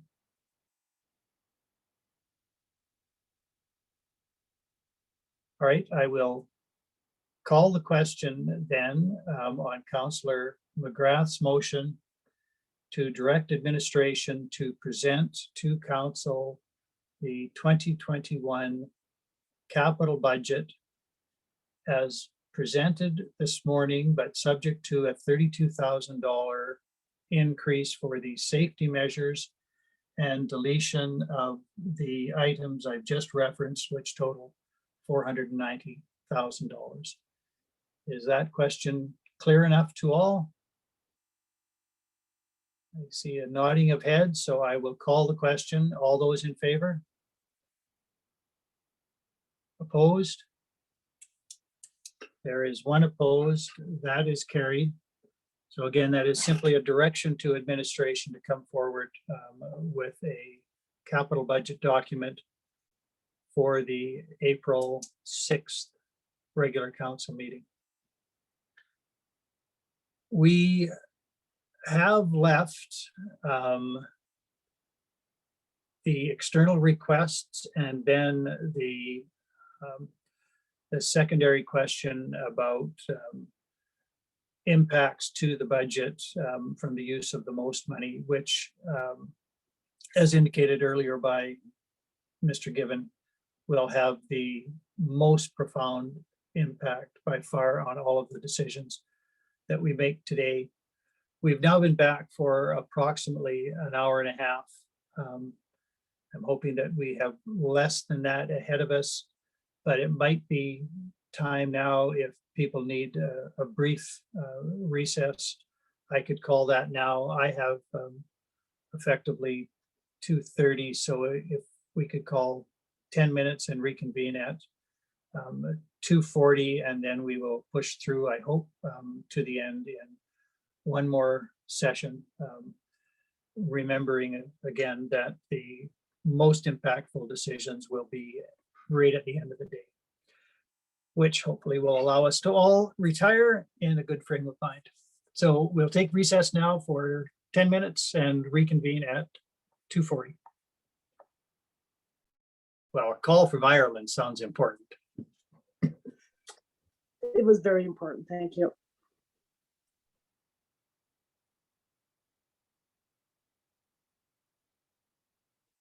All right, I just got a text from Councillor Wilson. He is attempting to download an app that will allow him to attend by telephone, so we will leave him to those technical chores and carry on then. So we are at the point of external group requests before we go to the last item of the day.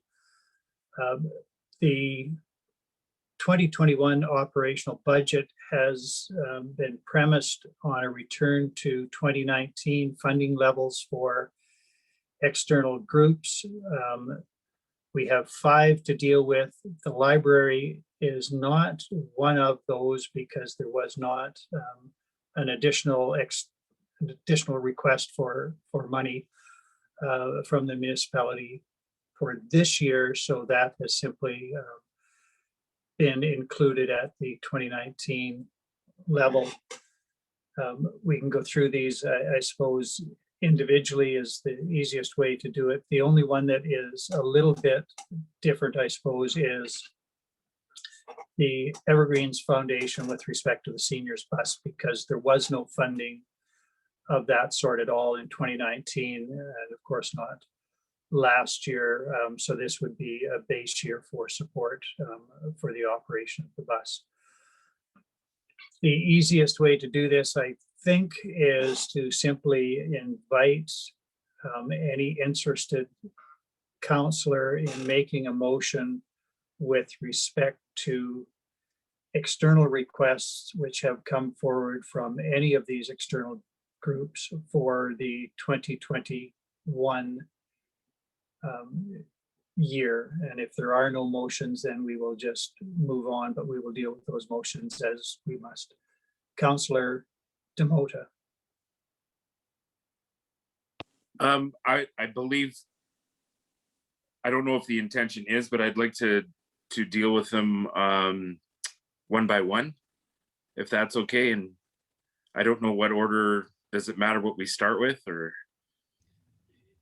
It does not. That is my intent, to deal with them one by one. And if there is not a motion forthcoming with respect to additional requests, then the funding will be as it was in 2029, and we don't need a further motion. So if you are interested in dealing with any one of the 5, I invite you to make the motion at this time.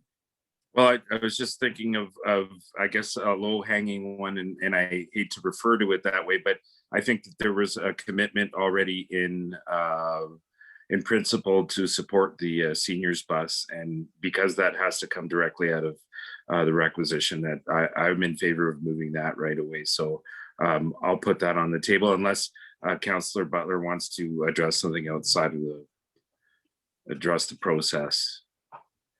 I did, thanks. I just wanted to be clear on what I'm understanding. On any one of these items, Mayor Ireland, our understanding is that no motion will result in a budget being brought back with 2019 funding levels for all of the external groups.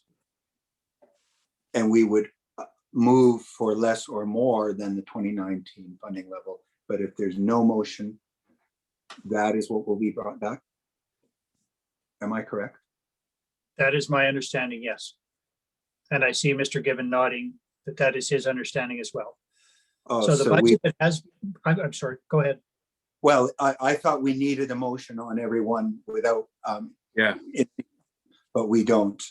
If we're satisfied with the 2019 funding level, no motion would be necessary. Thanks very much. I somehow missed the memo on that.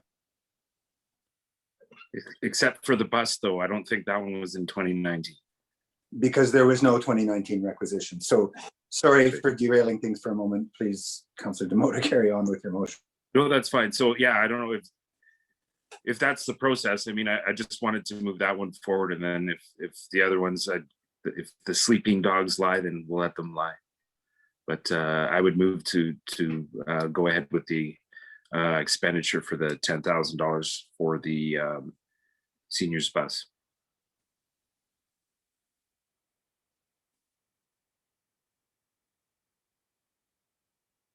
Thank you. I'm just taking a moment, and I see you, Councillor Kelleher-Empey, so I'll come back to you, but you can rest your arm. I do recognize that you wish to speak. With respect to Councillor Demota's motion, I am just trying to confirm how that will appear, and I think it will be that Committee of the Whole direct administration to augment the budget with the addition of $10,000 to be attributed to the Evergreens Foundation operation of the seniors bus. Words to that effect. So we did on the last occasion last week direct administration to come forward with a proposed budget, and now we are going to direct that they add to that proposal, in this case, the sum of $10,000. And that's your motion, Councillor Demota? It wouldn't have been as articulate, but yes, thank you. All right. Any debate on that motion? Councillor Kelleher-Empey. Just if the external groups, if we're going to recognize the 2019 level, Jasper Artists Guild has come forth and they were not part of our 2019 budget. So we need to give some consideration to this group. They've had tough times. They were looking for a reduction in rent. They have 10,075 here as their request.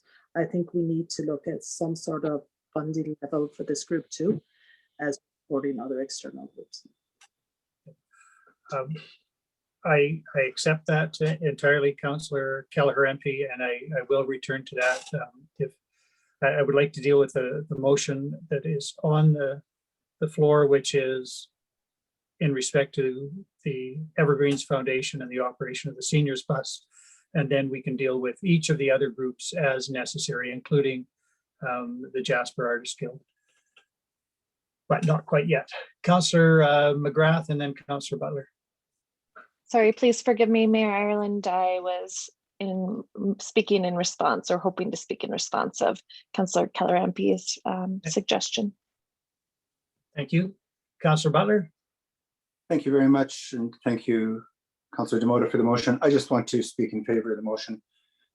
I want to just offer a very brief historical perspective on this because I think we can all remember that the Jasper Senior Society came to council with the flat out request that the municipality take over operation of the seniors bus because they were simply unable to do so. And that was something that the organization found itself really not in a position to do through a long series of conversations among many within the community, certainly helped out by Mrs. Waxer and her team, Evergreens, and a number of councillors. Evergreens stepped forward and agreed to take over operation of the bus, specifically on behalf of the seniors that live in its facilities, but was more than willing and remains more than willing to operate it to the benefit of the broader community at large, but with the reasonable expectation that the municipality would support that broader use among the greater Jasper community of seniors and others who need transportation services. So this $10,000 really has the effect of making that really valuable service available to all community residents in need. And frankly, it is such a huge benefit for such a little request. So I'm quite obviously in favor of it. And I just wanted to provide that context. That is the reason for the request. It is to make that excellent service available to the entire community rather than what Evergreens would be able to do under its own mandate, which is simply to provide the service for its own residents. Otherwise, it really wouldn't be able to provide the service for the broader community. So I am in favor of the motion. Thank you, Councillor Butler. Any other debate with respect to the motion to add $10,000 to the 2021 operational budget? If not, I will call the question. All in favor? There are none opposed. That is carried. I will return to you, Councillor Keller-Rampy. Although you hadn't yet made a motion, you mentioned Jasper Artist Guild, and you're absolutely right that the budget currently reflects 2019 funding levels, which were zero for that group. They have come forward with a request for $10,075 to be included in the 2021 budget. I'll make that motion, Mayor Ireland. Thank you, Councillor McGrath. May I ask a question of clarity regarding this $10,075? I just don't remember, was this for operational expenses, or was this the dollar value for relieving them of their rent, or is this alongside rent relief as well? I can't remember. I remember there was 2 requests from JAG when they spoke to council, and I'm not certain what this $10,000 is for. Thank you. Mr. Gibbon. Your worship, thanks to my team. I believe that this is for actually both of those requests. So it is a rent relief request and a funding request, and the total of those 2 together is the $1075.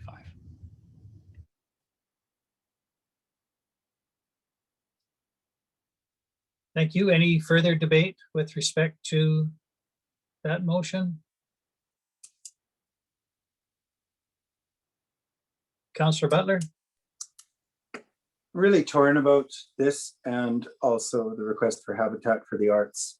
I want to say that I think the model that we are operating under with respect to support for arts, cultural and arts programs, specifically those housed within the library building, the model is broken. It is not working the way it was intended to work when it was put into place. We have one organization never having found the ability to pay rent, now looking for more assistance.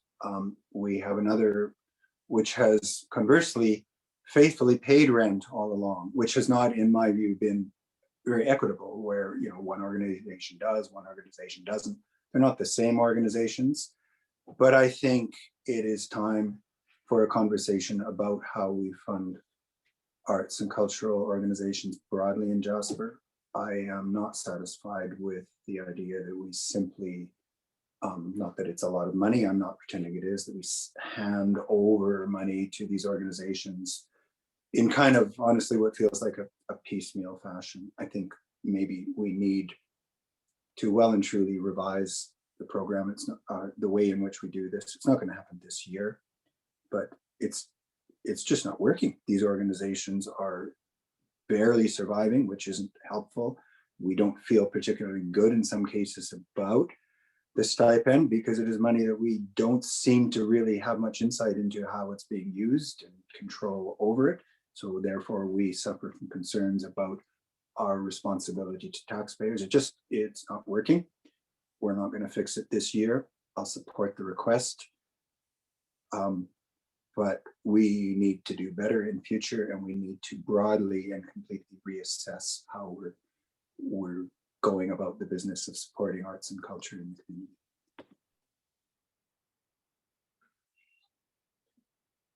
Thank you, Councillor Butler. Any other debate on Councillor Keller-Rampy's motion? I see nothing. I will call the question. The question is to direct administration to add to the 2021 operating budget the amount of $10,075 in respect to the request from the Jasper Artists Guild. All in favor? There are none opposed. That is carried.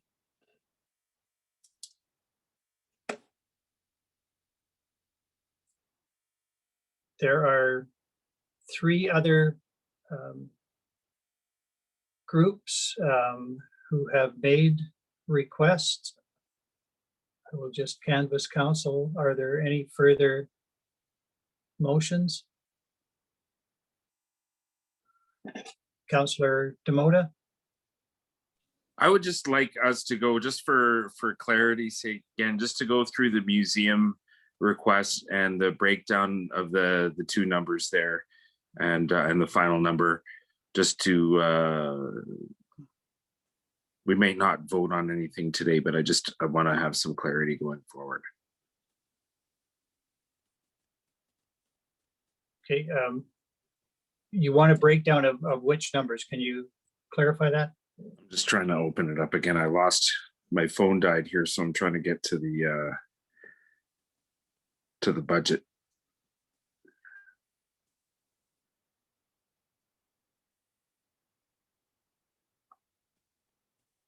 And my phone's got a good battery too. That must mean that the meetings have gone long today.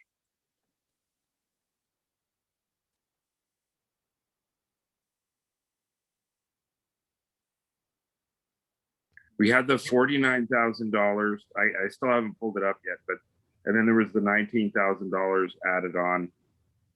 Your And I worship, believe, Councillor Demota, I could put that up on screen. There's a slide on this that might provide the information Councillor Demota is looking to reference. that'd be great.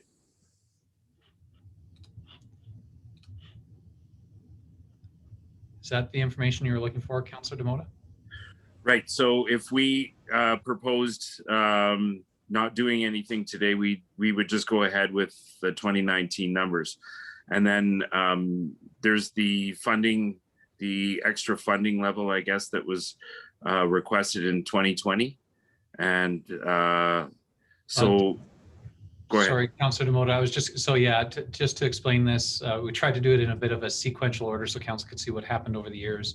In 2019, the group received 49,000 in 2020. And again, my understanding would be that they were cut down to 19,600. Administration is proposed, so that wasn't in addition to the 49,000. Administration is proposing in the budget that we developed that they'd be at that 49,000, consistent with their 2019 funding. And we wanted to acknowledge, and council would have seen this in the fall, that their request to the municipality was for 65,000. So administration's inclusion in the budget is less than the community group requested. And if council wished to increase or decrease above or below 49,000, that's where you would need to make a motion.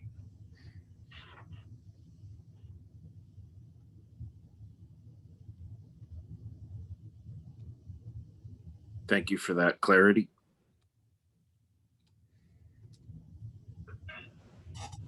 So again, then, are there any motions with respect to any of the remaining external groups? Councillor McGrath.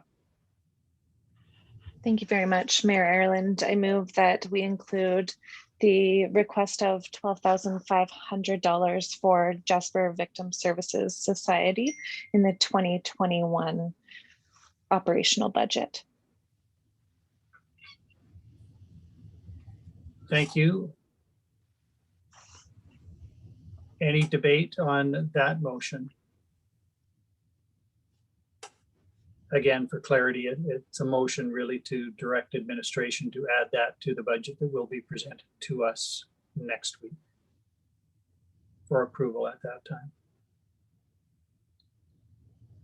All right, seeing no other hands, I will call the question. All in favor?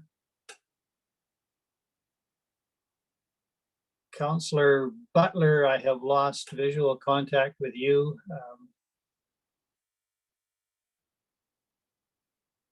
And maybe that can't be corrected. I can come back to that. That motion is carried in any event, but I cannot say whether it was, well, it was unanimous for those that I could see. All right, thank you for that. That leaves two that have not been addressed, which is Habitat for the Arts and Museum and Archives. Are there any further motions coming forward with respect to those items?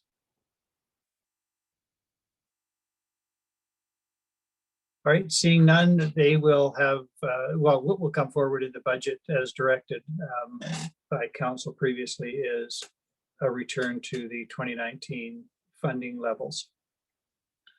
I think then that completes our look at the operational budget that will be presented.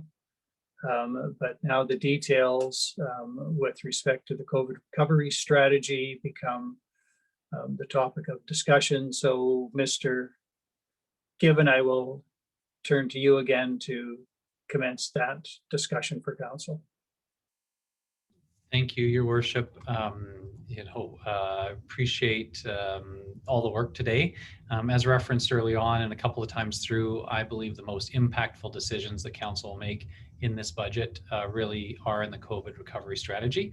And so if you'll bear with me, I will, in a bit more detail than I have previously, explain what administration is recommending for the strategy and explain where council's decision-making lies on this issue. So in 2020, the governments of Canada and Alberta provided communities across the country and in the province additional funding under what in Alberta was called the Municipal Operating Support Transfer. This was a combination of provincial and federal funds. Most, as it's commonly known, as councils referred to it, supported municipalities by funding incremental costs and reduced revenues associated with the pandemic. And in Jasper, we were fortunate, and I think likely as a result of council's advocacy, to be recognized as a tourism community, one of 3 in the province, which increased the amount of funding that we received. And the municipality was successful in receiving just over $3 million in most funding in 2020. That funding has allowed administration to recommend to council 3 interrelated strategies for addressing the most significant impacts of financial impacts of COVID on our community. They are intended to provide support, broad-based support to all property taxpayers. A second program that would provide targeted support would enable council to provide targeted financial support to those individuals or businesses that have been most greatly impacted. And then the final program would enable the municipality to cover off some of our risk as we operate in 2021, knowing that there are still a lot of uncertainties with respect to COVID and how it might impact municipal operations. So those 3 programs that I mentioned are the one-time COVID property tax credit, a targeted financial supports program, and a municipal COVID reserve. And I will discuss each of those 3 in turn. Important to note, and council, this is very important for you when you're coming to motions related to any of these programs. We essentially have $1,775,000 to work with. That is the total amount of money that is available to fund these 3 programs. And so it is literally the definition of a zero-sum calculation. An enhancement to one program reduces the amount of money that's available in either the other 2 programs. So I think you'll see on screen, I presented some examples of alternatives. You'll see that they all total up to that $1,775,000.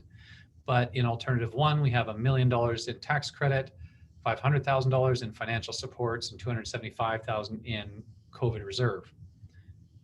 For example, you could still come to that $1.775 million in alternative 2, having no COVID reserve, keeping financial supports at $500,000 and increasing the amount of the one-time tax credit. And then alternative 3 is just another example where the tax credit has been increased even more. There are no amounts available for financial supports, and the COVID reserve has been slightly increased. Again, all 3 of those alternatives, the point here is all 3 of those alternatives total up to $1.775 million. Mr. Given? As we go through the discussion here, important for council to know that when you're making decisions about the programs, that increasing one takes away from the amount that's available to the others. And there is really no way to get around having to start somewhere first with these. But so you will have to do a little bit of post-it note math or mental math to make sure you're keeping track. If you decided in your first motion on the tax credit to dedicate $1.775 million to that tax credit, well, then our discussion is over for the day, because that is all the money that was available. Just to be really clear. I'm sorry, Councillor Demotte, I saw that you had a question. Sorry, I didn't mean to. I didn't know if your intention was to move slides. I was following you through the budget, but it wasn't changing on the screen as a presentation. So I apologize. You were still stuck on the COVID on the original COVID screen. So no, thank you. Thanks, Councillor Demota. Is everyone now seeing the strategy page with the 3 different alternatives? No. No? I'm seeing some No. maybe saying no. Okay, well, you know what? I'll just stop screen share for a second and restart. Just seems like that's happened a couple times today with the refresh. Now, do you see a slide that has a graphic with 3 tables on it showing 3 different alternatives? still loading. Still loading. Okay. Well, while that's loading, if somebody could maybe just flag to say, yes, we do see it, or no, we don't, that would be ideal. But I hope that the principle is well understood by council, that 1.775, that's what we got to work with. There's essentially 3 buckets, and we can choose to part out that 1.775 across those 3 buckets, however you wish. Councillor Demota? It's loaded up now. So just within the overall context, we were allocated 3.3 million plus, and that's up to 3.3. So are we allowed to use any of the leftover for 2022, or is this just all for what we're able to access? It's 1.7 million, period. Yeah. So Councillor Demota, thanks for the question. Yes. So essentially administration, there has been enough of a revenue loss and increased expense in 2020 to fully utilize the 3.3 million. And that has allowed us basically to, and I guess if I could say it any other way, because of that government support, we were able to end off the year in a surplus, would be a fair way to describe it. The intent of that government money was to support property taxpayers from the financial effects. And so administration is not proposing that we capture that 1.775 surplus and squirrel it away for future use. We are proposing that council can use it to offset the financial impact of the pandemic on taxpayers, and also offset the impact of the transition from the 2020 emergency action cut to the budget, and back up to a more sustainable level. And we can mitigate that change by using these funds to that purpose. So the 3.3, I mean, for all intents and purposes, certainly for the government of Alberta purposes, the 3.3 was used in 2020. That enabled us to end off in a good financial position, and administration's recommendation is that we use that financial resource and essentially return it to property taxpayers. Thank you. And I apologize if I'm making you repeat yourself, but it is more clear now having gone through all of this and having it sit for a week. So I appreciate the extra work. Your Worship, if council members don't have any questions at this stage, and I see Councillor Butler does or may have, when we're finished questions here, we'll move in to discussing the tax credit and start to make some decisions around that. But Councillor Butler first, I did see your hand. Thanks, Mr. Given. I just want to clarify something, and if you could leave the screen up. You have referred to these 3 strategies, also referred to them as programs, and suggested that council has the opportunity to divide the 1 3/4, the 1.775 million between these 3 pots. But I just want to clarify my understanding, which is these are not the wording here. Some could take from this the understanding that these are 3 established programs, that these are 3 programs associated with most, that these are 3 programs that we can choose. But in fact, none of these are existing programs. Am I correct? These are in fact administration's recommended 3 ways to consider. So yes. None of these are a government program or a most related program that really has anything to do with the manner in which most funding was provided to us. We could envision a 4th and completely different way if we so chose from these 3. These are recommendations from administration as to 3 ways to use this funding. Am I correct? Councillor Butler, yes, that's 100% correct. And the three concepts, and they are described differently, programs, alternatives. The three different programs, and I'll just use that terminology, are here as a reflection of some of the discussions we've had between council and CAO about council's desires for the 2021 budget, and the intent to try to ensure that there is an opportunity to have both broad-based supports for taxpayers to manage the transition from 2020 to 2021 levels, and to have some opportunity to provide targeted financial supports for those residents and businesses in the community that have been most directly impacted. So that's where it was council's, desire for those overarching aims that led administration to bring forward this recommendation. It is important to know and to be very clear to the community that council, if council chooses to pass this budget, there would be specific requirements of us to develop the details of a program, because these would all be Municipality of Jasper programs, not Government of Alberta, not Government of Canada, and particularly to the financial supports. Here, administration is really recommending an amount of money. Council will still have to, in a public session, likely in a committee of the whole and through regular process, decide where they wish to direct those targeted financial supports and what the criteria might be. Administration has some advice and can present that, but that will be council decision making that is yet to come as we develop these Municipality of Jasper programs. All right, thank you very much for that clarification.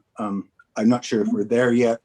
I certainly have questions and comments around the alternatives, but I just wanted to clarify exactly the nature of those alternatives, and we've done that. Thank you. And I should be, just to be clear, these alternatives here are for illustration purposes. Administration isn't suggesting there really are infinite alternatives here. And so that's up to council to decide. I just wanted to illustrate the point about it being a zero-sum game. And Your Worship, I saw Councillor Demota had a question, happy to answer that. And it might be helpful to council to actually get into one of the streams to start to have some discussion and debate around that. Councillor Demota, did you have an additional question? That's where I was headed. I was just wondering when we're gonna, I was waiting till we were getting into debate and I thought we were there, so. Okay, well, Your Worship, if it's okay with you, I will advance the slide. And if somebody could let me know, did it advance for all of you on the screen share? We should see now the 2021 COVID property tax credit on screen. Yes. Okay, thank you all. So this strategy would essentially propose to mitigate some of the change from 2019, the reduction that council approved in 2020, and the return to a more sustainable, regular municipal funding envelope could be a significant jump for taxpayers. And so the major portion of administration's recommendation is that we provide a one-time property tax credit to all taxpayers, residential and non-residential, that would offset some of that change from the 2020 year to the 2021 year. This one-time credit would show up on property tax bills as a credit line item. So, you get your tax bill and it says this much for the municipality, this much for the education requisition, this much for evergreens, and then it would show a credit line that would be a minus showing the tax credit. And the intent here would, again, be to mitigate that change from the 2020 year to the 2021 year. Administration is recommending that we provide $1 million to fund that initiative.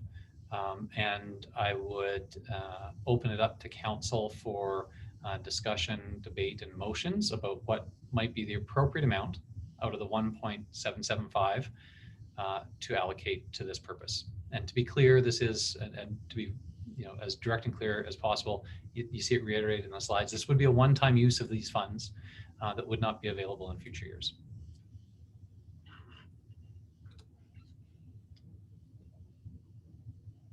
Thank you for that, Mr. Given. If you can stop screen sharing, we can return. All right. As the screen came up, I saw Councillor Butler and Councillor Demota. So in that order, go ahead.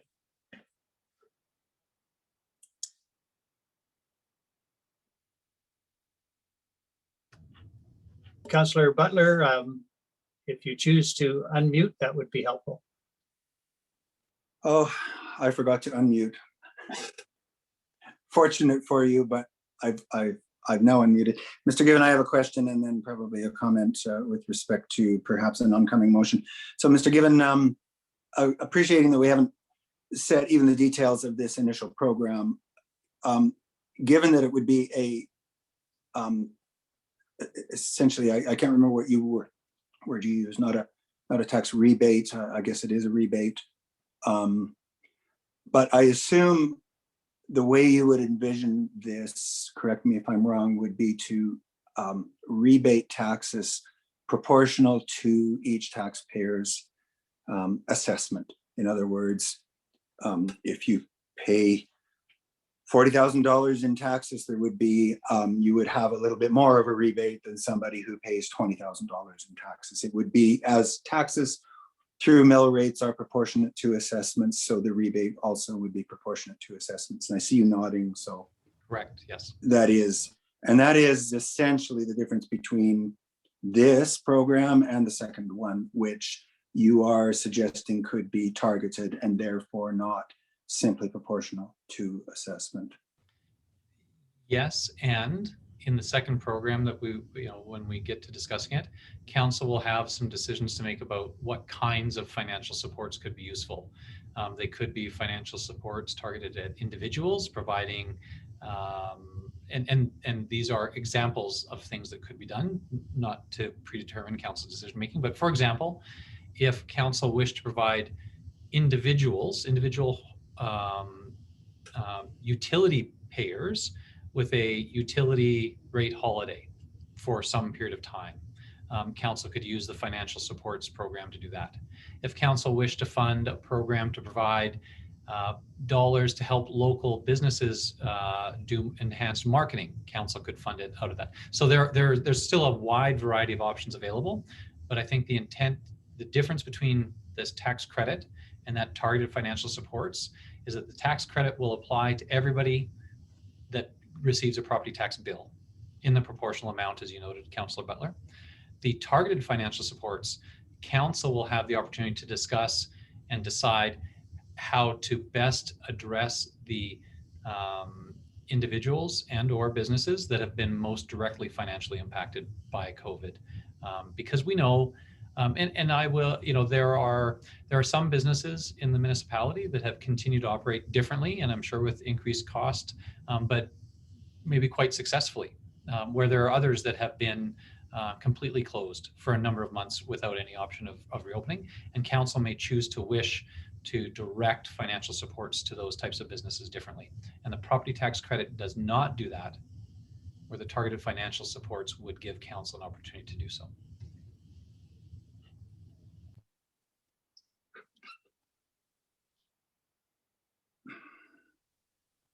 Yes, Councillor Butler, I sense that you might have a follow-up, so go ahead. Well, as I said, I had a question and then perhaps a statement. I am very much in support, and thank you very much for the suggestion and of the first rebate program. I also, while I want to hear the views of other councillors as to the quantum amount of that, $1 million strikes me as a pretty good place to start. A year ago, when council was facing what we frankly felt as a sense of impending doom with the onslaught of COVID in the community, we had no tools available to us. We felt great difficulty in our efforts to reduce expenditures, and with very few tools available to us, felt at that time, while it was a blunt instrument, the best instrument we had available to shield the community from COVID was a one-time tax reduction, and we removed something like $900,000 out of the tax assessment at that time, as everyone well knows. And with the information we had at the time, the sense of what the community might be looking at in terms of economic difficulties, it made sense at the time. Now, of course, we know much more. We have more opportunities available to us, specifically the most funding. Honestly, this program has this suggested first program provides us with a more nuanced and much more effective tool to accomplish much the same thing, to shield the community from frankly necessary tax increase. We need higher tax incomes to operate the community. Mr. Given, you very effectively made that case early in these budget conversations. So I am in favor of the first suggestion, without wanting to preempt discussions about the other programs. I think it would be very difficult to move through these programs one at a time with a motion on each, because as you said, it's a zero-sum game. We have to consider them all together. So I'm not making a motion this time on the first point, because we have to discuss the second and third. But I will say, I have real difficulty with the second program. I have, on a number of, from a number of perspectives, a really hard time understanding how that would be effective, how it would be equitable and fair, and the best way to use the money. Looking forward to the second program, but I'll wait till we get there to detail my feelings about that. Thank you. Other questions of Mr. Given or administration at this time? Councillor Demota? Yeah, actually, I was going to address something, but I think it's going to be more relevant to the second one, and it may be similar to what Councillor Butler would allude to. So I wouldn't go into that until I heard for what he had to say first. But I'd like to drill down on in this one a little bit further when it comes down to jurisdictional tax relief. Now, when we did our reduction last year of the 900,000 or whatever the exact number was, that was directly affected to the what the municipality and council had control over as far as the implementation of services went for the community. And I would think that blanketing, the tax requisition, although Mr. Given, you did allude to that when people get their tax bill, it's all there, and there is that one lump sum. But over the things that, the thing that we have the control over and the relief that we provided, or not the relief we provided, but the reduction that we did in the tax requisition last year, I would be more inclined to see what that would look like towards our taxes this year, our tax envelope this year, in what I was referring to last week as a tiered effect. And so that I know that when we go into 2022, if we didn't have this type of relief, like it would be even bigger if we even thought about having an austerity budget, as someone had alluded to it.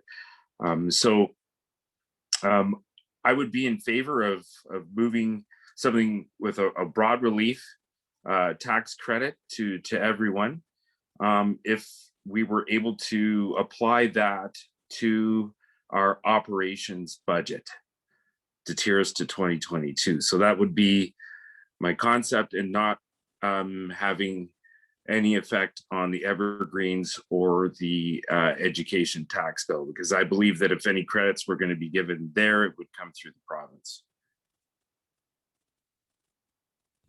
Your worship, just and Councillor Demota, thank you. I think important to speak to that point.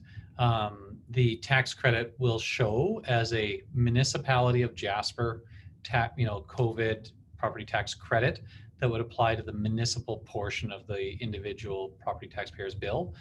The evergreens requisition and the provincial education requisition would be separate. The overall amount would be impacted by the credit, but we will make it 100% clear that this credit is from the municipality and off of the municipal portion of the tax bill, and does not apply to the other two portions, which could still increase depending on what the provincial government does. That was, I apologize, that was the only thing I wasn't clear on when you presented. So thank you.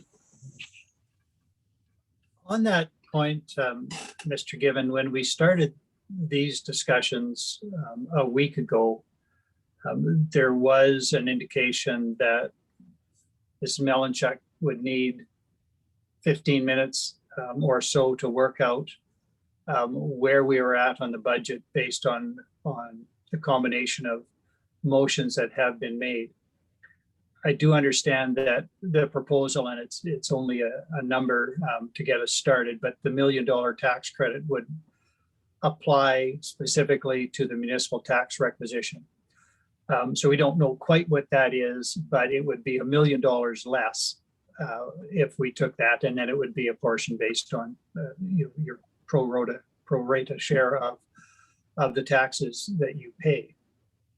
My question is it likely that with $1 million reduction in the effective local tax requisition, we put our taxpayers back to the 2020 taxes that we paid? It seems to me that that's roughly where we're going to wind up, which means that the cushion is more than a cushion. It's like not throwing the blow at all, which may then mean that in the next year, all of the hurt comes at once. It's not so much that we cushion the blow this year, we don't allow the blow to land at all, but the whole thing is going to land in a subsequent year. And so I wonder, you did introduce the notion that this would be a one-time event.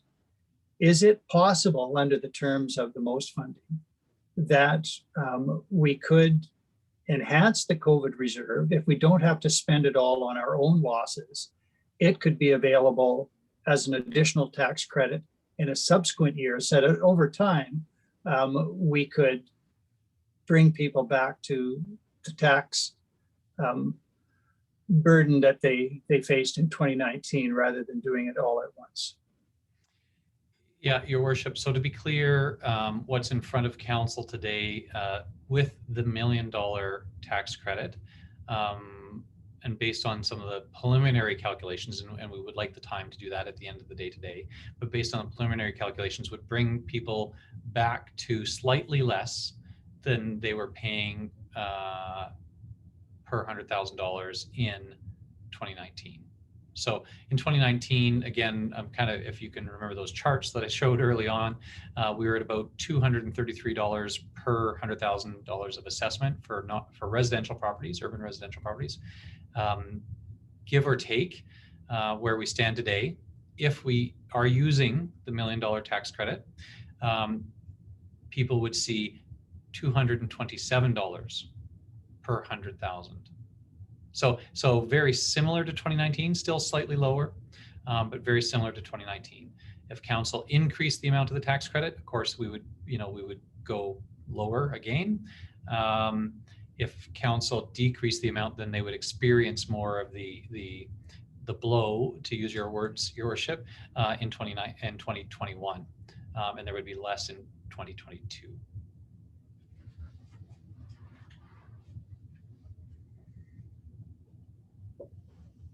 Thank you. Councillor Demota. Well, and that's exactly where I was going. And I, it's kind of like getting your COVID shot. I was wondering if there was a way to tier this so that you're not going to get, the full blow in 2022. So if we're able to somehow alleviate some of the pain, and we know that there's going to be a potential increase, and then so we're not completely leveling out this year and then making the big jump for 2022. If we're able to put a step in the middle, that's kind of where I was kind of gearing my thought process. Does that make any sense? And are we able to do that with the combination of? Your Worship, for Councillor Demota, I would suggest that this $1 million is the step in the middle. So it will bring. So to be very clear, even using this $1 million, taxpayers will pay very close to what they would have paid in 2019. In 2022, that $1 million of support will disappear. And so there will be an increase in 2022. Just to be completely transparent, there will be an increase in 2022 without any additional municipal requisition, right? The requisition will be set, and there will not be an opportunity. And so taxpayers will face the full cost of municipal services in 2022. Right? So this $1 million is the step in the middle. I understood the question from Mayor Island, and I think Councillor Demoda, yours is quite similar. Could we use a little bit of the money and set it aside to give another step in 2022 so that there's smaller steps along the way? My advice would be that I don't think that would be advisable. I think we should, we have met the technical requirements of the most funding program. Right, and we have, period. And when you're saying that we have a surplus, so it's for us to use to apply to whatever, and we could put it all into reserves if we wanted to. We could, exactly. And so, the COVID reserve, if council wished to leave some room to have multiple smaller steps on the, on the course to 2022, my suggestion would be to have more in the COVID reserve, so that when we end the 2021 year, if we end with a surplus and are able to keep some money in that reserve, that could be a potential funding source for a tax credit in the 2022 year. But not advisable. Sorry for. Yes, Councillor Demoda, I think it's fair to say that the two other orders of government provided this funding with the understanding that municipalities needed it, and that municipalities would use that funding to support businesses and homeowners. And I think if we start to give any appearance that we padded our savings accounts with it, we could be subject to more scrutiny than we would like. And I think probably some fair questions that the public would ask, particularly the members of the public and businesses that have felt really acute pressures of the financial outfall of the pandemic. So that's where administration's recommendation is. It's potentially possible to save more of it in reserve. You'll see that the amount that we recommended was relatively small. Really think about municipal operations, because we didn't think that the governments gave us this money in order to squirrel it away. Fair enough. I just had to ask, and I appreciate it. Thank you. Councillor Keller-Granton. Thank you, Mayor Ireland. Mr. Gibbon, so if I understand this right, then we take that $1 million, it's like resetting what we did last year, where we took the $1 million out. But my understanding of the budget, we also have increased the budget this year. So if I'm correct, that we kind of went that 1.4 extra spending. So really our taxpayers are going to, we'll reset to 2019, but they are going to have a tax increase, we'll say roughly of $500,000. Am I correct? Yes, Councillor Keller, MP. Yes, that's correct. If we did not apply the most funding, residents would be paying at a rate that would be similar to, that would be similar to 2013 levels. So, so what we're doing is we're bridging those steps, right? Rather than going right up to that 2013 funding level, we're saying, okay, there's a midway there before we get to that, and we will get to that comparable 2013 level in 2022 year rather than in 2021. Thank you, Mr. Gibbon. Mr. Gibbon,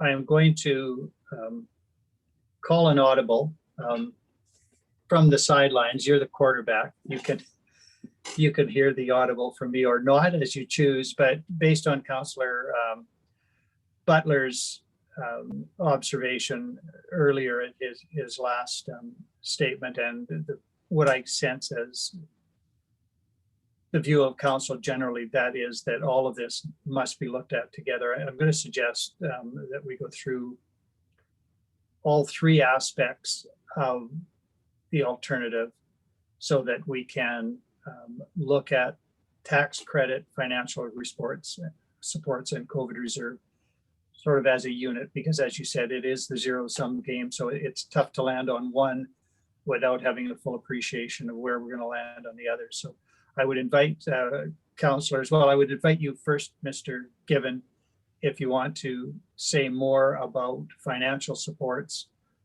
do that, and then we could move to the COVID reserve discussion and get a full understanding of how all of these might work together, and then come back to perhaps a motion with 3 bullet points in it, dealing with the tax credit, the financial supports, and the reserve, rather than 3 separate motions. I hear you, Coach. I will follow the play call from the side, and happy to do that. Council, are you able to see the 2021 COVID property tax credit slide on screen now? Okay. And I'm going to advance, and I'll just ask you to let me know if it advances for you as well.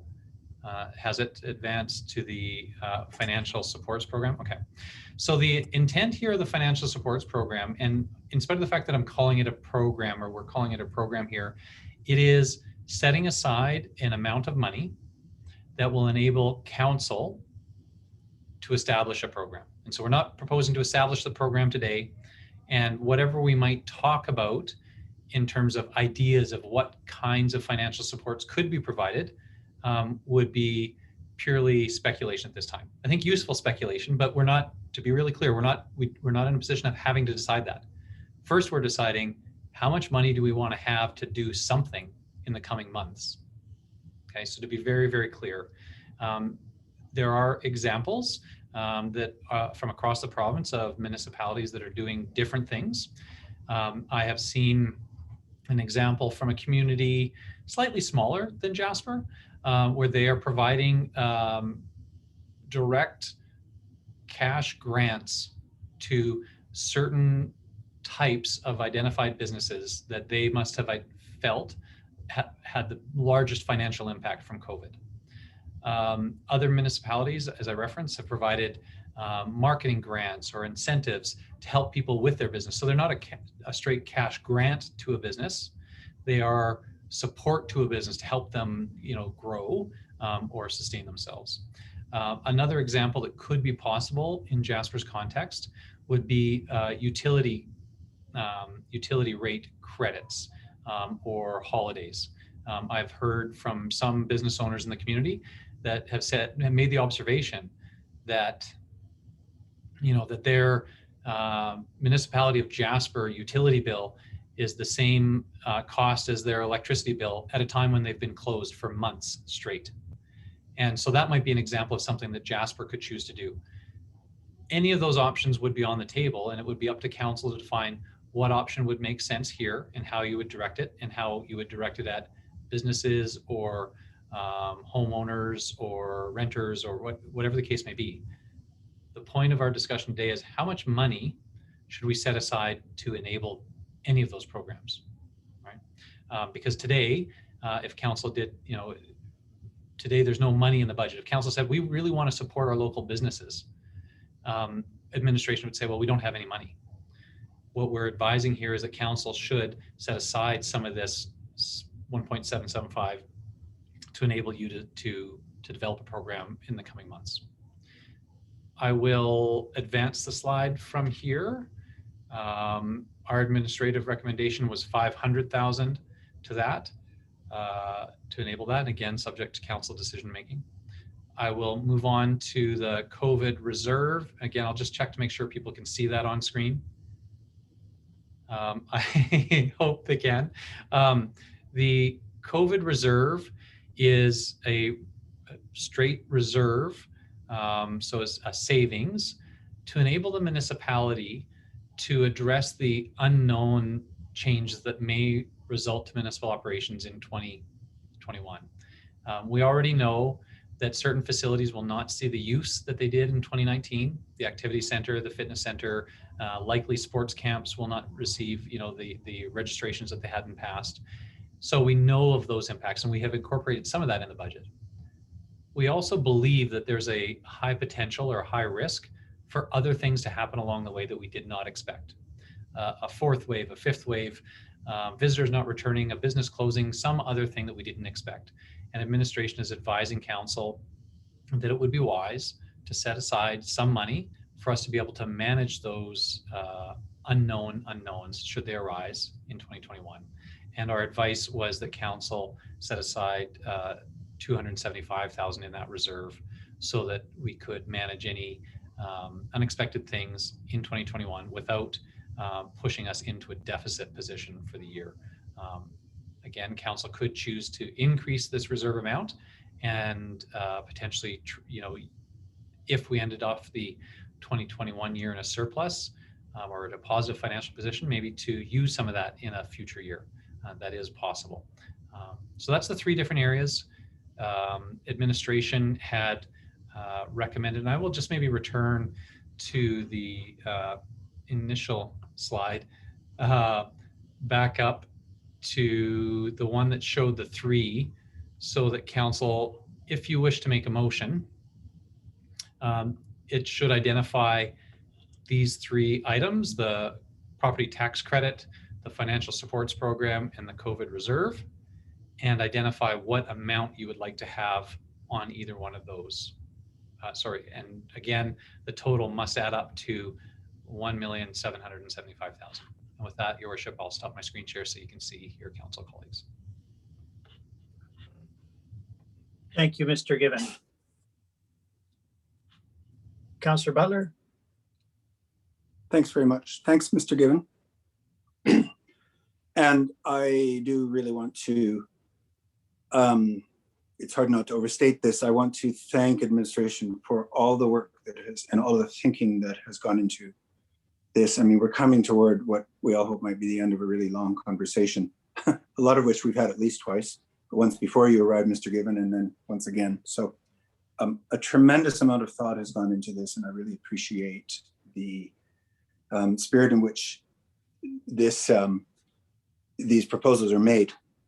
So where I have a problem is I'm going to find it really hard to support the concept of a targeted financial support program without understanding what we think we mean by that.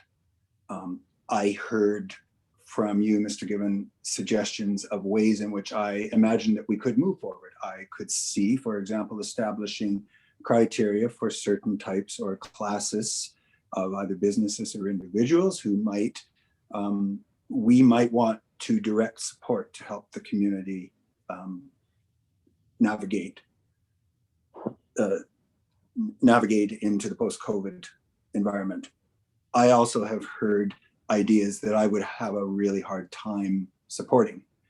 The kind of ideas that I have a hard time supporting are ideas where I feel it would involve municipal government extending into areas currently addressed and occupied by provincial and federal governments, where businesses, for example, have multiple avenues that they have been exploiting and should be exploiting for federal support for their and provincial support for their businesses. And I think that is an area where provincial and higher levels of government belong, and municipal governments, ought to really fear to tread. So I'm going to have trouble with the COVID relief, putting money into a COVID relief fund when I don't know what we would really be talking about. And there's no way that I could see us now setting up criteria between now and when a decision is needed on the budget. So my suggestion is going to be that we, for the time being, follow the spirit of your suggestion by putting an amount of money into the property tax credit, which I am fully in favor of. I'm satisfied that administration has done quite a bit of thinking around that $1 million number and might be satisfied with that.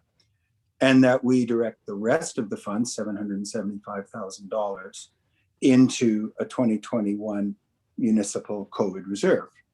It would still allow us to in future conversations, decide to dip into that reserve to do some of the things that were discussed in your conversation around the COVID relief fund. But I would be very concerned about now, today and next week, making a decision to put money into that COVID relief fund and creating some expectation in the community that that might be something that, I don't know, people would be able to send in an application to get some of that or something until we have had broader conversations about it.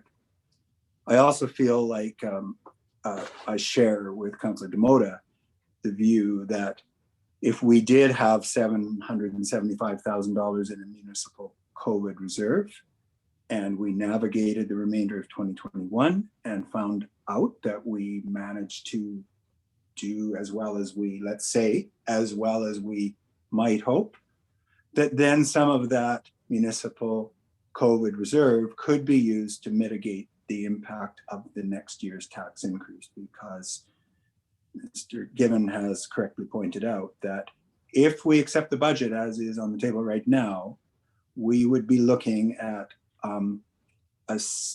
mitigating the increase this year, but still the community will have to bear a tax increase this year. And then there would be another commensurate, fairly sizable increase in the following year, unless that council decided to undo some of what we've done. But it's hard to go back.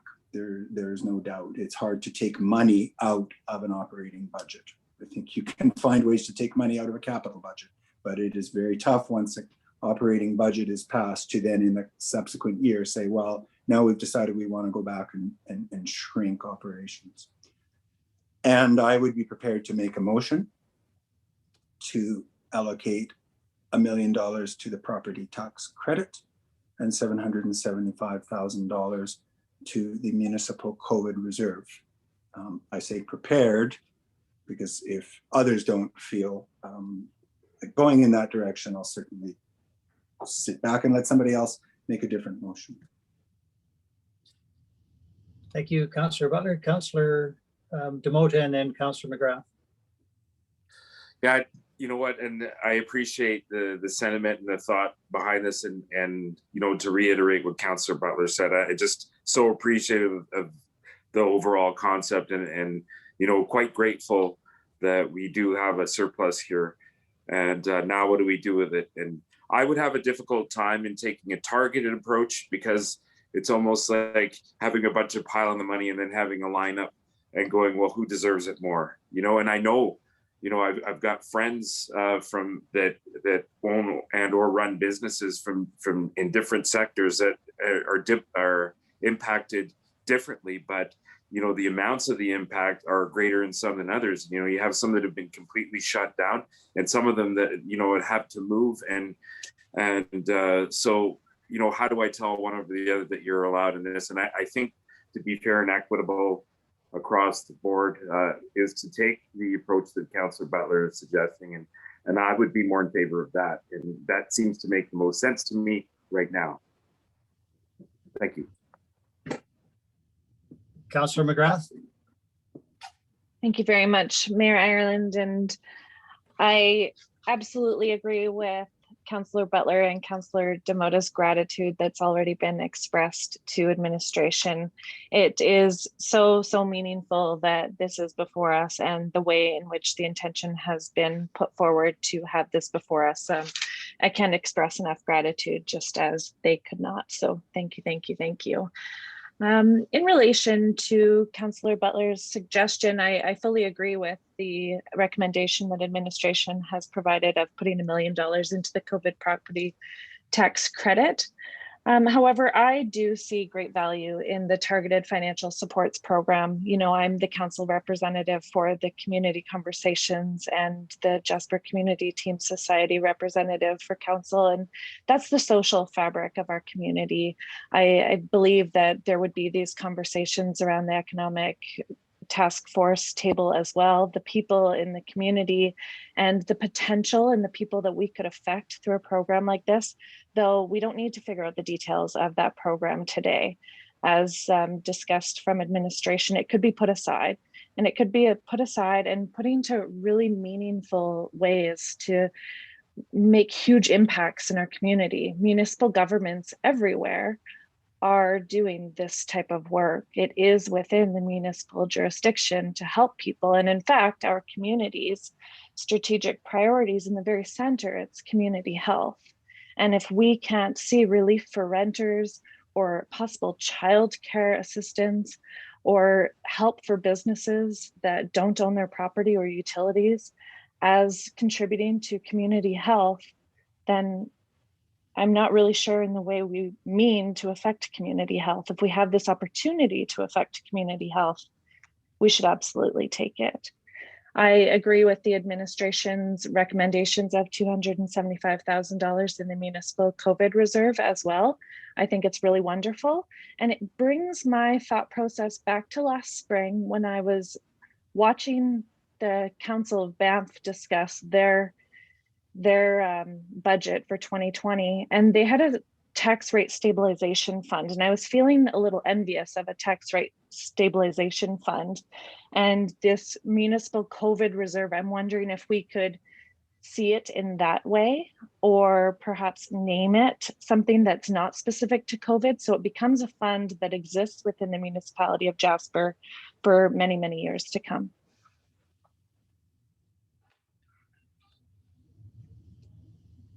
Thank you, Councillor McGrath. Councillor Keller-Hrampe.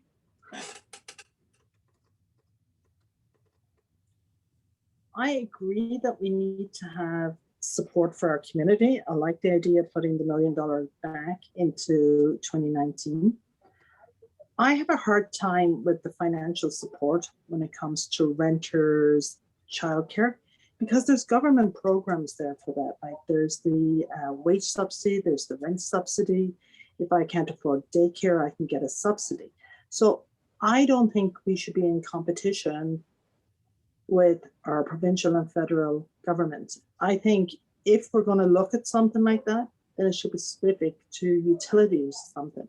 But I do like the idea of resetting $1 million, put the rest into reserve. We don't know what's going to happen this year. We can go into the talking about the third wave, the fourth wave, the fifth wave.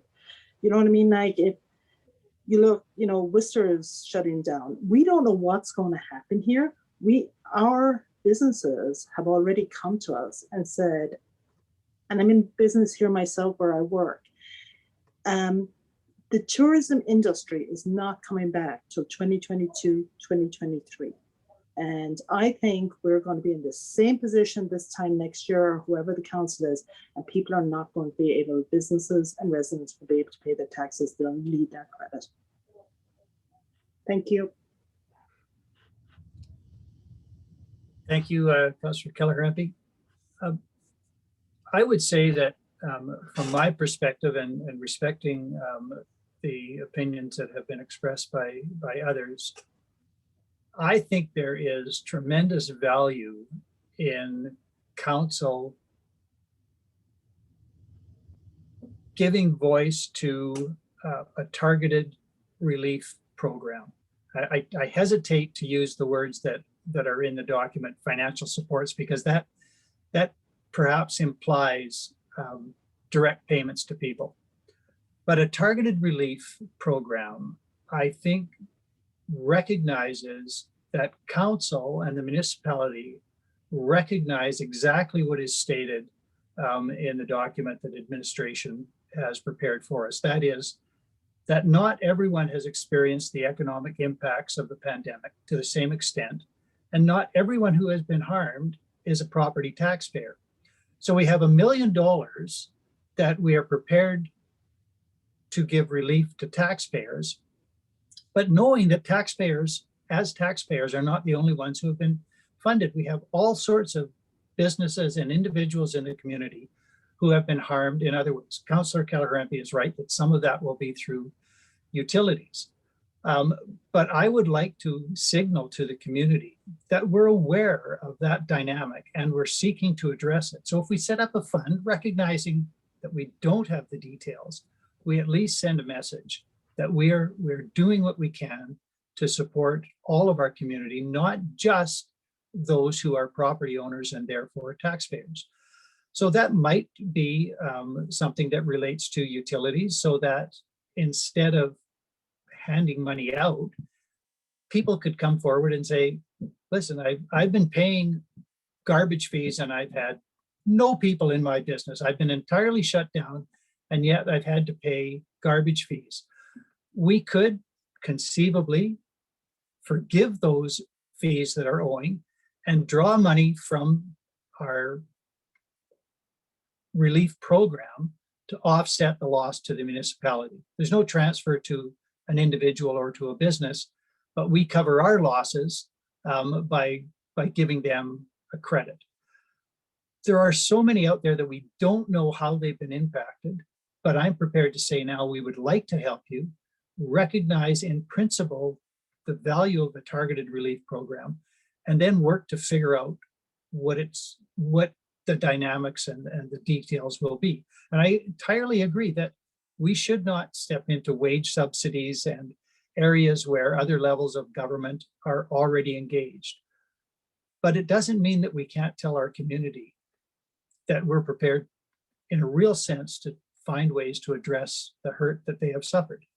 I don't know how that program is going to look at the end, but I personally would like to send a signal today that I recognize a need, and we will set, from my perspective, ought to set money aside.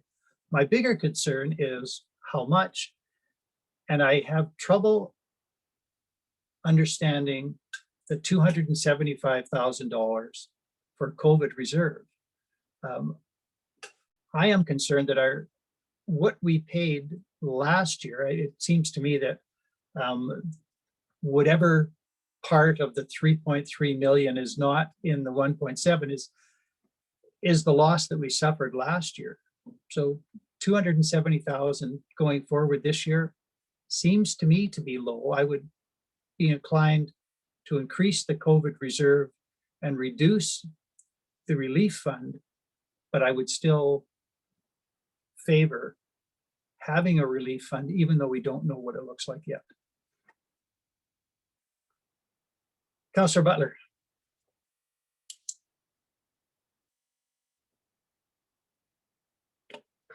Sorry, Councillor Butler, you will have to unmute.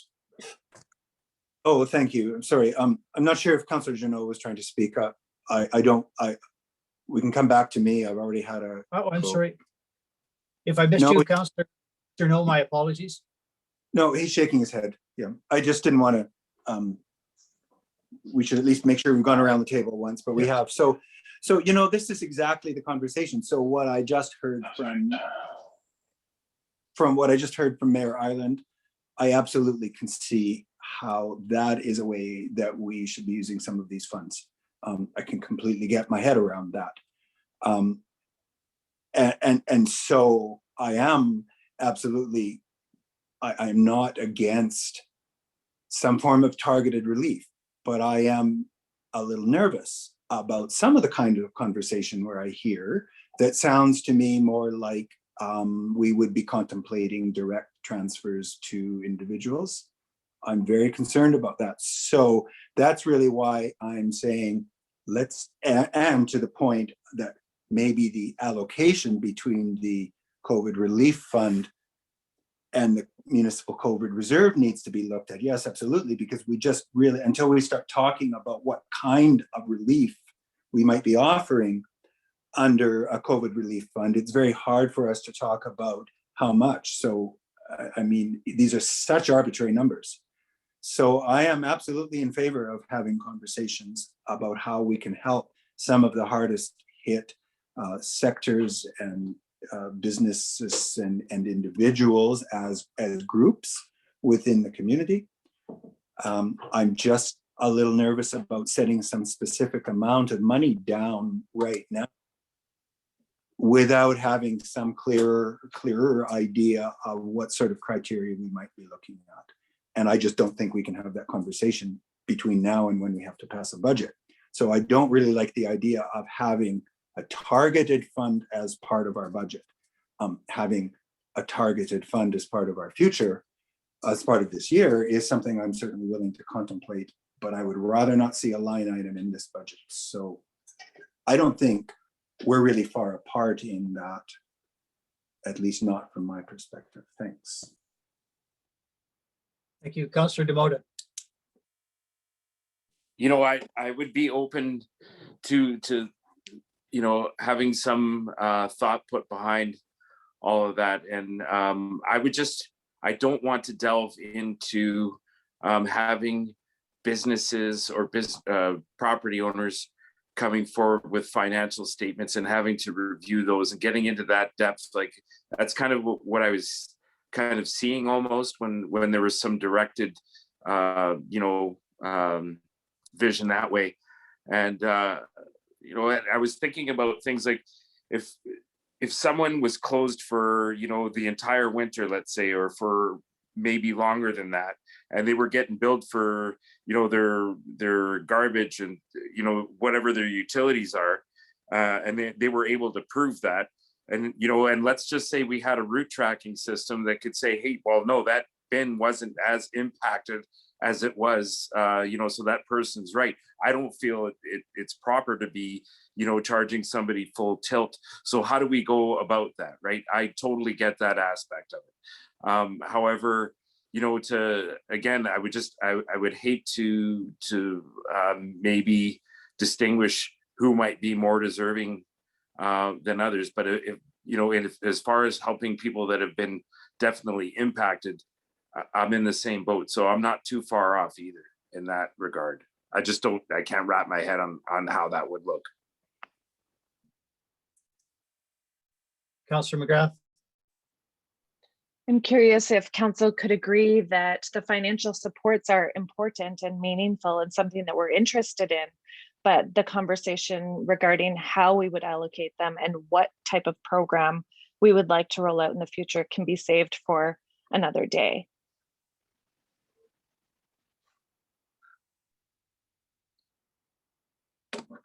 Councillor Demota. Yeah, it could be all the wording and intention too, because there will be, or there may be, you know, businesses that won't be able to afford to pay. And if we do have something in a reserve, so if we're unable to collect all the money that we needed to run our municipality, then we have something in reserves. And whether, you know, we consider that to be a direct payment or a direct relief, if it's coming from, you know, a general area, I could see that being some type of directed relief, even though we're not really individualizing certain businesses. But Councillor McGrath is right. I think it's just a matter of, you know, coming to an idea in principle and then figuring out down the road how we would implement that. Thank you. Thank you. If I can return, Councillor Butler had indicated that he might be prepared to make a motion and hadn't yet made that motion.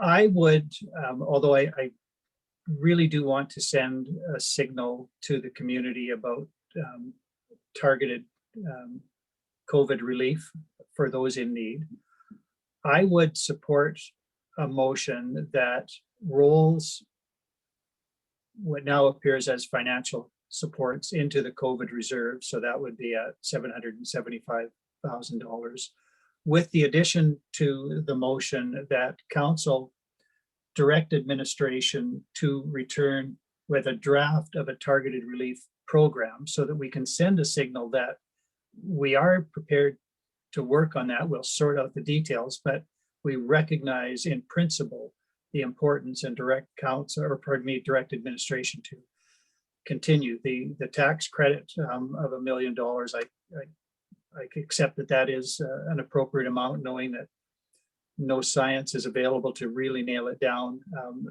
But it is the thing that impacts the budget in any event, and the rest we can deal with over time. But I am concerned about sending a signal that tells the community that we do recognize that there is a need for some relief other than simply tax relief. But I leave that to Councillor Butler, whether or not he would be prepared to adopt his motion, or pardon me, adapt his motion somewhat And then we will see where we go. Councillor Butler? Well, great minds think alike. That's why I've been waving my hand, because here's what I'm thinking, and I don't think I've made a motion, so I'm still musing, but I think that what we need to create is not a COVID relief fund and a COVID relief reserve. What I have a problem with when we talk about a targeted COVID relief fund is twofold, and we are getting down to semantics, but it's important when you start naming pots containing hundreds of thousands of dollars that you use the right words. My problem when you create a fund is you've said you're going to spend that money. And we don't know yet. Maybe we're not going to spend it this year. Maybe we're going to keep it in reserve. That's what reserves are. And the second part is this concept of targeted. We all, I think there's 7 of us around the table, not counting administration, and we have 7 different ideas of what targeting might look like. So, you know, that's sort of the hot plate here. My proposal is, and my motion would be, that we allocate $1,000 to, or $1 million toward the property tax credit. I don't have all of the words there. And we allocate the remaining $775,000 to a 2021 municipal COVID relief reserve. And I'm just moving a word, but my intent is exactly what Mayor Ireland has suggested with that the reserve is going to be used for relief from the symptoms economically of COVID in the community. And that absolutely can, I think, can contemplate the kind of programs, some of the kinds of programs that we talked about here, but I'm still more comfortable, and therefore I'm making the motion with the money being divided into 2 pots. One, we will have clearly determined that it's going against the 2021 tax requisition. The second is going to be used in different and creative ways to relieve the impact of COVID within the community, including programs that might, for example, address some of the issues that have been brought up today at the table, but without making any assumptions as to what they look like.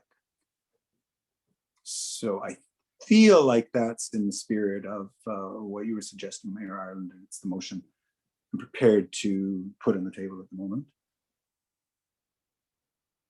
Right, I will accept that is a motion that is on the table, and that is a motion that, well, that administration be directed to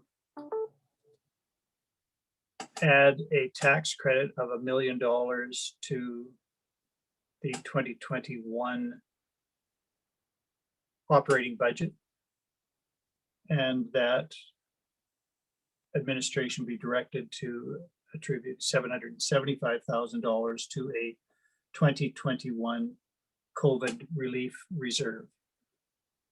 Does that do it for you, Mr. Given? I see a bit of a deep frown, but. Your Worship, I was actually trying to listen to council's discussions and edit my future slides so that we could have as short a break as possible. So I was frowning as I was squinting at PowerPoint. My apologies. The risk of being on camera all the time. That is completely fine with administration. The important issue for budgeting purposes for us to continue the rest of the process is the amount of the tax credit. If council wishes to roll the other 2 into one pot, that is sort of irrelevant for budgeting purposes. I mean, you know, we will have some significant decisions to make. I'd suggest it might be useful to administration, Your Worship, if there was a follow-up motion that gave us some direction on what you'd like us to come back with in terms of a program outside of budget discussions. I think that would be a useful thing. I think Councillor Butler's motion gives administration the direction that we need to develop the budget. I think the follow-up motion would give administration the direction we would need to return to council committee at some future date with some concepts or ideas, or at least to initiate that discussion. Councillor Butler. So thanks. Just the wording is again so important. what I said was to apply the $1 million property tax credit toward the municipal tax requisition. That got a little bit restated as toward the operating. And I chose those words, and I believe it is what we all intend, because what we're intending is that the community is going to see a tax requisition of X amount, and then they are going to see a credit against it, which is different from simply rolling $1 million into the ops budget, even though the bottom line would be the same. So I think that's what we're all talking about, but that is certainly what I meant. Acknowledged. Thank you. My error, taking shortcuts when shortcuts should not be taken, but I. No error, but the wording of this motion could be pretty important. All right, now, just to be clear, I've yet to call the question on that motion. Councillor Journeau, go ahead. Sorry, I'm not calling.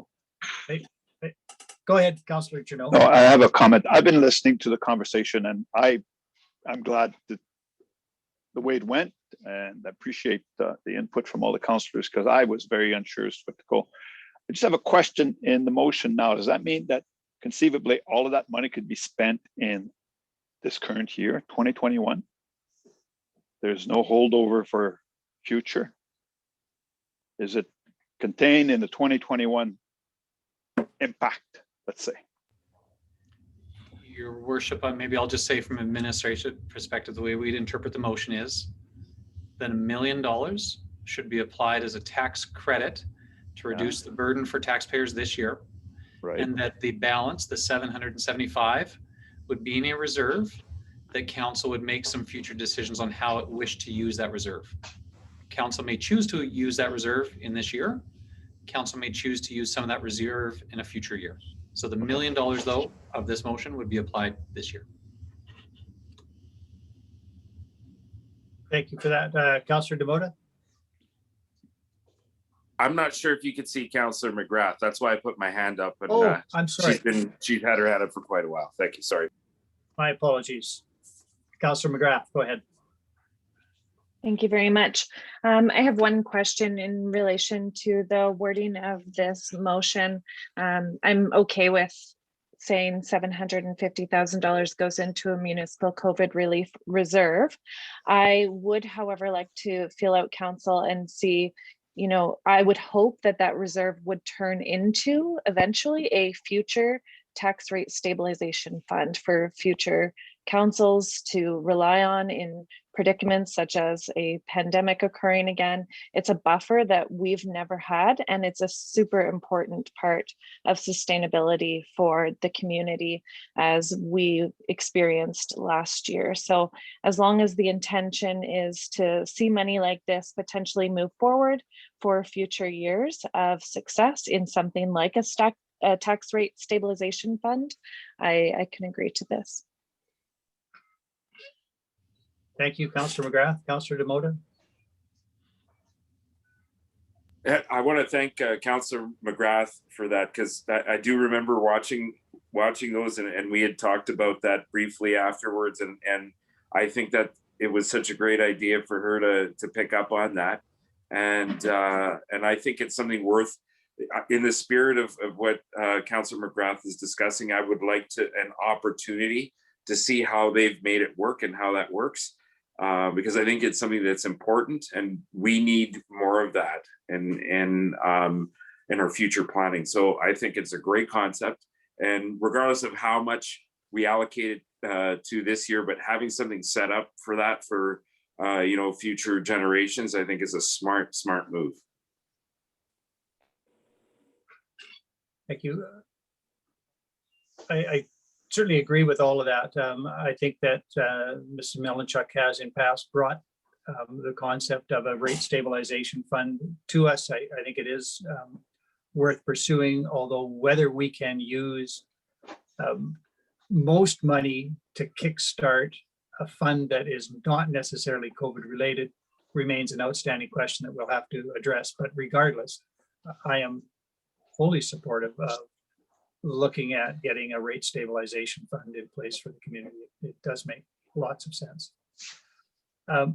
We still have outstanding the motion from Councillor Butler. I just want to confirm, Mr. Given, that once we call the question and you get some direction, do you need any further motions to allow administration the ability to come back after a short recess with what might be presented at our next meeting? No, Your Worship, no further motions. You may want to make one motion directing us on this idea of COVID supports, but no, if we had, I think even just 5 minutes, really would give us time to at least present what the tax impact will be on residential properties as we showed at the start. So council gets a context of the steps that you're creating here and the impact of your decisions.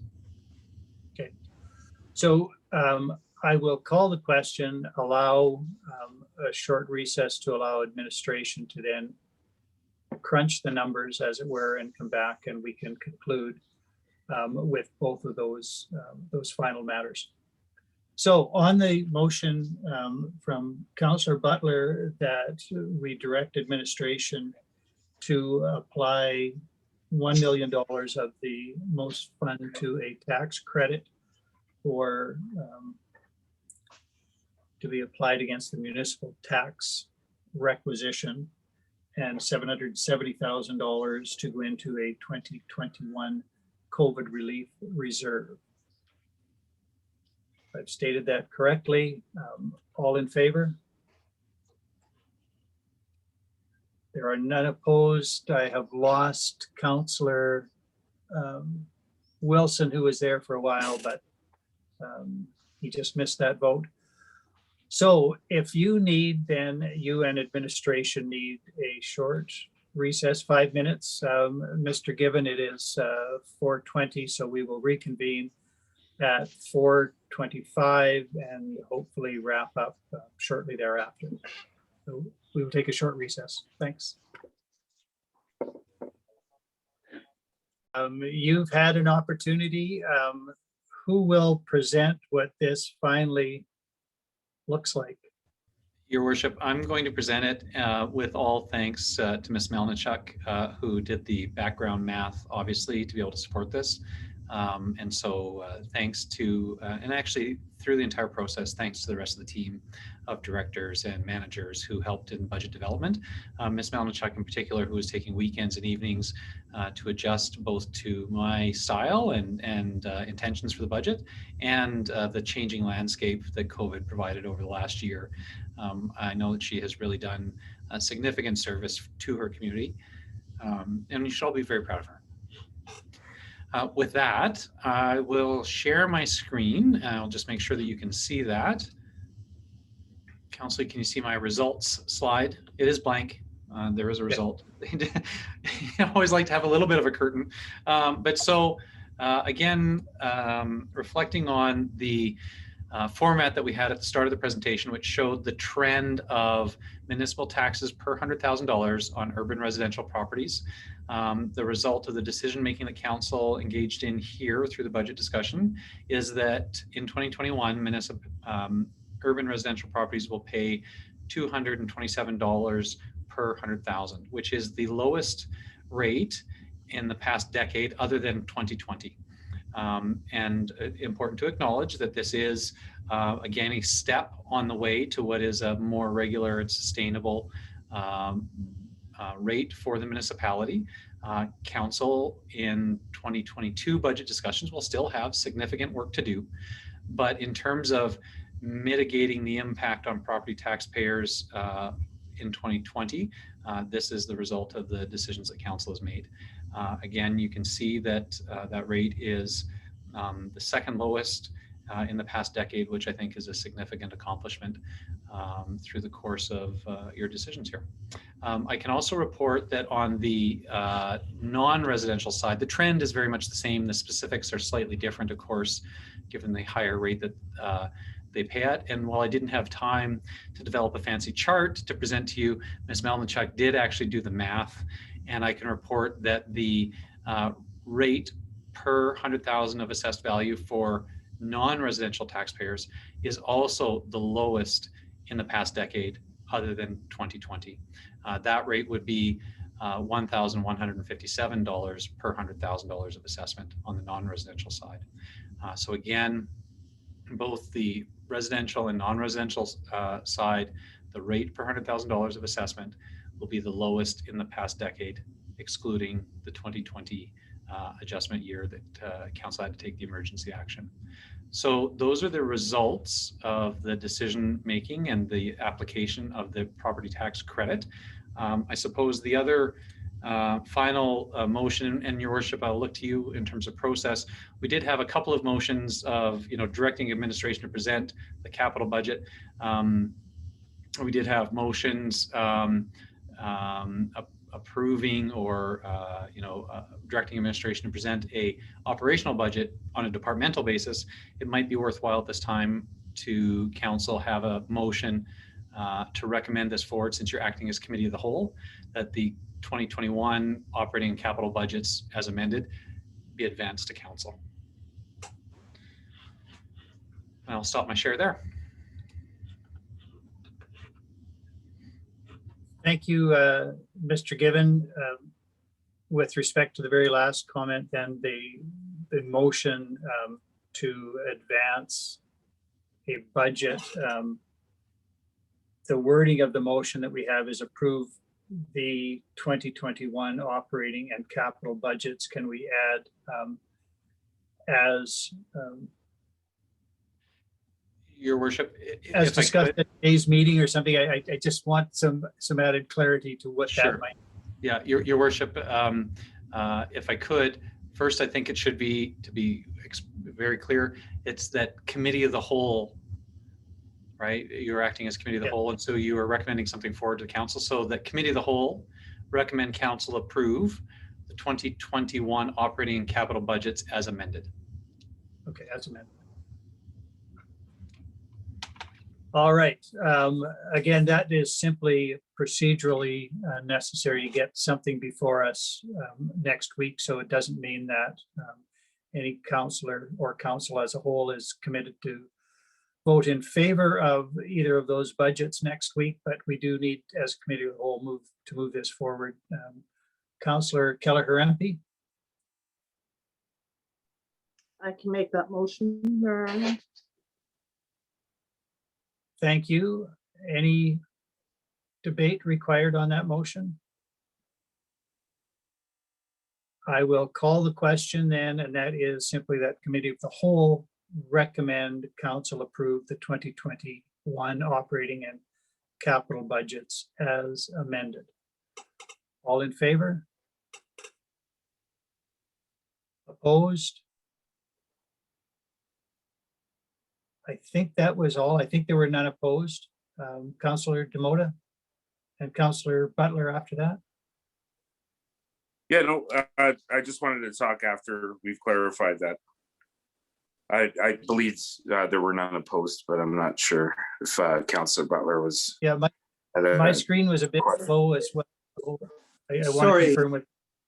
Yeah, could I jump in? Sorry, my question was a very sudden concern with the wording of the motion. I thought we were removing, that we were moving to refer it to council to approve, but the motion I heard is that we were approving it, and No. community members will interpret differently depending on exactly what I said. But when I heard the quick recap, it was there that the committee of the whole approved the budget and committee of the whole can't approve the budget. So here I am again, being a stick in the mud about the wording, but let's be clear on what we're doing here. Yes, and the motion was that committee of the whole recommend to council that council approve the budgets. So the approval is yet to come. Okay, thanks. It was, I think my audio tripped there, and I think that's how that happened. Thanks. I apologize. Not a problem. Now, before we conclude, although that may have looked like the conclusion, I do want to conclude part of the outstanding discussion from the COVID relief discussion. Councillor McGrath. Thank you, Mayor Ireland.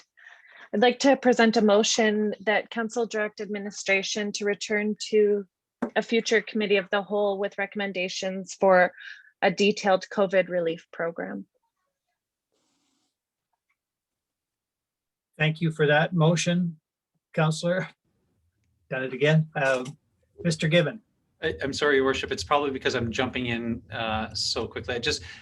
I wonder, Councillor McGrath, your motion is with a detailed COVID relief program. What if the expectation from council was to ask administration to come forward with alternatives for COVID relief program? Because a detailed program says we should go away and develop it, and I would not want to miss the mark on something so important. I think it's useful for council to have a discussion about scope, and we could present some recommendations on scope that council could refine before coming back with a detailed program. How about coming forward with some ideas for a COVID relief program? Thank you for that, both Councillor McGrath and Mr. Gibbon. Any further debate on that motion? I will call the question. All in favor? Opposed? There's one opposed. That is carried. So that is some direction to you, Mr. Gibbon. Sorry, here I go again. Did you count me as opposed, Your Worship? I did. I was just late. I'm sorry. Right. Okay. Thank you for that. So there were none opposed to that motion, and it is carried. All right, I think that completes a very long day. Councillor Demota. It does, and I'm sorry if I'm adding to it, and it's not for debate or anything like that. Just a couple of comments. We've made some recommendations. That doesn't mean everything's been decided on. So, for an example, you know, the motion of defeating that got defeated on the vehicle, the landscaping vehicle. I just wanted to make reference to that because Councillor Butler was right. You know, when you look at the scope of how many vehicles are coming up, you know, I would almost wanted to prioritize them. Like regardless of one was 120,000 and one was $50,000. It's just it's the concept of, you know, do we really need to replace that now? And the last council had administration develop a fleet management program. And I'm just wondering, you know, where that landed. And I think, you know, we've had some change in administration and things like that. So I completely understand why it may have fell by the wayside. But that was to mitigate, you know, a lot of debate that we used to have in prioritizing and what should get, you know, the funding and what should we replace, because there was an actual plan. And then we could address like, okay, this thing's going to come up, or we can hump this along for another 2 years, whatever it is. It seemed to me like a better thing than having, you know, to deal with 4 or 5 vehicles every year. At least if we know what's coming, then we're not going to have arguments on whether we need to do it or not, regardless if it's failing, it's failed, or whatever it is, because a lot of the times it might be, what can we afford this year, right? So that might avoid some can kicking down the road. So I just wanted to say that, you know, just because we've decided, you know,